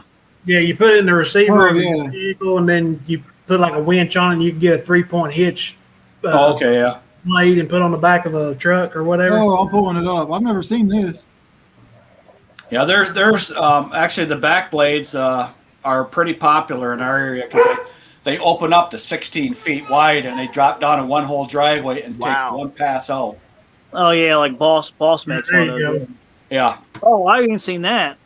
Look at that guy. looks Almost like like a Red box Green blade made for that. grading gravel and stuff. Oh, dude, I'm about to start grading some driveways in my truck now. It's actually pretty cool. I haven't seen that. That's pretty I've cool. never seen this. Yeah, this is So that's Yeah, good there's- for backing in, dropping it, and like back dragging, but driving out forward. You just got to make sure you don't back out far enough so when you drop it, you're not busting up someone's garage door. right. Oh yeah. Of course, you can't push backwards with that thing. You'll end up with your rear end up in the air. But you like you say, you can back up, drop it, and go. People plow Yeah, snow. drop it and pull out forward. Yeah. Yeah, people plow snow and everything with them. You can go to a farm equipment auction or whatever, or estate sale or whatever. You can pick up like a 7-foot back blade like that for like $150 or something. Oh yeah, easily. You can get into the snow game or whatever for like less than $500 using that setup. That's good to know. And I wonder Sean, how that works. My- And Sean this is what it's from, all about. Sean from Here's right here. Minnesota Lawn Care also said timbrins on the front of your truck also help out too with the squat because they'll only squat so far. Oh yeah. Yeah. I didn't understand what he was saying by that. Now I got it. Yeah. Yeah, I didn't understand it either. I got it now. Yeah, I saw that. And I was trying the whole time. I was like, I don't understand what that means. yeah, yeah. They're timbrins. They're just the stops that This are is front snow to replace related. it. I can hear the ice hitting my garage in here. It's icing over here. Yeah, we started getting freezing rain out here now too for a couple hours. Yeah. Where But y'all this from? I'm in New Jersey, like 10 minutes from Philly, right across the river from Philly in South Jersey. You're not too far. I'm in Maryland, so I'm in near between Baltimore and DC. So Oh yeah, less than 2 hours. yeah. So you're right Yeah, up. You get all the storms that miss us. Yeah, because we're closer to the water too. Yeah, we see what people don't understand is where I live, the Chesapeake Bay comes right up our whole state, right? Yeah. Uh-huh. So that bay, if the bay is not frozen over, we don't get any snow because the warm air from the water Melts it all. away. Yeah. So, and even the news people don't even know that. I even sent into one of the news people and I sent them a message saying the bay has to freeze over first, and they were like, "Oh, that's a good point." I'm like, Yeah, see, we got the same thing because we got Thunder Bay out here that we live on. It's the same thing. Lake just froze over the past week, so now we're getting snow. Same once thing. it freezes over, it's the exact opposite. It drags it in. Yep. Yeah, because Yeah. once it comes up to that bay, that storm does this. It splits because of the high pressure system of the bay. You can actually watch the weather forecast, and you can actually see the clouds. They go like this. They come down, and they just go like this. Because the warm air from the water just Yeah, the high pressure system from the water does it. Yeah. Now, if it Since we're happens, talking about snow and if snow it crosses anyway, over, then the eastern shore gets hit with the snow because it crosses over the bay. Yeah. But we never get the weather coming in from the ocean where we are. It always either comes back. do It any never of you guys comes. have experience with salt brining as opposed to just salting? Yep, That's that something works. Would That you works recommend well. one or the other, or Because why? a lot of our county garages put salt brine in with sand for the Okay. country roads that are all iced up that don't get any sunlight, and that's what they use on there. Because we got the amount of gas wells in our area. There's a lot of salt brine that comes out of them wells, so they just resell that stuff, which is a byproduct of the wells, which is nice because it works nice. Actually, they oil all our roads with that stuff too, with that brine. Which one? So for somebody just getting into the snowplow game, it won't be this year, obviously, but next year, would you recommend on like a budget sake, which one would be cheaper to do, including equipment? Regular old salt. Just regular salt? Okay. Yeah. Regular The old salt. brining, and Mark, correct me if I'm wrong, the brining is cheaper than the salt, but to get the setup, you got to get the tank Yes. system in your truck, the Yes. spreader in it. You go with salting, you can push spread, you can put a bunch of bags in your truck, get a push spreader, and you're up and running. The brine overall, material wise, is cheaper, but the setup's going to cost you more getting into it. And you got to remember, you're spraying salt in a pickup that rusts really fast. Yeah, I know that's the problem with salting and stuff is, you're gonna whatever you're using is gonna rust faster with it. Well, see, I got a buddy or actually several people around here are buying older pickups and taking the box off and just mounting salt spreaders right on the truck in place of the box, so that way they can wash it off because it's just going to rust off anyhow. Mhm. And that way, the biggest thing with them, and everybody is the same way, is wiring, because the salt and wiring don't agree. So Yeah, just every year, choose that stuff up. Okay. and so all they're doing now, instead of worrying about the wiring, they're getting trailer wiring, and they create a connection up halfway up there by the engine where it's not so much salt or the front of the vehicle. So they just unplug it, throw it away, and get another trailer wiring harness. That's all they're using is trailer lights because they're That's cheap. a good idea. Because they're only like $30. It's a very good idea. So what kind of life expectancy should I expect to get out of a truck if I start my half ton? Let's just say that I put a plow on it, a little tailgate salt spreader. How long is that truck going to last me before it's like, hey, you're going to need a new truck now? I'll give you an estimate. Mm-hmm. When we were doing the foreclosed homes, I had a 2001 half-ton Z71 pickup with the front end all leveled off and everything. We traveled 35,000 miles a year, plowing snow and cutting grass. I sold that truck with 210,000 miles on to another lawn care. They run it for 2 years and then sold it to another lawn care, and it's still running. That thing's got to have 300,000 miles on. Half-ton truck with the plow. You see, though, that was a Chevy. He has a Ford. Oh, I knew that was Be coming. nice, Dave. Be I nice, knew that buddy. was coming. Okay, John Deere guy. Okay. That's right, John. You can tell them now if you get a newer Ford with the aluminum body, it'll last all of them for salt and I can't plowing. afford a new Ford, man. I can't afford any new vehicle. I mean, you're looking at like Well, it's all older taking vehicle. care of it too, man. Spraying it down after every storm. Mine's a 2000. Now I don't have a spreader on it. I don't have a plow on it, but I used to tow jet skis, so it was on the ocean, taking them in and out.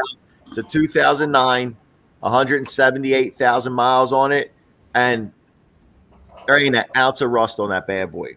Damn. Because I got an unlimited membership to the car wash. Yep. I get the undercarriage washed. Yep. I'm down there with cans of Mr. Wrench myself, like when the Yep. weather's nice. And there be times I get the little rainbow water sprinkler sometimes in the summertime, and I would just hook the hose up and put it up underneath there and just let the sprinkler run up under the truck for a few hours. And you'd be surprised what would come out. That's a good idea. Out of it. Yeah.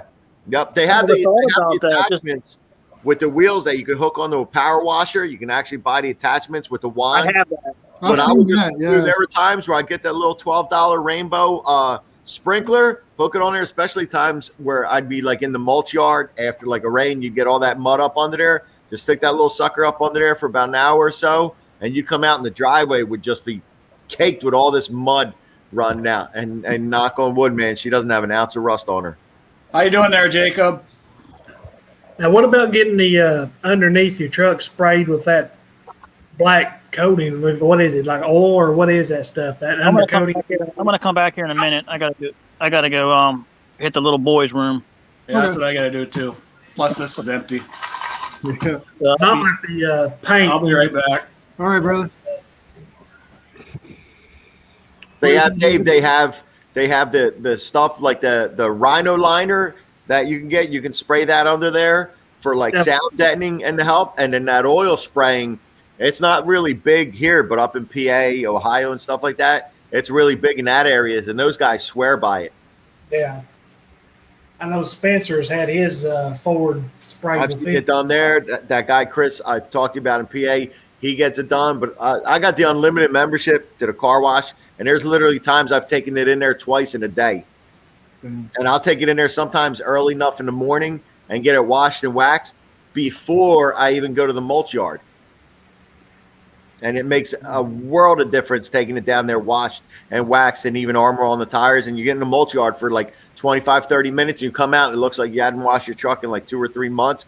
But it helps. And then later on, the guy was like, weren't you here this morning? And I'm like, yep, I'm done. And I'd be washing it before I would head into work. You got me beat, man. Last year, I think I washed my truck once because that's all I had time for. No, I got It was I the got week the before top Christmas. line. We'll see that video soon. Yeah, top line unlimited membership, man. And in there at least 4 or 5 times a month. The I truck. wash my lawnmowers every day almost. Right. At least every other day in the mowing season. But my truck, it's the last thing that gets washed. I need to start washing my truck a little bit better than what I do. But I do too. Yeah, I got to get like 5, 6 more years out of her. So it's one to make it look nice because I enjoy it, but two, you know, it's part of the upkeep in my eyes, man. I gotta get like 5, 6 more years out of her. Yeah. I'm the same way. I can't afford a new truck anytime soon. If I get a newer truck, it'll be a Who can? Get anything decent is going to cost you like 40, 45 grand. Oh yeah. Anything decent. Any kind of upgrade, you're looking at like 60 Yeah. And then here for me, like Mike, me and you were talking about in my first stream. Here for me, when I buy a vehicle, I have to pay 8.8% of whatever I bought that truck for at the DMV to get my tags as the sales tax for it. So whatever truck I buy, whatever the price tag is, 8.8% has to come out of my pocket to put tags on it. what did you pay for your truck? My truck? Yeah. Like you talking about the tags? No, your truck. Oh, I paid $15,000 for mine 2 years ago now. A year ago. I think I froze up. No, you're still going. Yeah, I heard Okay, you. that's for the price tag. That's for the MSRP what I paid for it, and then I had to pay.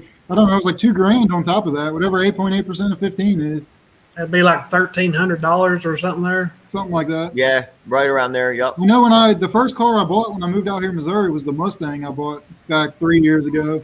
And when I bought that, I went to the dealer. I'm like, yeah, I'm about to get my tags, and they go, okay, you owe us, $1,500. I'm like, say what? I'm like, yeah, you got to pay $1,500 as tax. I'm like, for what? Jeez.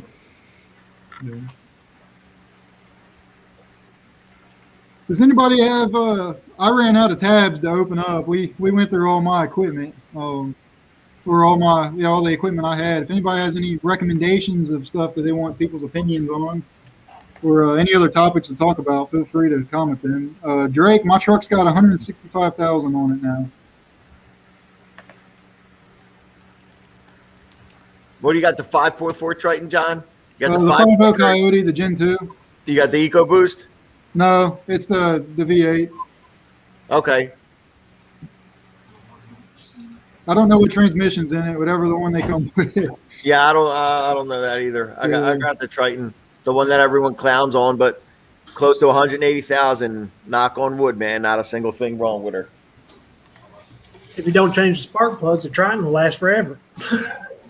Dude, those spark plugs were freaking like that long coming out of it the first time. And the original set was 2-piece. I'm like, who? I love Ford. I'm a Blue Oval guy, but their engineering sometimes they over-engineer everything. The Mustang I had suffered from that same problem at the Triton. It had the 3-piece Coyote or the 3-piece spark plug that breaks off when you go to change it. I'm like, that engineer should get punched right in his face. You should find a guy that engineered that spark plug and be like, come here, you. Yeah. This is for you, buddy. Yeah. It's just a money racket. It's all it is. Mm-hmm. For Change sure. the plugs. Change the plugs. You ruin your head. Put new heads on it. Because you best believe they had a tool for taking out multi-piece spark plugs Oh yes, they did. that came And separated. it's expensive because I had to buy it. Mhm. Yep. Yeah, just think of the Snap-on man. How much he smiled every time they come up with this stuff. Yeah. He's like, hey, I noticed you service a lot of Fords here. I got the tool for you. And, Oh yeah. and he's like, for $350, this could be yours. Yeah. There's a local hometown garage around here. He won't even work on a Triton simply because of the problems I have with it. John here. Hey John, I'll put that link in there for that video I was telling you about for that trimmer. That's the only other equipment I had that you didn't talk about. Okay. I don't even know if it's a new piece of equipment. It's a Echo 410 trimmer.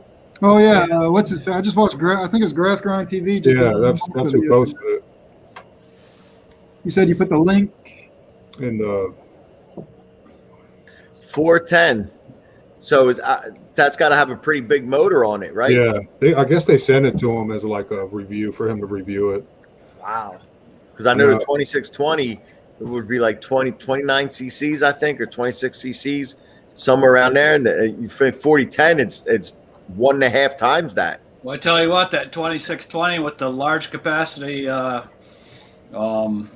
speed feed head is smooth. There's hardly any vibration. I got the 2620 stick edger, and I love it. I love it. That thing it runs nice, real I'm nice. looking for it. I don't see. Did you already put it in yet? Wait, Mark, you're running steels right now, ain't you? For the trimmers, no. Oh, I thought you talked about. I heard you talking about going to steel or something. Yeah, we're going. We're gonna get one in the spring here. Vicky she wore out her Makita. I'll put it in there again, John. Her gas powered Makita's been 3 seasons, and it was done last season. So, where are you putting it at, Dave? He's looking for a link. I saw a guy. He was actually a Jersey boy. You know the tailgate extenders in the bed of the trucks, those aluminum railing things? He took that and he mounted it to the front casters of his walk behind and made a leaf rake out of it. Oh yeah, I can see that. And I had never seen that. Not saying he's the only one that ever did it, but I personally had never seen it anywhere. And man, I had to reach out to him right away. I said, this is one of the coolest things I'd ever seen, because they're selling the other ones at Dawson Manufacturing. They're like $350 or something like that. I'd be way off on the price. And he was moving his volume of leaves across this lawn with his little walk behind and his tailgate extender on there, just bringing leaves right out to the curb. John froze. Dave's not froze. Dave, and Mark. The only John's froze. I'm sitting so still, it looks like I'm froze. No, you're blurred too. Oh, am I? Yeah, John's he'll be back in a second. Mark, you're the senior guy, so it's your show now. You take control. It's my show. Out of respect, the pecking order goes to Mark. It's his show right now. You know, it's funny because I show up in all these streams and everybody leaves. I don't understand. I feel the same way sometimes too. People said I talk a lot. I don't know. Yeah, I talk a lot too. So yeah, that's life. We're just excited to share info, man, and chat with people all over the thing. And if all the advice we're giving John, man, it gets him that much further to have a good snow season next year. That's what it's all about. You back, buddy? I'm back. Let's see. So I didn't see your link, Dave, but I pulled it up. I'm pretty sure this is the same. Yeah, I don't know what it's in there. Like I can see it on my. I don't even see it. I don't see the comment. I don't see it either. Are you under comments or private chat? No, it's blocked. No, guarantee you have to go to YouTube because it's not an approved account or approved comment. Gotcha. They got it. You have to approve it. Is it this here? Now, I'm pretty sure. Were you linking your video? Yeah, but that's the brush cutter. I think he got like an actual. Yeah, this has the brush cutter attachment on. So that's a PAS too, right? Isn't that right there is just a motor head, So this isn't just a brush cutter; it's actually like a PAS system, correct? No, this is a regular trimmer, but you can change the head on it. Like, Okay. This isn't Yeah, well, that might Were be. you It's got the looking little knob to- right there. This might be the Yeah. PAS. Actually. It's listed as SRM. It's not PAS. But I thought it's just a head down here. You can take the head off and change the head out because I bought this attachment for my PA or for my SRM 225. This little brush cutter attachment right here. Did you ever use it? I haven't got to use it yet. I've got one job that I'm going to do as soon as the guy gets back to me.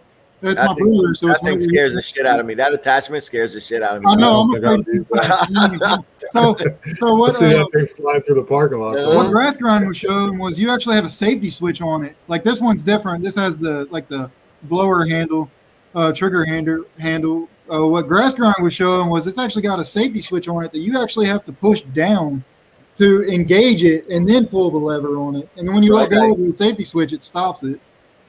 Now, what you say you was going to possibly buy the brush cutter attachment? I have the brush cutter attachment. Is there a difference between the brush cutter attachment and the regular trimmer attachment? Because you could just take the head off and put a brush blade on your trimmer. That's what it is. It's the brush cutter head. You just take Oh, you got the the actual head. Okay. yep. You just take the trimmer head off and put it on. Yeah, because they sell those, with it's just a weed eater attachment with a blade on it. And you could buy that whole entire setup. Now I understand it'd be quick to switch from trimmer to that, but I mean, what's the point when you could just take the trimmer head off and just put a blade on that instead of have just one attachment? I think I paid like $50 for my little blade set up, and I don't know. I price shopped it, so I was already there at the dealer. I was like, hell yeah, go ahead and give me that. I'll be cutting a 4-wheeler trail when the weather warms up a bit. This year, here we go, I got it. I'm staying away from any kind of things like that. Whenever I upgrade trimmers, I'm thinking about upgrading in the next year or two, just to get a lighter trimmer. My 111 is perfectly fine, but wouldn't mind having something lighter. But I ain't taking on no more brush jobs. That's why I went ahead and sold the DR trimmer and everything. Never should have bought it.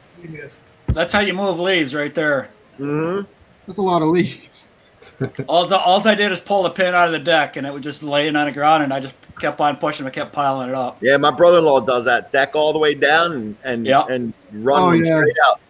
Yep. That was a little Freedom Z. Yeah. That yard was like that every single week. Wow. Yeah, there must be 100 maple trees in that yard. It was just everywhere. That's a lot of leaves, man. Oh, it was freaking horrible. It was absolutely horrible. It would take us forever to get all them leaves. We'd blow them because we just blow them all off the side there and just push them back into the woods because that's all we could do with them. There's just too many. What do you guys You think about charging them weekly, Mark, when you guys were out there, or was it like at the year you say, hey, it's going to be a 500 every week? It was like that every single week. That's what I would do too, man. I'm really a la carte with a lot of my stuff because especially with it being part time, I kind of control how much money I bring in and when, because I've had people like ask to like say, hey, the mowing's 42.50 every week. How about we just give you like 55 every week or 60 every week and you pick up some branches and this and this. And I'm like, well, if you're telling me that's what you want to do or you're going to drop me, then yeah, I guess I'll do it. But if you're asking, they're like, nah, I'd rather do this. And then at any time, I got some extra time or we hit a drought and mowing slows down, I'd be like, oh, I'll come pick up some sticks or whatever for this amount of money. Or, yo, you want to address, your curb line that got a little overgrown. I kind of always liked it that way. Now, see these leaf plows, they have their place. And these yards that have a lot of oak trees or a lot of maple trees, the leaves just pile up, and you have a place to push them, or your municipalities pick it up at the curb. These work great for that. And like our area, we don't have that. We have to haul it away or mulch it up in the yard if the yard's big enough to do it. Now, if any of the local municipalities around you all pick up the leaves, how do they do it? Do they just use a debris loader, or they got some sort of thing? Well, how do they pick them up and get rid of them? Ours does both. Ours has a front end loader that scoops them up and puts them into a truck. If we've gotten a lot of rain and they're really wet, they'll come out with the front end loader. and they also have the vacuum trucks. But again, that's what $11,000 a year in property tax will get you. There better not be one freaking leaf out on our freaking curb, man. At the money I pay you, and they're good with all that stuff, man. They really, really are with the snow removal and leaf cleanups and everything, recycling and trash. They do the yard waste once a week. Like they got a day designated 4 days out of the week for pretty much everything to put out there. I watched a video that I thought was really cool. The municipality was picking up leaves. They had a Packmore trash truck with a hinged ramp built to the back of it that the cable would lift up and down. And they had a mini front end loader with a leaf plow on it that would run around and just drive right up into it. Yeah, it just run up right to the back of it, and then they would run the Packmore bed to pack them leaves into the truck, and so the rear end would be empty for the next load to go in there. Yeah, I can dig it. I got a buddy that's got a Fort Place snowmobile trailer with the ramp off on the front. He has a 4-wheeler that he pushes he dumps the leaves in the back and he pushes them up, keeps pushing them up. And then when he takes out the dump site and the 4-wheeler's already in the front of the trailer and he just pushes it out. So he just pushes them out. Yeah, that's cool. Yeah. Nah, I'm the idiot at the leaf yard with the tarp that I overloaded. And I try to drag it out, and it's just way too heavy to drag out. So you got to fire up the blower, and you're sitting there moving like a foot and a half of leaves off the thing, and you look over, and there's all the larger guys like standing there going like, "When's this freaking scab going to get out of the way?"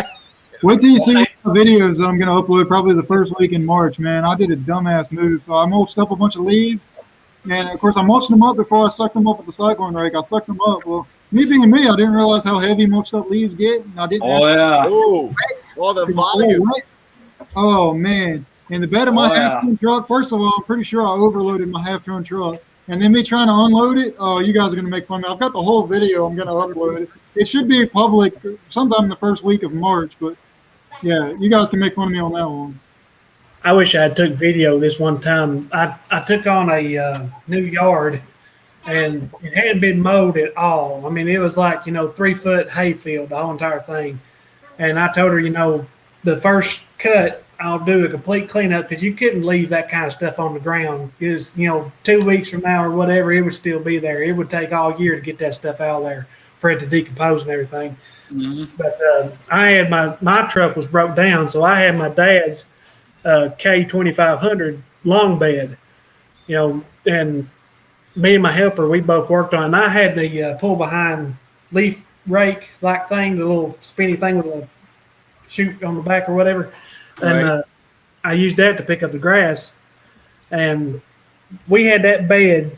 I would get up and stomp it down too. We had that bed heaping full. I mean, it was over the top of the bed with grass off that whole entire yard. I wish I took some video of that. Probably heavy. Yeah. All that moisture it holds. You don't think about it. You're like, oh, it's just grass. How heavy can it be? Shit. Luckily, it was dry, but there was a lot of grass. That's for sure. How heavy can it be, and how bad can it smell after a day or two? Yeah. Man. Composting. Especially if you got leaves in your life, you get that perfect compost mix. Yeah. Woo! Yeah. Yeah, we've all been there. I used to bag a yard. It was a push mow yard, and I'd have to haul the grass away, and I just dump it in the back of the truck. Well, one evening I got that yard mowed, and as soon as I got home, it rained, and it rained for 3 days straight. Oh. Yeah. You might have little mushrooms growing in the bed of your truck in that grass. Get that top layer of grass off there, and you have to step away from the truck for about 5 minutes to catch your breath. There's a good side business to run there. Start selling mushrooms while you're out. Mushrooms, dude. I bagged grass for one season. I don't even own a bagger. Oh, I have both my Skag and Gravely have baggers. Yeah. I have to have them in the spring. I've been running the accelerator grass bagger, and I hate that. And then for the leaves, I have the cyclone rake, and I'm not the biggest fan for a commercial guy using that either. But that accelerator bagger, you can sew yourself a big tarp on the end of it. Look at our video, and a couple other guys did it. I Randy- thought I did something like that, but my problem is it gets heavy when you start sucking up some wet leaves and stuff. Oh, yeah, it does. The bed of the truck. Yeah. I didn't like it. Yeah, Randy with Countryside does that with a big bag extender for Yeah. one of them. Mhm. Yeah, I did that to my my turf tracer. I got it from Countryside, and I probably had a good, I don't know, maybe 40, 50 pounds of leaves just hanging on the side of my turf tracer. It was just getting pulled all over the place. Yeah, it'll throw a lot of leaves in there, man. Oh yeah. For real. So you change out to the gator blades, get a really, really, really sharp set under there, and you put that, that bagger on. It's just mincing them up and shooting them out through there and bagging them up. But just like you said, you're probably like, one more pass. One more pass. Gets one you more every time. pass. We're doing so good. One more pass. And then you get back to the trailer. Plug right up. 150 pounds of leaves looking like a dope on the side of the road trying to yank that thing in there. What do you guys think? Let me see if I can load this up. I got another one. Since we're talking about leaves and stuff, I don't know enough about this, and I think it's still kind of new, but you guys might have experience of it. Let me get it loaded up, and I'll show you. Make sure it's gonna load. Oh, this is another website where there's a lot freaking going on. Do any of you all run X blades? That's what I'm loading up right now. I can't get it to load. We're on the same. We are on the same line length there, John. It's what the heck? That setup terrifies me. Yeah. Yeah, I'm scared something will go wrong. I love my spindles. I love my spindles too much to do that. That's what I'm hearing. A lot of guys are saying, it'll cause extra wear and tear on your spindle. Some guys are saying, oh, it's fine. And then some guys' argument is if it was really that good for the mower, it would come from the factory with them. Well, I have a problem because I run bagger all the time. It's going to chew up my deck belts like there's no tomorrow. I'll be going through deck belts like nothing. But see, I already go through them a lot. The reason I would be interested in them is a lot of my yards that I have currently are bi-weekly. And I wonder if a setup like that could cut down to where I could just actually, in one pass, get a pretty well clean result and not have to go over it again. That killed me last year. We had so much dew and a good amount of rain and everything. I skipped like 1 or 2 yards, one cut the whole entire season. That's it. And like the season before, like the later half of the season, I didn't cut hardly nothing because we had a severe drought. But last year, just the wet grass and the overall growth just killed me. I was having to double cut every yard. And I can't what I'm going to tell you, right? I can't talk them into weekly. 10 days, every 10 days. You tell them bi-weekly and you show up every 10 days. Yep. Well, where I work full time, I can't do it. That's the other problem you're going to have too. Yeah. That's the whole other problem with being a full-time job and then a side hustle with the lawn care is you're limited to what you are able to do. Yeah. I'm hoping this year will be a lot easier on me with this work schedule we have now. Because last year I worked a crazy work schedule. I worked like 6 days on, 3 off, 5 on, 3 off, work 1 day, off 3, and start over. Yeah. Right. Every week, it was always alternating. Every week was alternating when I would be there. I'd be there either in the early part of the later week or the, early part of the next week. Yeah, shift work's tough. Yeah. And it's tough to lock down schedule with your customers. Luckily, they all worked with me. I never had no complaints about the schedule or nothing. I've never had no complaints about that at all. But it made for a rough trying to keep everything in check and then throw in the weather problems as well. Well, the weather has a lot to do with everybody because it gets in the way really fast. Sure. That's one of the main reasons why I stayed on second shift all these years. I could have gone to first shift so many times, but I prefer it because I've worked day shift and mowed in the afternoon, and I would much rather mow during the day and go to work at night. Oh, yeah. 100%. Deep Roots wants to know who on the panel is full-time and why. I'm full-time because I'm Mark. a dumbass. Mark. I wish I stayed full-time job, but I went full-time. Yeah, I've been full-time for 5 years for sure. I think maybe 6, something like that. But I should have gone full-time earlier. because with me working a full-time job and a part-time job actually held me back. I could have made more money faster and been farther along in my lawn care business. But also them other jobs taught me a lot of things about dealing with customers too. So, you know, it's a give and take there, you know, which one's better, which one's not. So I don't, you know, I think it worked all out to where I'm at where I should be at right now. You know, I wish I was farther along, but you know, I'm okay. I did a part-time job. You know, I was doing lawn care part-time and I was still working my full-time job. And it got to the point where it was costing me more to drive to my full-time job than I was making, and I was losing money. And then the other big factor for me was I took on a little bit more than I probably should have and bit off more than I could chew, I guess you can say, in the beginning of lawn care. So I had customers asking, how come I can't make it this day? And I'm like, well, I work a full-time job still. You know, I'm working. I'll be here afterwards. And then the other thing that added up was in the springtime when it was still getting dark early, you know, I would rush home from my job. I would load my mowers up and I would run to the next job. And I was like a crackhead. I was just running, That's tough. trying to make it to every job I possibly can. And I was cutting into the dark, just trying to get it done. And then I was like, you know, something's got to give here. Oh, yeah.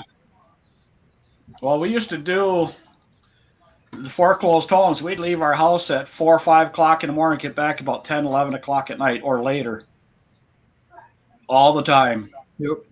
And it was. I wasn't quite that late. My latest was 9, but I was pulling into the house at 9 anyways. Well, you guys know how long it takes to do each yard.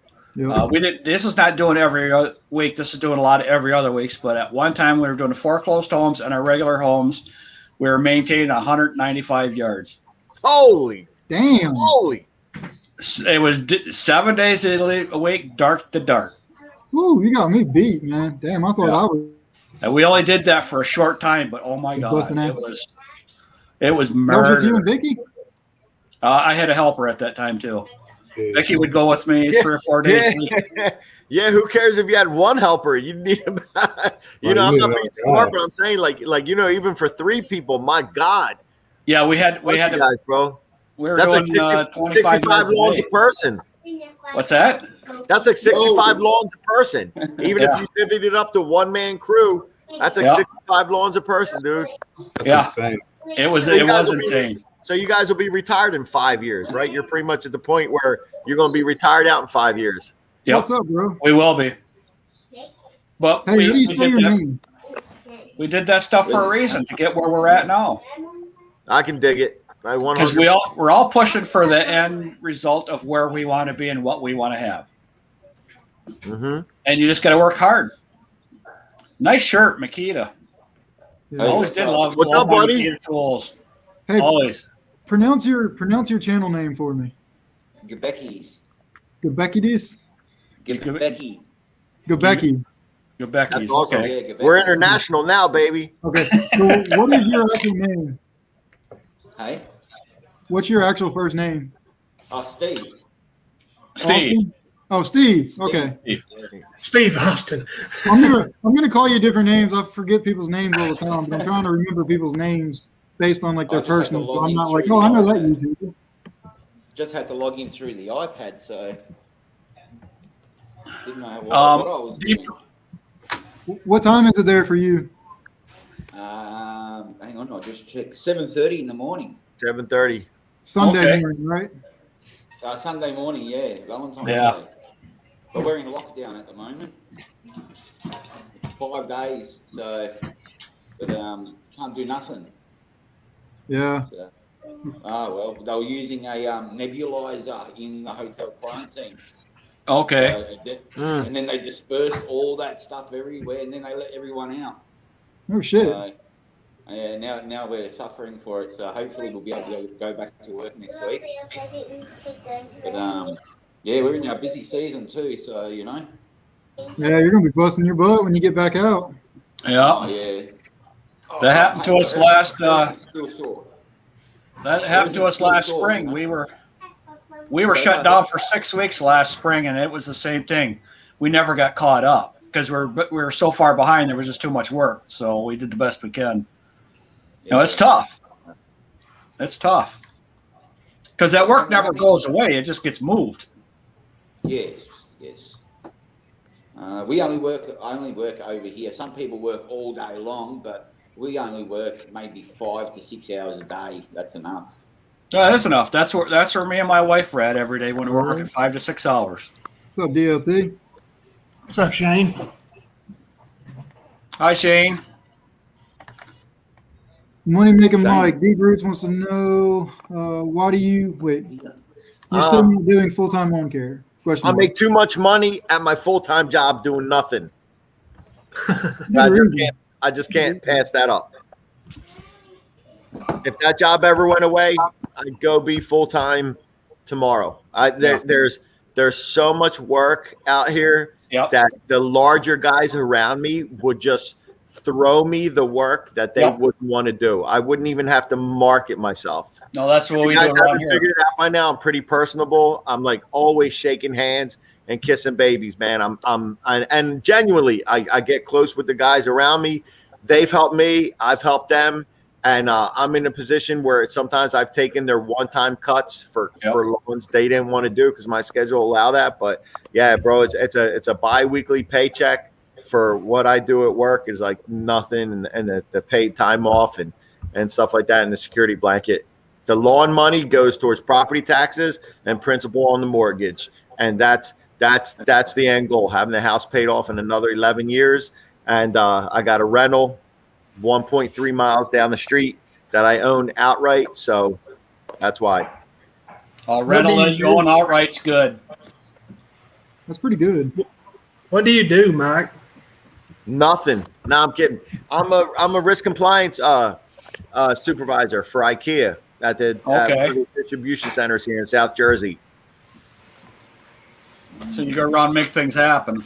Yeah, I did it right out of high school. I started doing distribution right out of high school, and a funny story of a guy that I'm really close friends with. He started mowing lawns on the side through a larger company. Learned, went out and got a 32 Toro. He had a Ford Ranger with a little 5x8 trailer.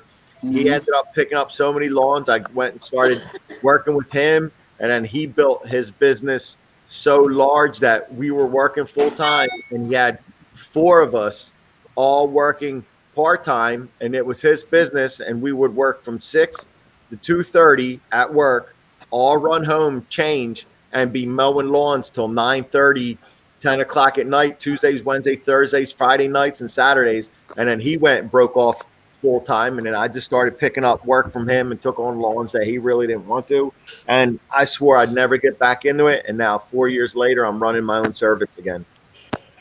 But the paycheck's coming, bi-weekly, guaranteed, 100%. The money's there. And all the other money is to pay off debt that I don't want to carry till I'm 70 years old. See you later, Shane. See, that's what we did this past year. We paid off a whole lot of debt. And it made a big, huge difference on our stress levels. Well, it's like adding income. The more debt you pay off, it's like giving yourself a raise. That's what I wish I did in the beginning. I wish I was able to balance somehow my work and not take on as much and just suck it up and work my day job for a little bit longer full time and use all the extra money I can make paying off stuff. Sure. But of course I didn't. So, but it is what it is. I'm happy, man. I tell you, when I went full time though, I've hated every job I've ever worked at except for doing lawn care. I freaking love doing lawn care. And my wife can attest to it. Ever since I went full time, yeah, there's a lot more stress running a business, but I've been so much more stress-free and just happy in life, just being my own boss, if that makes sense. Absolutely. Vicky's ready to go back out cutting grass. I think we all are in the north, tired of snow. I'm ready to cut grass. I'm tired of cold weather. Yep. That leaf cleanup I did 2 weeks ago or a week ago, however long ago it was now, I enjoyed it so much because I got to use my equipment again, It was the first time I got to use it in this season and haven't got to use it all year. Sure. So what do you guys like doing? Bigger jobs or you prefer just mowing? I like mowing the bigger properties is what I really like doing. Only have to go to one place, drop my trailer, and mow all day. Yeah, it's a lot of work and you bust your ass, but I don't know. It's good money and I like it. But that's just what's worked for me. I'd rather be on a machine. The more I'm on the machine, the better for me. And for me, I've we never get done here, anything other sometimes we than get here that. like 8 lawns to do in 5 or 6 hours, but they're only small properties. So sometimes Yep. you have to travel to 8 different jobs and deal with 8 people, you know? That's where I'm at. I'm at the same way you are. Same thing. Yeah, and they're only, you know, sometimes, but then if you do a hedge trimming job over here and you do a 3 meter tall hedge, and by 15 meters, you know, you can earn, depends on the quality of the customer, you can earn $450 for that job. Whereas the other customers are only $40 jobs, and then you've got to run around all day. Yep. So Yeah, I like landscaping and mulching. I was just about to ask, any guys do landscaping? Like brick patios and stuff? No, No, patios. not like that. I do mulch and Just mulch? yeah, mulch and planting shrubs. Oop, I lost. Am I frozen again? No, you're good, bro. you're good. It froze up on my screen. So none of you guys do landscaping, like brick patios? I mean, I think I missed out on that. No. I don't do it for a reason, because then I have to keep, if it's more than a 1-day job, I have to go back and see that customer again. So what happens after I see that customer the next day, they become assholes. They say, oh, can you do this? Can you do that? But if you do it in 1 day, get the money and run, they can't ask You know what? We're laughing, Steve, but there's so much truth to that.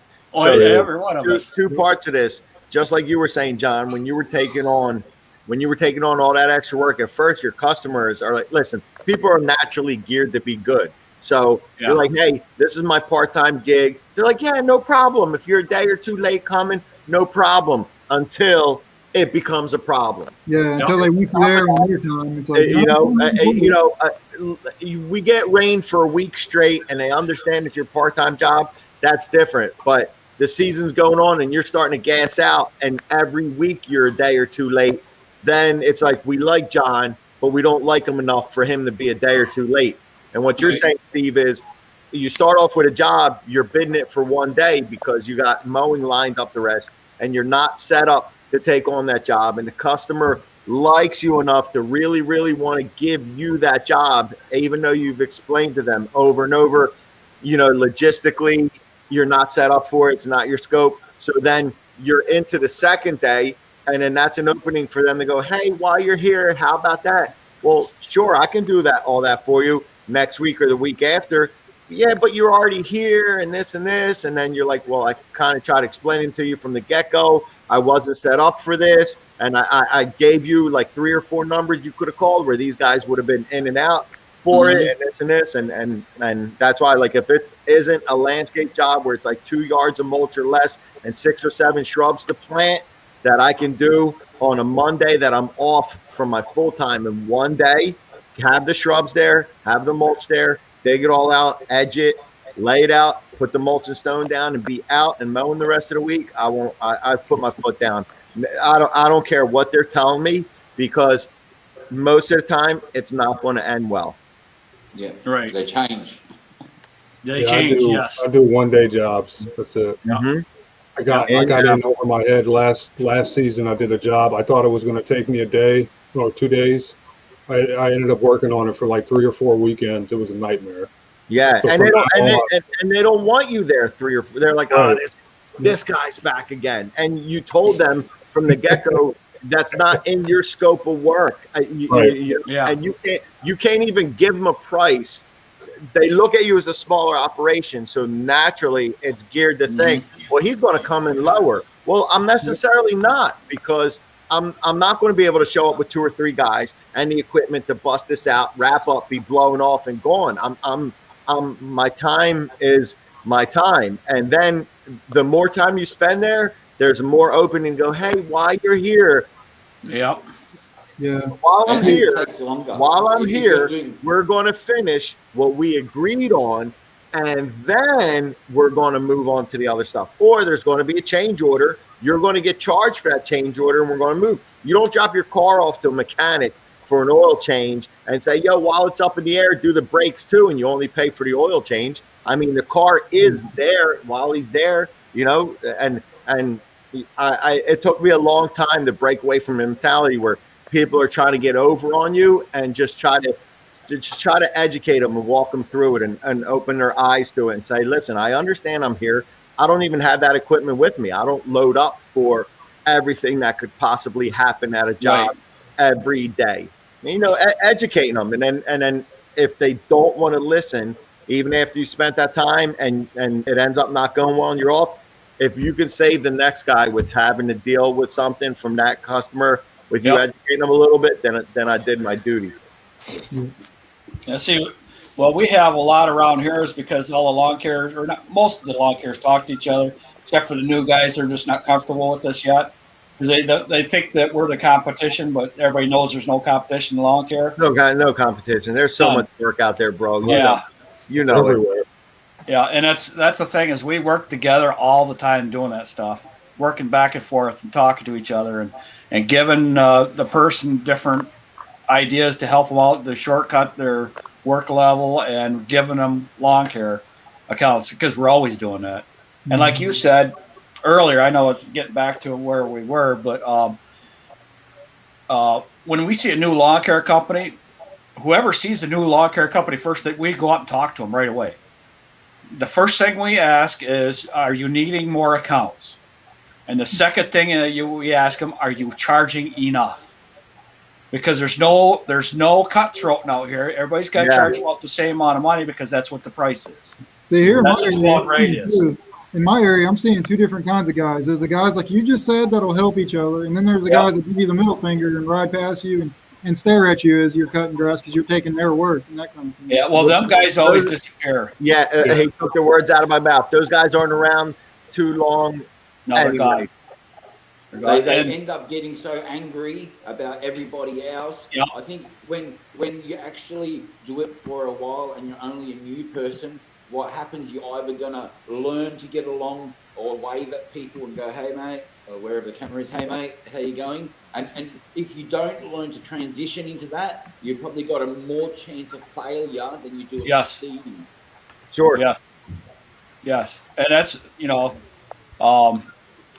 we could bury a brand new lawn care account, a new lawn care guy in a month. We could bury him with equipment. Or, I mean, not with equipment, but with accounts until he's within a month. They're full because we can't take on. We only got so many hours a day, so we can't take on these new customers. And you know how it is. Every day there's someone else that can no longer physically cut their grass anymore. Yep.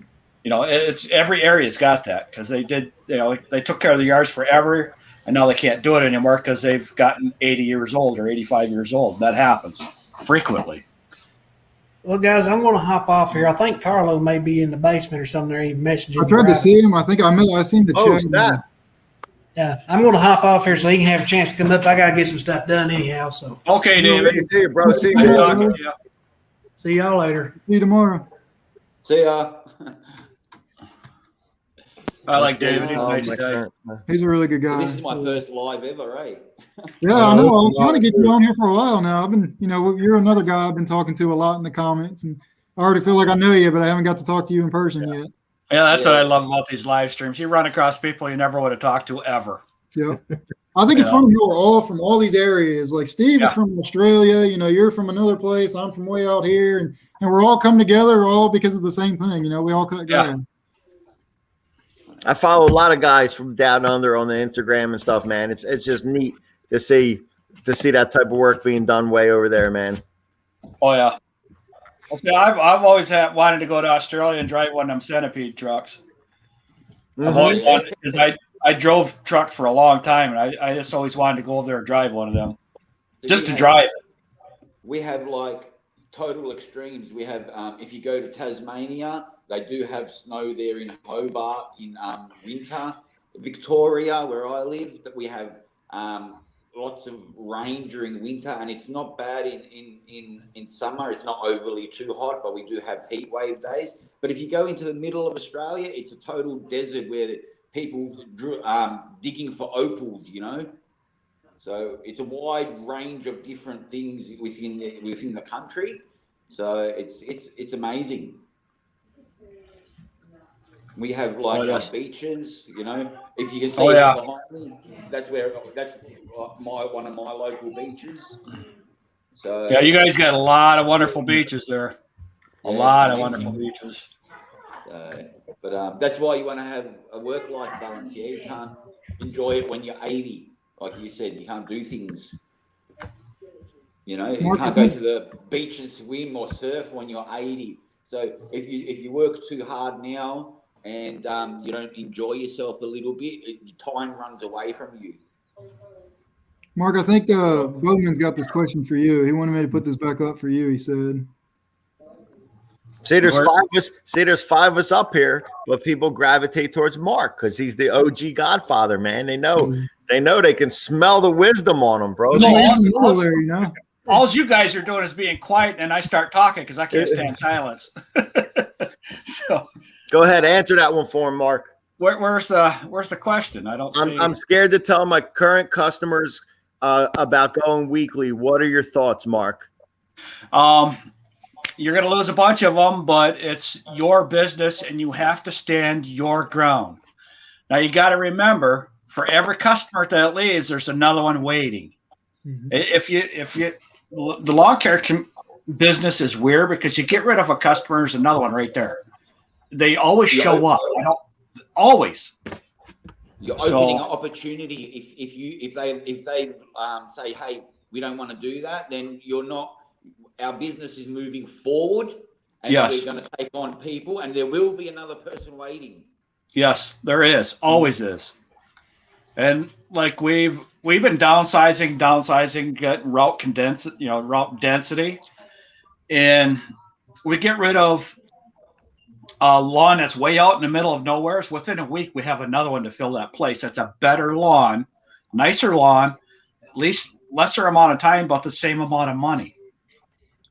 So that's what you want. We want to have the nicer lawns where we don't have to spend as long in there, but we could charge a little bit more because there's more work for us in the future there. Yeah.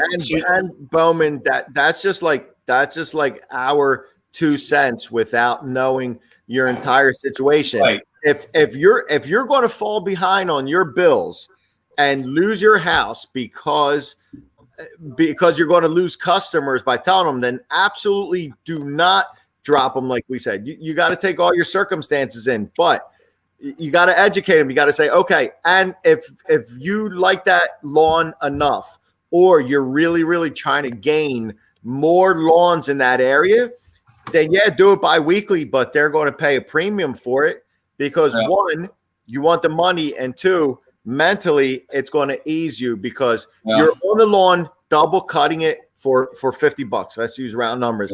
And every second you're on that lawn, it's burning your freaking britches that you could be on your next one. And week after bi-weekly after bi-weekly, that's just going to make you so aggravated, you're going to start cutting corners.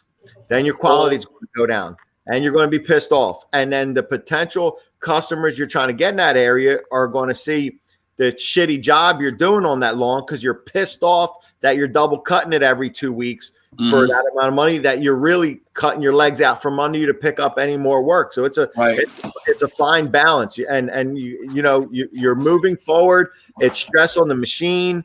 It's your time. You're not being compensated. And if they're adamant about staying bi-weekly, let them deal with someone that will do it bi-weekly. But if it's a lawn that needs to be cut every week, no one's going to continue to do that. And they're constantly going to be cycling through people. Or you replace them, these customers, when you get the customers that you want, find the worst customer that you had, and you got this brand new customer, then you are willing and able to tell them, hey, no more. It's not going to roll like that anymore. We're changing, and then you've got that new customer and you actually haven't really lost that money because the new customer is replacing the old one. So, but you just can't give up sometimes. You got to know what's best for your business, and then the next year or the next season you're going to be better. Yep. Mark, you're muted. You're muted. Sorry, there was grandchildren. There we go. Thanks. Appreciate it. A very wise gentleman, thanks, Mike. A very wise gentleman told me to get rid of the bottom 10% every year. You got to rotate 10% of your clientele every year until you get to where you believe your lawn care company should be. And that's what we've been doing for a lot of years. So, that's just something to think about too. And it works out pretty well. So, facts on that one. That's good advice right there. Yeah, you're always going to have one that you don't like. Yes, always. I've had my fair share of pain in the ass customers, that's for sure. Yeah, it may be the best yard in the world, but the customer is just a pain in the ass. And especially ever since COVID and so many more people were home, I would get to the point where I mowing during the day and going to work at night was great for me because I hardly had to deal with anyone. And then within one season, I had to deal with everybody being home. And naturally, everyone, hey, I hardly get to see you. Hey, crazy times. Hey, this. Yeah, I'm working from home. And I'm like, yeah, fantastic. I love you guys, but I got to mow and get to work tonight. Be like, I'm not working from home, and my place never shut down. So I got to mow, and I got to go home and shower, and I got to get to work tonight. And then you just got their cars there that you never had to deal with, and extra blown off from around the cars, and this and that. So a lot of things have changed, but we changed our route because of that, because we knew what time the customer was going to be busy. So it wasn't to be rude; it was just because we're on a time schedule. We don't have so much time. Sure. And then some neighborhoods are very busy with traffic, so we moved them around too. Absolutely. And that's when we used to mow in the afternoon. That was another thing. We'd be home. Our 8-hour day would be over at 2:30, and we'd be loaded up and out mowing by 3:15. And you knew when 5 o'clock, 5:15 started to hit, and you still had 6 or 7 to mow, you'd be like, oh my God, that lawn would be 3 minutes away without traffic. And now, you're sitting on one of the county roads with 7 or 8 traffic lights to go, and the offices are letting out. So that's one of the main reasons I stayed second shift, because I'd much rather mow during the day and then be able to go and work at night. Our Wednesday route, it's a high density route, but there's a lot of traffic, so we only make right turns that day. Because you only have we just not everything lined up. Yeah, sure. Yeah. Sure, absolutely.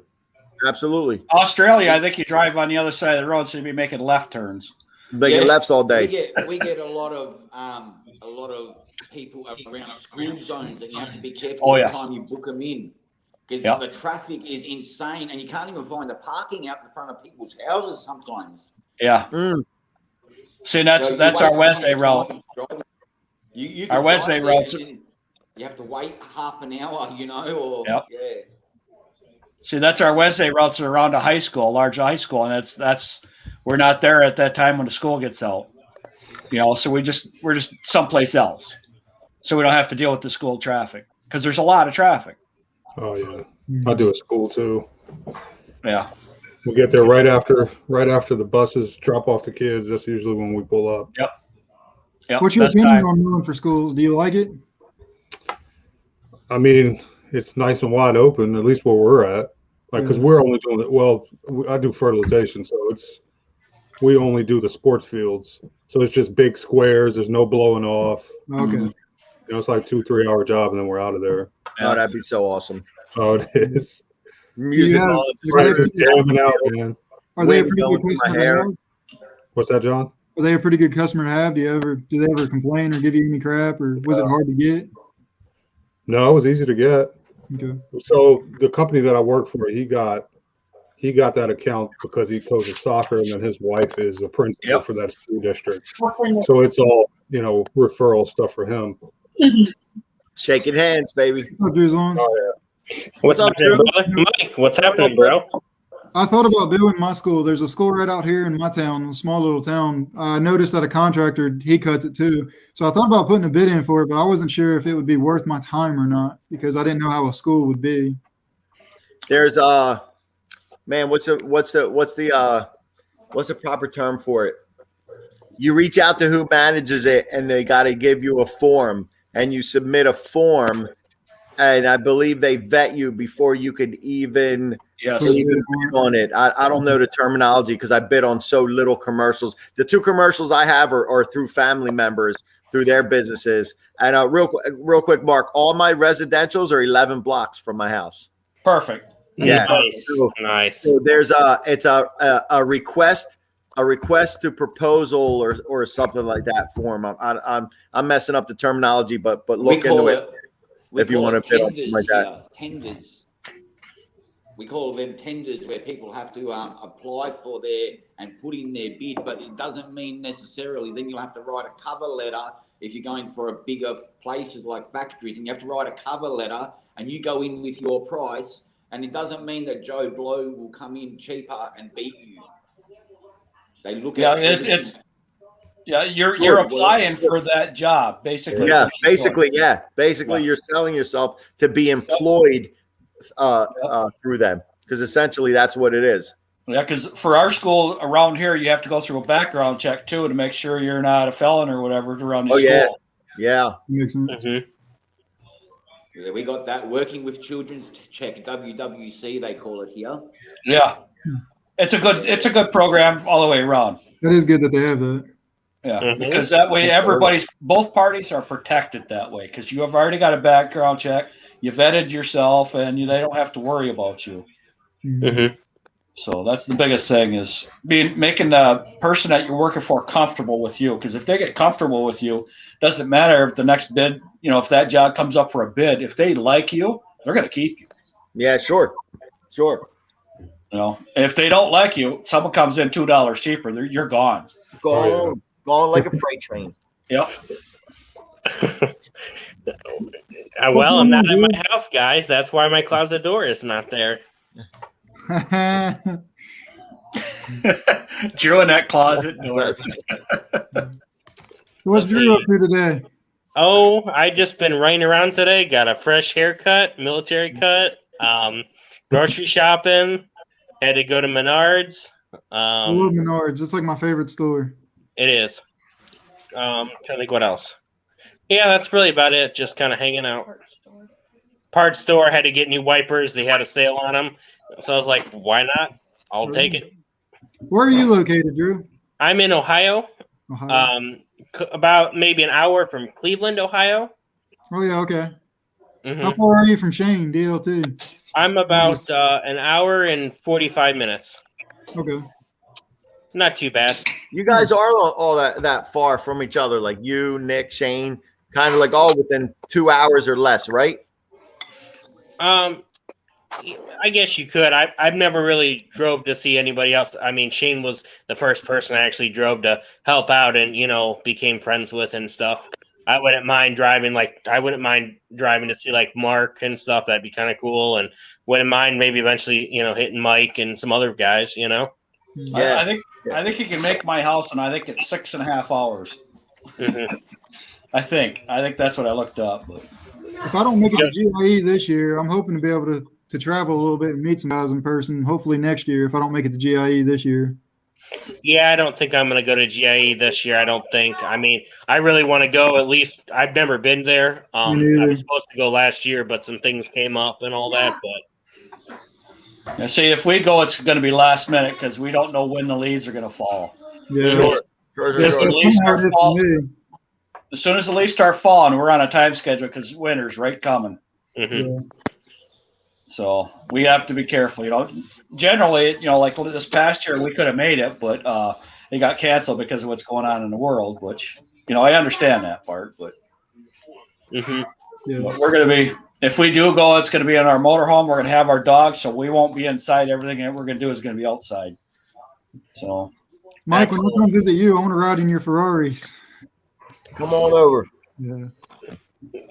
And that doesn't mean no Bentleys either. That's low class. We got to go high, million dollar cars. Dude, I'd be in a Bentley or a Ferrari any day. It's like driving in a cloud.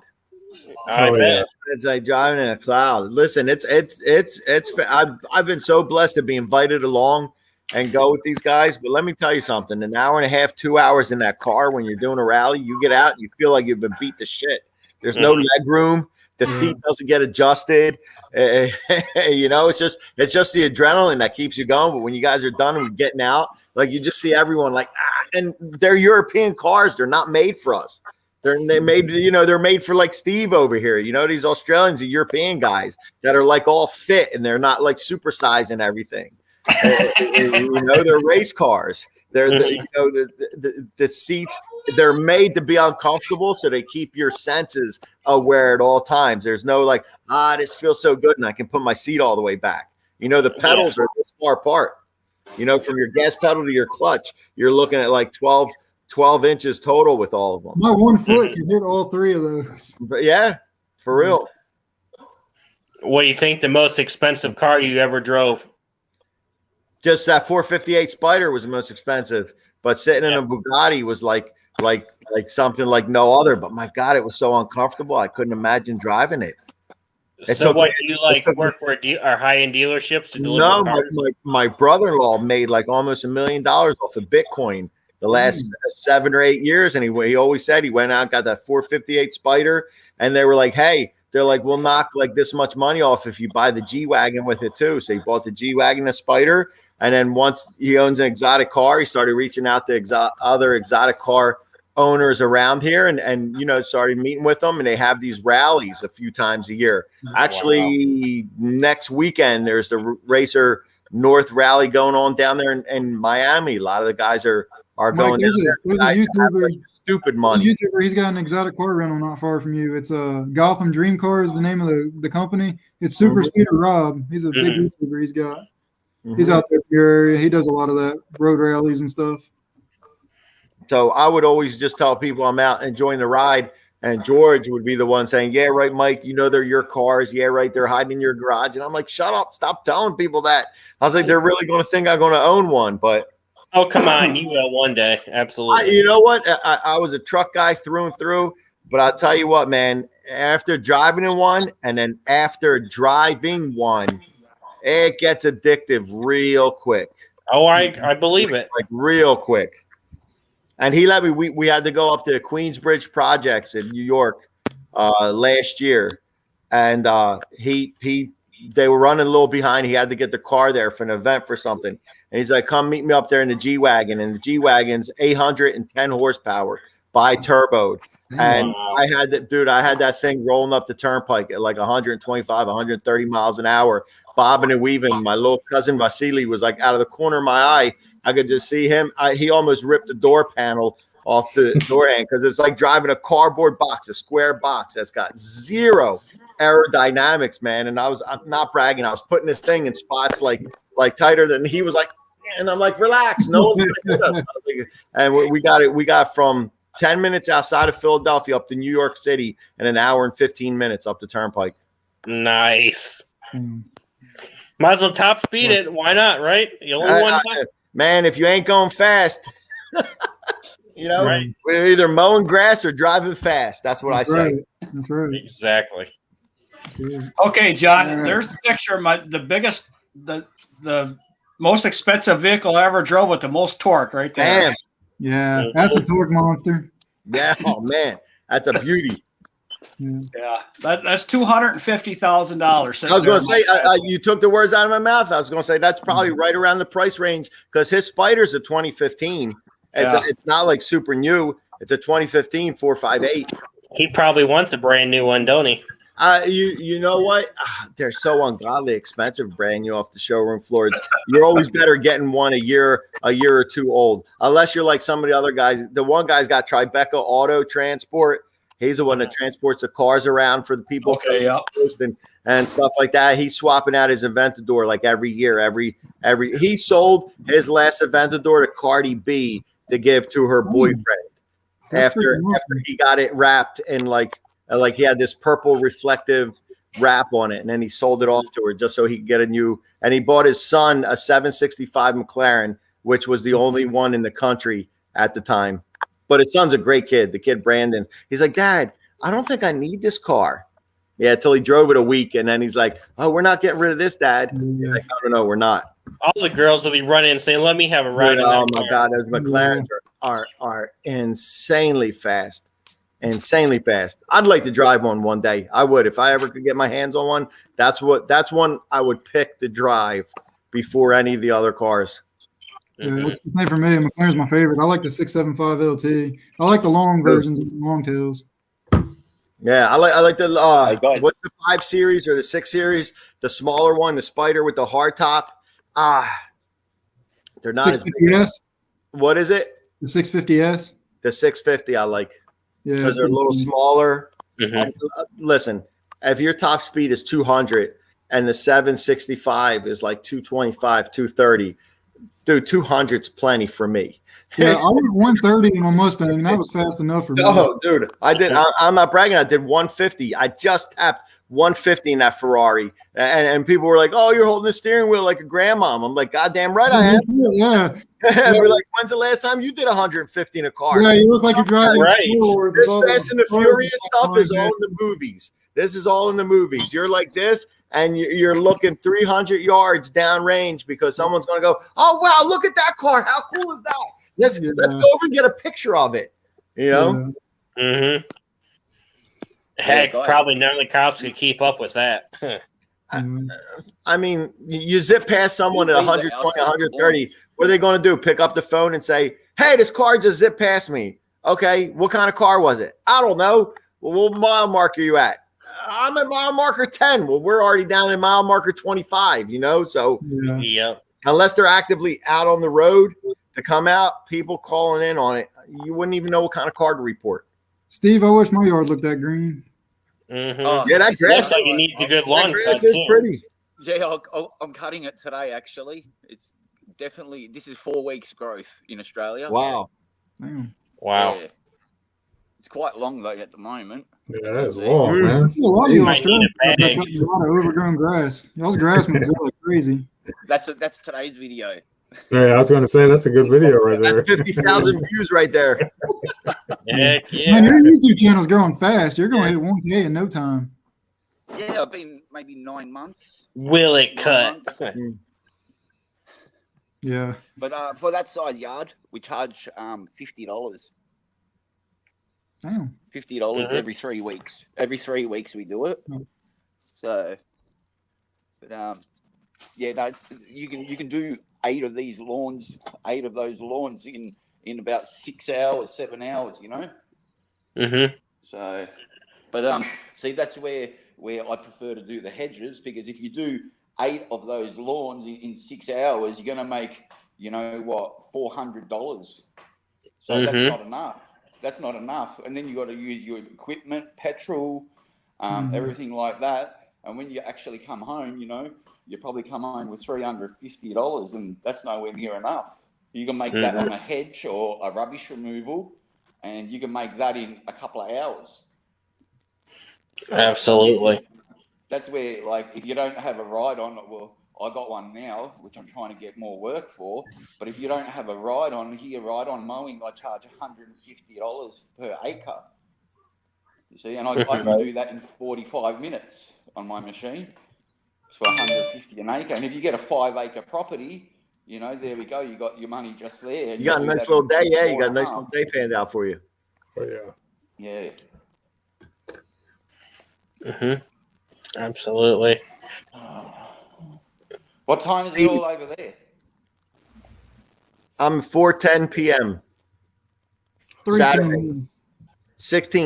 12 p.m. Saturday. Yeah, that's where I'm at. Nice. So Schumer's already.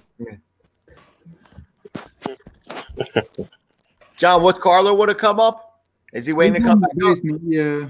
I can drop off if someone else wants to come up. It's no big deal. Drew, stay up because you just got here. I'll pop. Yeah, I can drop off too if you want me to. We'll let Carlo up. I'm still here, guys. I'll keep watching. I appreciate it, Mike. I'm not going to go on for too much longer. I'll bring him up. Yeah, I mean, we've only been going like 4.5 hours. I know, man. I didn't realize we've been out there for a while. You know, soon, we went a lot longer than I thought we were going to. A couple more hours, we'll be over in Ben's live. Absolutely. A couple more hours, and I'll have my watch time I need. Absolutely. Well, see, you brought me up on the stream. As soon as you bring me up on a stream, your time automatically goes like this. Yeah, well, hey, you're coming up I never on stopped from talking. now on. That's what's gonna happen. Absolutely. Well, see, you brought me up on the stream. As soon as you bring me up on a stream, your time automatically goes like this. Browser.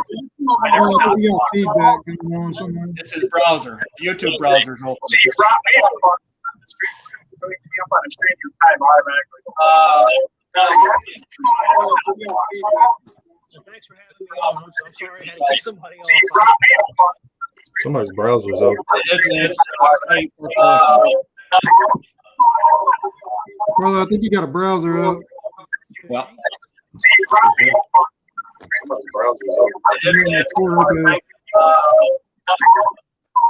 what you gotta do is hit the volume on it.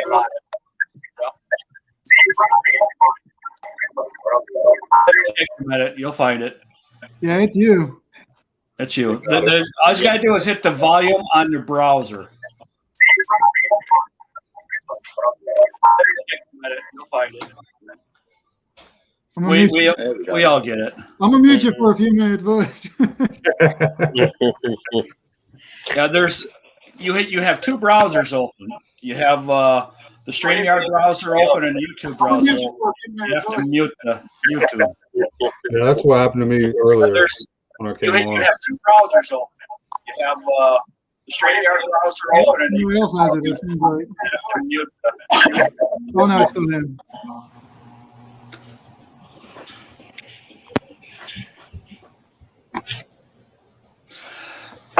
Yeah, that is a nice mower there, Steve. Go back. Yeah, absolutely. Carlo, if you went in through YouTube and clicked the link, go back to YouTube, like back out of the stream, go to YouTube and mute YouTube, and then click the link.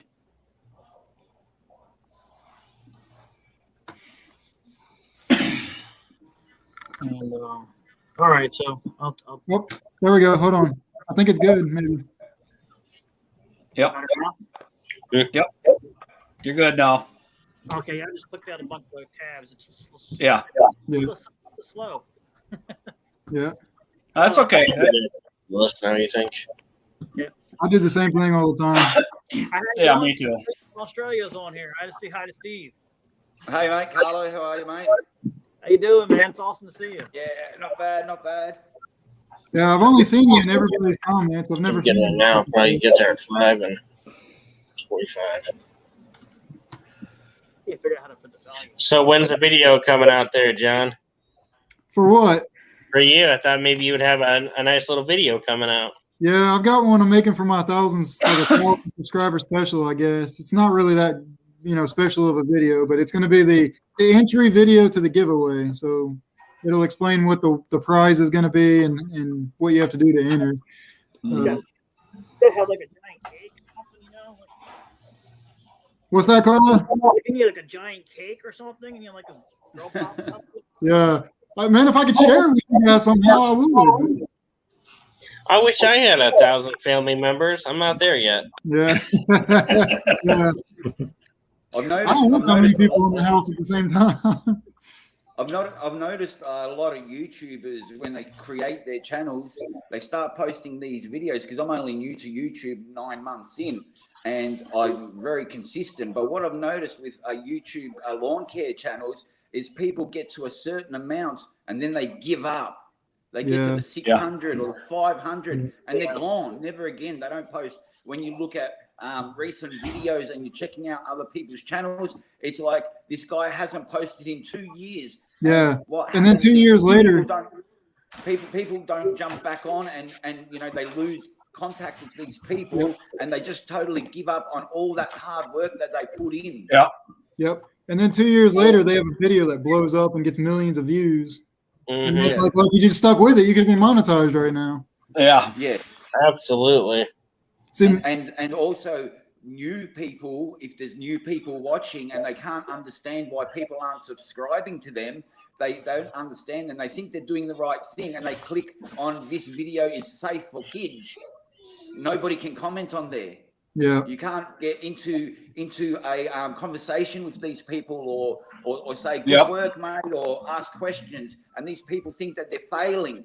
But what they have to remember is if you're starting a new YouTube channel, is make sure you do not click Safe for Kids. Yeah. Because it blocks Yep. out comments. Unless you're making like a kid video, but Right, right. Yeah, all mine are not made for kids. Nope. Yeah. Mine either. Yeah. My next one. too much to be made for kids. So Especially with these lives, you never know what someone's gonna say. You know. yeah. Yeah, you put there. See, my thing is, I like communicating with other guys. Like, I love meeting all you guys and learning stuff from you guys and learning whatever I can from all of y'all. But, you know, from the monetization side of things, if and when I ever get monetized, I love the fact that I'm about to make video money possibly on a video of something that I've already been paid to do. You know, I was already paid to cut grass, and now I'm about to get double paid for it and that kind of thing. That's my a residual Absolutely. income. Yep. Residual. No, I might get a lot of hate for this, but I will never be that guy that monetizes you guys in a way saying, hey, you guys want to learn how to start a lawn care business? Here, sign up for this class right here and buy my book program and all that. I can't stand you to do that. I will unsubscribe from you if you do that. If you start monetizing us like that.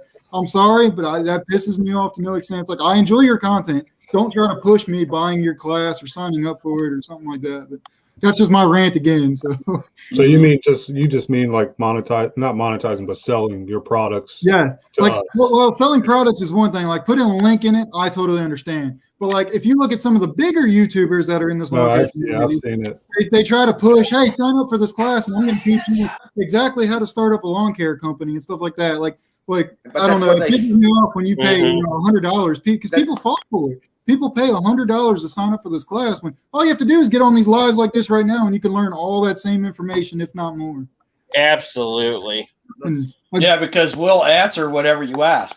Exactly, and it pisses me off that these bigger guys are taking advantage of that. And they're guys that don't know any better, and they're signing up for it thinking they're getting the latest, greatest thing, and it's like, you're an idiot. But, absolutely. I agree with that. Yeah. That's for sure. Sorry to get on a negative side or a dramatic. I mean, that's the whole reason I got on here, so you can see all the dumb shit that I do, so that you don't do it. Yeah, I'm the same way. It's just, don't even try and change if you're starting a YouTube channel or you already run one. Don't even try and change what you do. You can only better what you do, but you have to be yourself. Because if you try and change what you do to make everyone happy, you're not really being yourself, and you're attracting the wrong subscribers, because then you have to prove something to them, you know? Because what people forget, it's not just the 300 people or the 400 people that might watch your video in 2 days. These people are going to have to learn to grow with you and like you. It's a whole wide world out there. And I noticed when I did my video, John, you might remember, and Carlo, when I did my video about 500 subscribers, and then I got to almost 4,000 hours. Well, I reached those 4,000 hours, and no joke, probably within the last 2.5 weeks, going from 4,000 hours, I jumped right up to 4,600 hours watch time now. Damn. There's a process that YouTube wants you to learn when you're going through your videos. You can jump on there and go, oddly satisfying, overgrown lawn, all keywords. But if you're not using it in a sentence and you're trying to exploit those keywords, they will not show you. And you'll say, why is it working for them and not for me? Right. You know, you have to use it in a sentence. Yep. Interesting. Yeah. Okay. This is what happens when you overload something.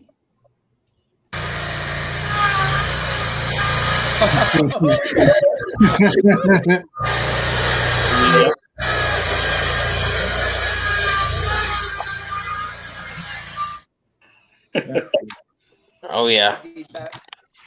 I mowed a yard once with a mower. Of course, it was a Skag, you know, the bagger and all that on there. Had the weights and all that, and I had the thing overloaded too. And I was on a hill. I almost totally flipped, but it was like, yeah.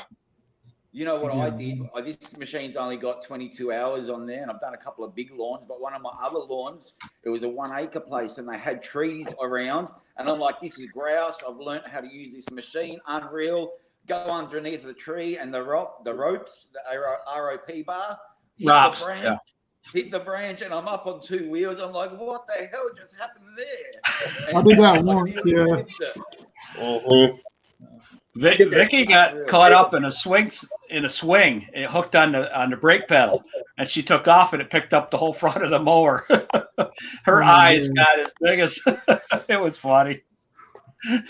Or the roll bar too will get a swing real easy too if you're not careful. Yeah. Well, I take mine off right away because I got all them apple trees that I mow around. Them things hurt you bad because it takes that branch and comes around and swats you right in the head. Yeah. The only thing the roll bars are good for is either if you're on hills or breaking low branches off for you. Yeah. Yeah. Yeah. I have three. I have 3 ROPS bars in my my shop. There's not a scratch on them because they come off right away. Yeah, mine's off. I took it off. Down like this, right? And I was putting them all the way down. And the problem with my brand is it's the old style design, so they go out really farther. Okay, so down, it's like this freaking hook that grabs stuff. So I have to put mine up on like a back wing. So hopefully it hits it and slides off it, because if not, it'll grab it. And then I'm double screwed because it hooked onto something and I can't go nowhere. Yep. Mm-hmm.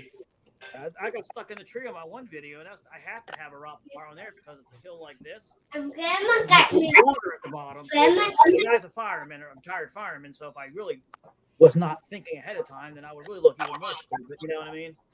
And so I had to have it on there, and I'm going around the corner, and the last one, and I got pinned right in between the damn tree branch. I had to take the socket set and break the whole thing apart just to get it off, because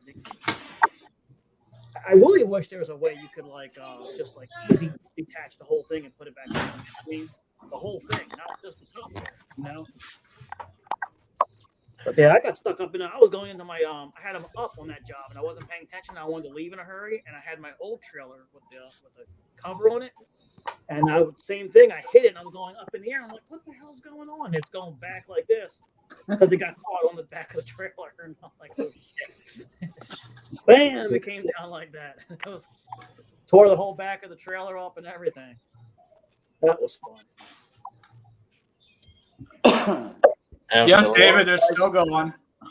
Heck yeah, we're gonna do an all-nighter. Get these watch hours up for him. Yeah, I appreciate that. We might have to do that this week. Right. I have to go. This iPad's just about to run out of charge. It's my wife's one. So I'm going to have to log out before it runs out and not be rude and disappear. So I'm going to say see you later, everyone. I appreciate it. Thanks for coming up. I'll be in the comments on my mobile phone still. Okay. Okay. Well, we're about to wrap it up here pretty soon, but I appreciate you coming up, Steve. It's nice to finally meet you, too. We'll see you on the next one. Peace. Sounds good. Well, I really appreciate all you guys coming up here and talking and I wish I would have been. If I would have been home earlier, I could have jumped on. Yeah, it's all good. I plan on doing them. I really like doing them, so I'll be doing them a lot more. Okay, good. I try not to do them when I know other guys haven't planned. So like right now, it's been Saturday morning seems to be my like Saturday early afternoon seems to be my go-to time where I know at least nobody's on that I know of. Mm-hmm. Yeah, that's a good time for you to be on. Yeah. Who's going on tonight? Ben and anybody else that we know? Oop, I of course, I know lost Ben's everybody. going on for sure. I don't know if y'all can hear me, but I can't hear y'all anymore. I can hear you. Uh-oh. Yeah, I don't know how to do all this stuff yet. No, took me about an hour just to get in here. See, sometimes it works that way. Mm-hmm. John Cruz. But yeah, I think Ben's the only one that's live tonight that I know of. Maybe unless Danny goes live. I think Danny will probably go live again on Saturday night because I believe he did before. Mm-hmm. I missed that. Who's going live after Ben? Lanier Lawn Care, maybe. Yeah, he's been going live quite a bit because he's like the rest of us are bored. Yeah. He's been doing it too late for me. I'm right around my bedtime. I start to wrap up for the night. I know, and it's like, darn it. I know. I've been trying to show him some support. I know he did it early one day, and of course, the one day he went early, I was out plowing snow or salting or whatever, and I'm like, damn it, Danny. I have a lot of snow coming next week. I know Monday, well, actually, Sunday night is 1 to 3. Monday is 1 to 3 during the day, and then Monday night is like 5 to 8. Yeah, that's so I'm gonna gonna be be terrible. packed. I'm down here in Cincinnati, man. We'll be getting it too. I'm from Springfield, Missouri, right outside it, so we get more ice than we do. I live an hour and a half away from Danny, so we get more ice than we do anything out here. But Monday we're about to get some snow. Last I heard was I 6 kind of feet. expected snow this weekend, but they ain't got nothing yet. Yeah. Who let Hazard in? Yeah. Look at that. Where you been? I had to run and get some errands done. Damn trash truck driver, when he emptied our dumpster, he didn't put it back under the conveyor belt right, so I had to shovel about 300 pounds of shit back into the dumpster. Oh, that's fun. Damn. Mark, when do you go live? My next live is Who, Sunday me? night at 8. Sunday night at 8. Okay. I know, what's his name? Floyd from Owner Lawn Care. He goes live, what, Sunday mornings? Monday morning. Monday and Sunday mornings. I've been missing his too. I heard he was the guy to talk to about Christmas lights, so I'm wanting to come pick his brain when I can. Yeah, Monday and Wednesdays mornings for him. Okay. 9 o'clock it is for him. We'll see how things go. Maybe I'll do it live tonight. Okay. If you do it early enough, I'll catch it. Once it's like 9 o'clock, I start to wrap up for the night and stay off of YouTube, kind of, sort of. Mm-hmm. It's I'm possible. catch it. I'm trying to be better about catching other people's live streams too and supporting them and everything. So. Oh, it's tough though because there's YouTube sucks out a lot of your time. I live on YouTube. I don't have a life outside of mowing and mowing and YouTube. Right. Maybe do like an hour live stream or something, an hour or two at max, but nothing crazy. Yeah, something like mine, just a quick little 2 hour one. Yeah, not a 4 or 5 hour stream like you do. I didn't plan on it. It just happens. Guys get to talking. I'm like, well, everybody's having fun. I don't have anything to do today. So. Yeah, I'm usually. problem is, I'm only usually on about an hour and a half. That's about it. Mm-hmm. That's all I try to do. About 2 hours is my max, 2 to 2.5. But then we get to talking, it just keeps going. I'm like, yeah, I'm having fun, Oh, I believe too. I don't for me, think. after an hour and a half, Yeah. I think if you have the free version of this, I don't think anything over 8 hours. I don't think it saves to StreamYard either. I think it's 20 hours is what I read 20 yesterday. I think so. I have to pay. I only have 20 hours of, well, at least, hold on, sorry. I only have 20 hours of streaming I can do on here before I have to pay for the paid Right. version. Right, you get 20 hours of free, but I'm just saying, like, if you do an 8 hour stream, I don't think it saves the StreamYards, is what I'm saying. Will it save to YouTube? Yes, it should, Okay. but it's going to take probably a while to upload. Yeah, it does. I think it took almost a whole day for the last one I did. Yeah. Yeah. Yeah, it takes a long time. Yeah. Okay. The one time I after did about an hour and live, a half, it was there within the hour on there. I couldn't believe it. I was like, what? And it was a Yeah. long stream. Well, I appreciate all you guys again. I'm going to probably go ahead and end this. I appreciate all you guys coming up and, like I said, sharing y'all's experiences and y'all's stories. And that talking about the equipment was pretty fun for those of you that caught it in the beginning. That was a lot of fun. Must be Yeah, it nice. is. What's that? I said, must be nice. Oh yeah. Yeah, you caught it late. Hey, if you go back and rewatch my stream, hey, not only are you helping me out, but hey, you're also gonna enjoy it. Exactly. Yeah. Double watch time.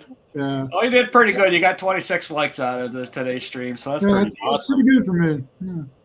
Yeah, so, anyhow, Anyways, I appreciate it, all you guys, and don't work too hard. And I'm hopefully going to catch you guys with live streams. And of course, if you don't go live, I'll catch y'all's next videos. okay, sounds good. Cool, man. I should be, It was nice meeting all I of you. should be live tomorrow. Eastern.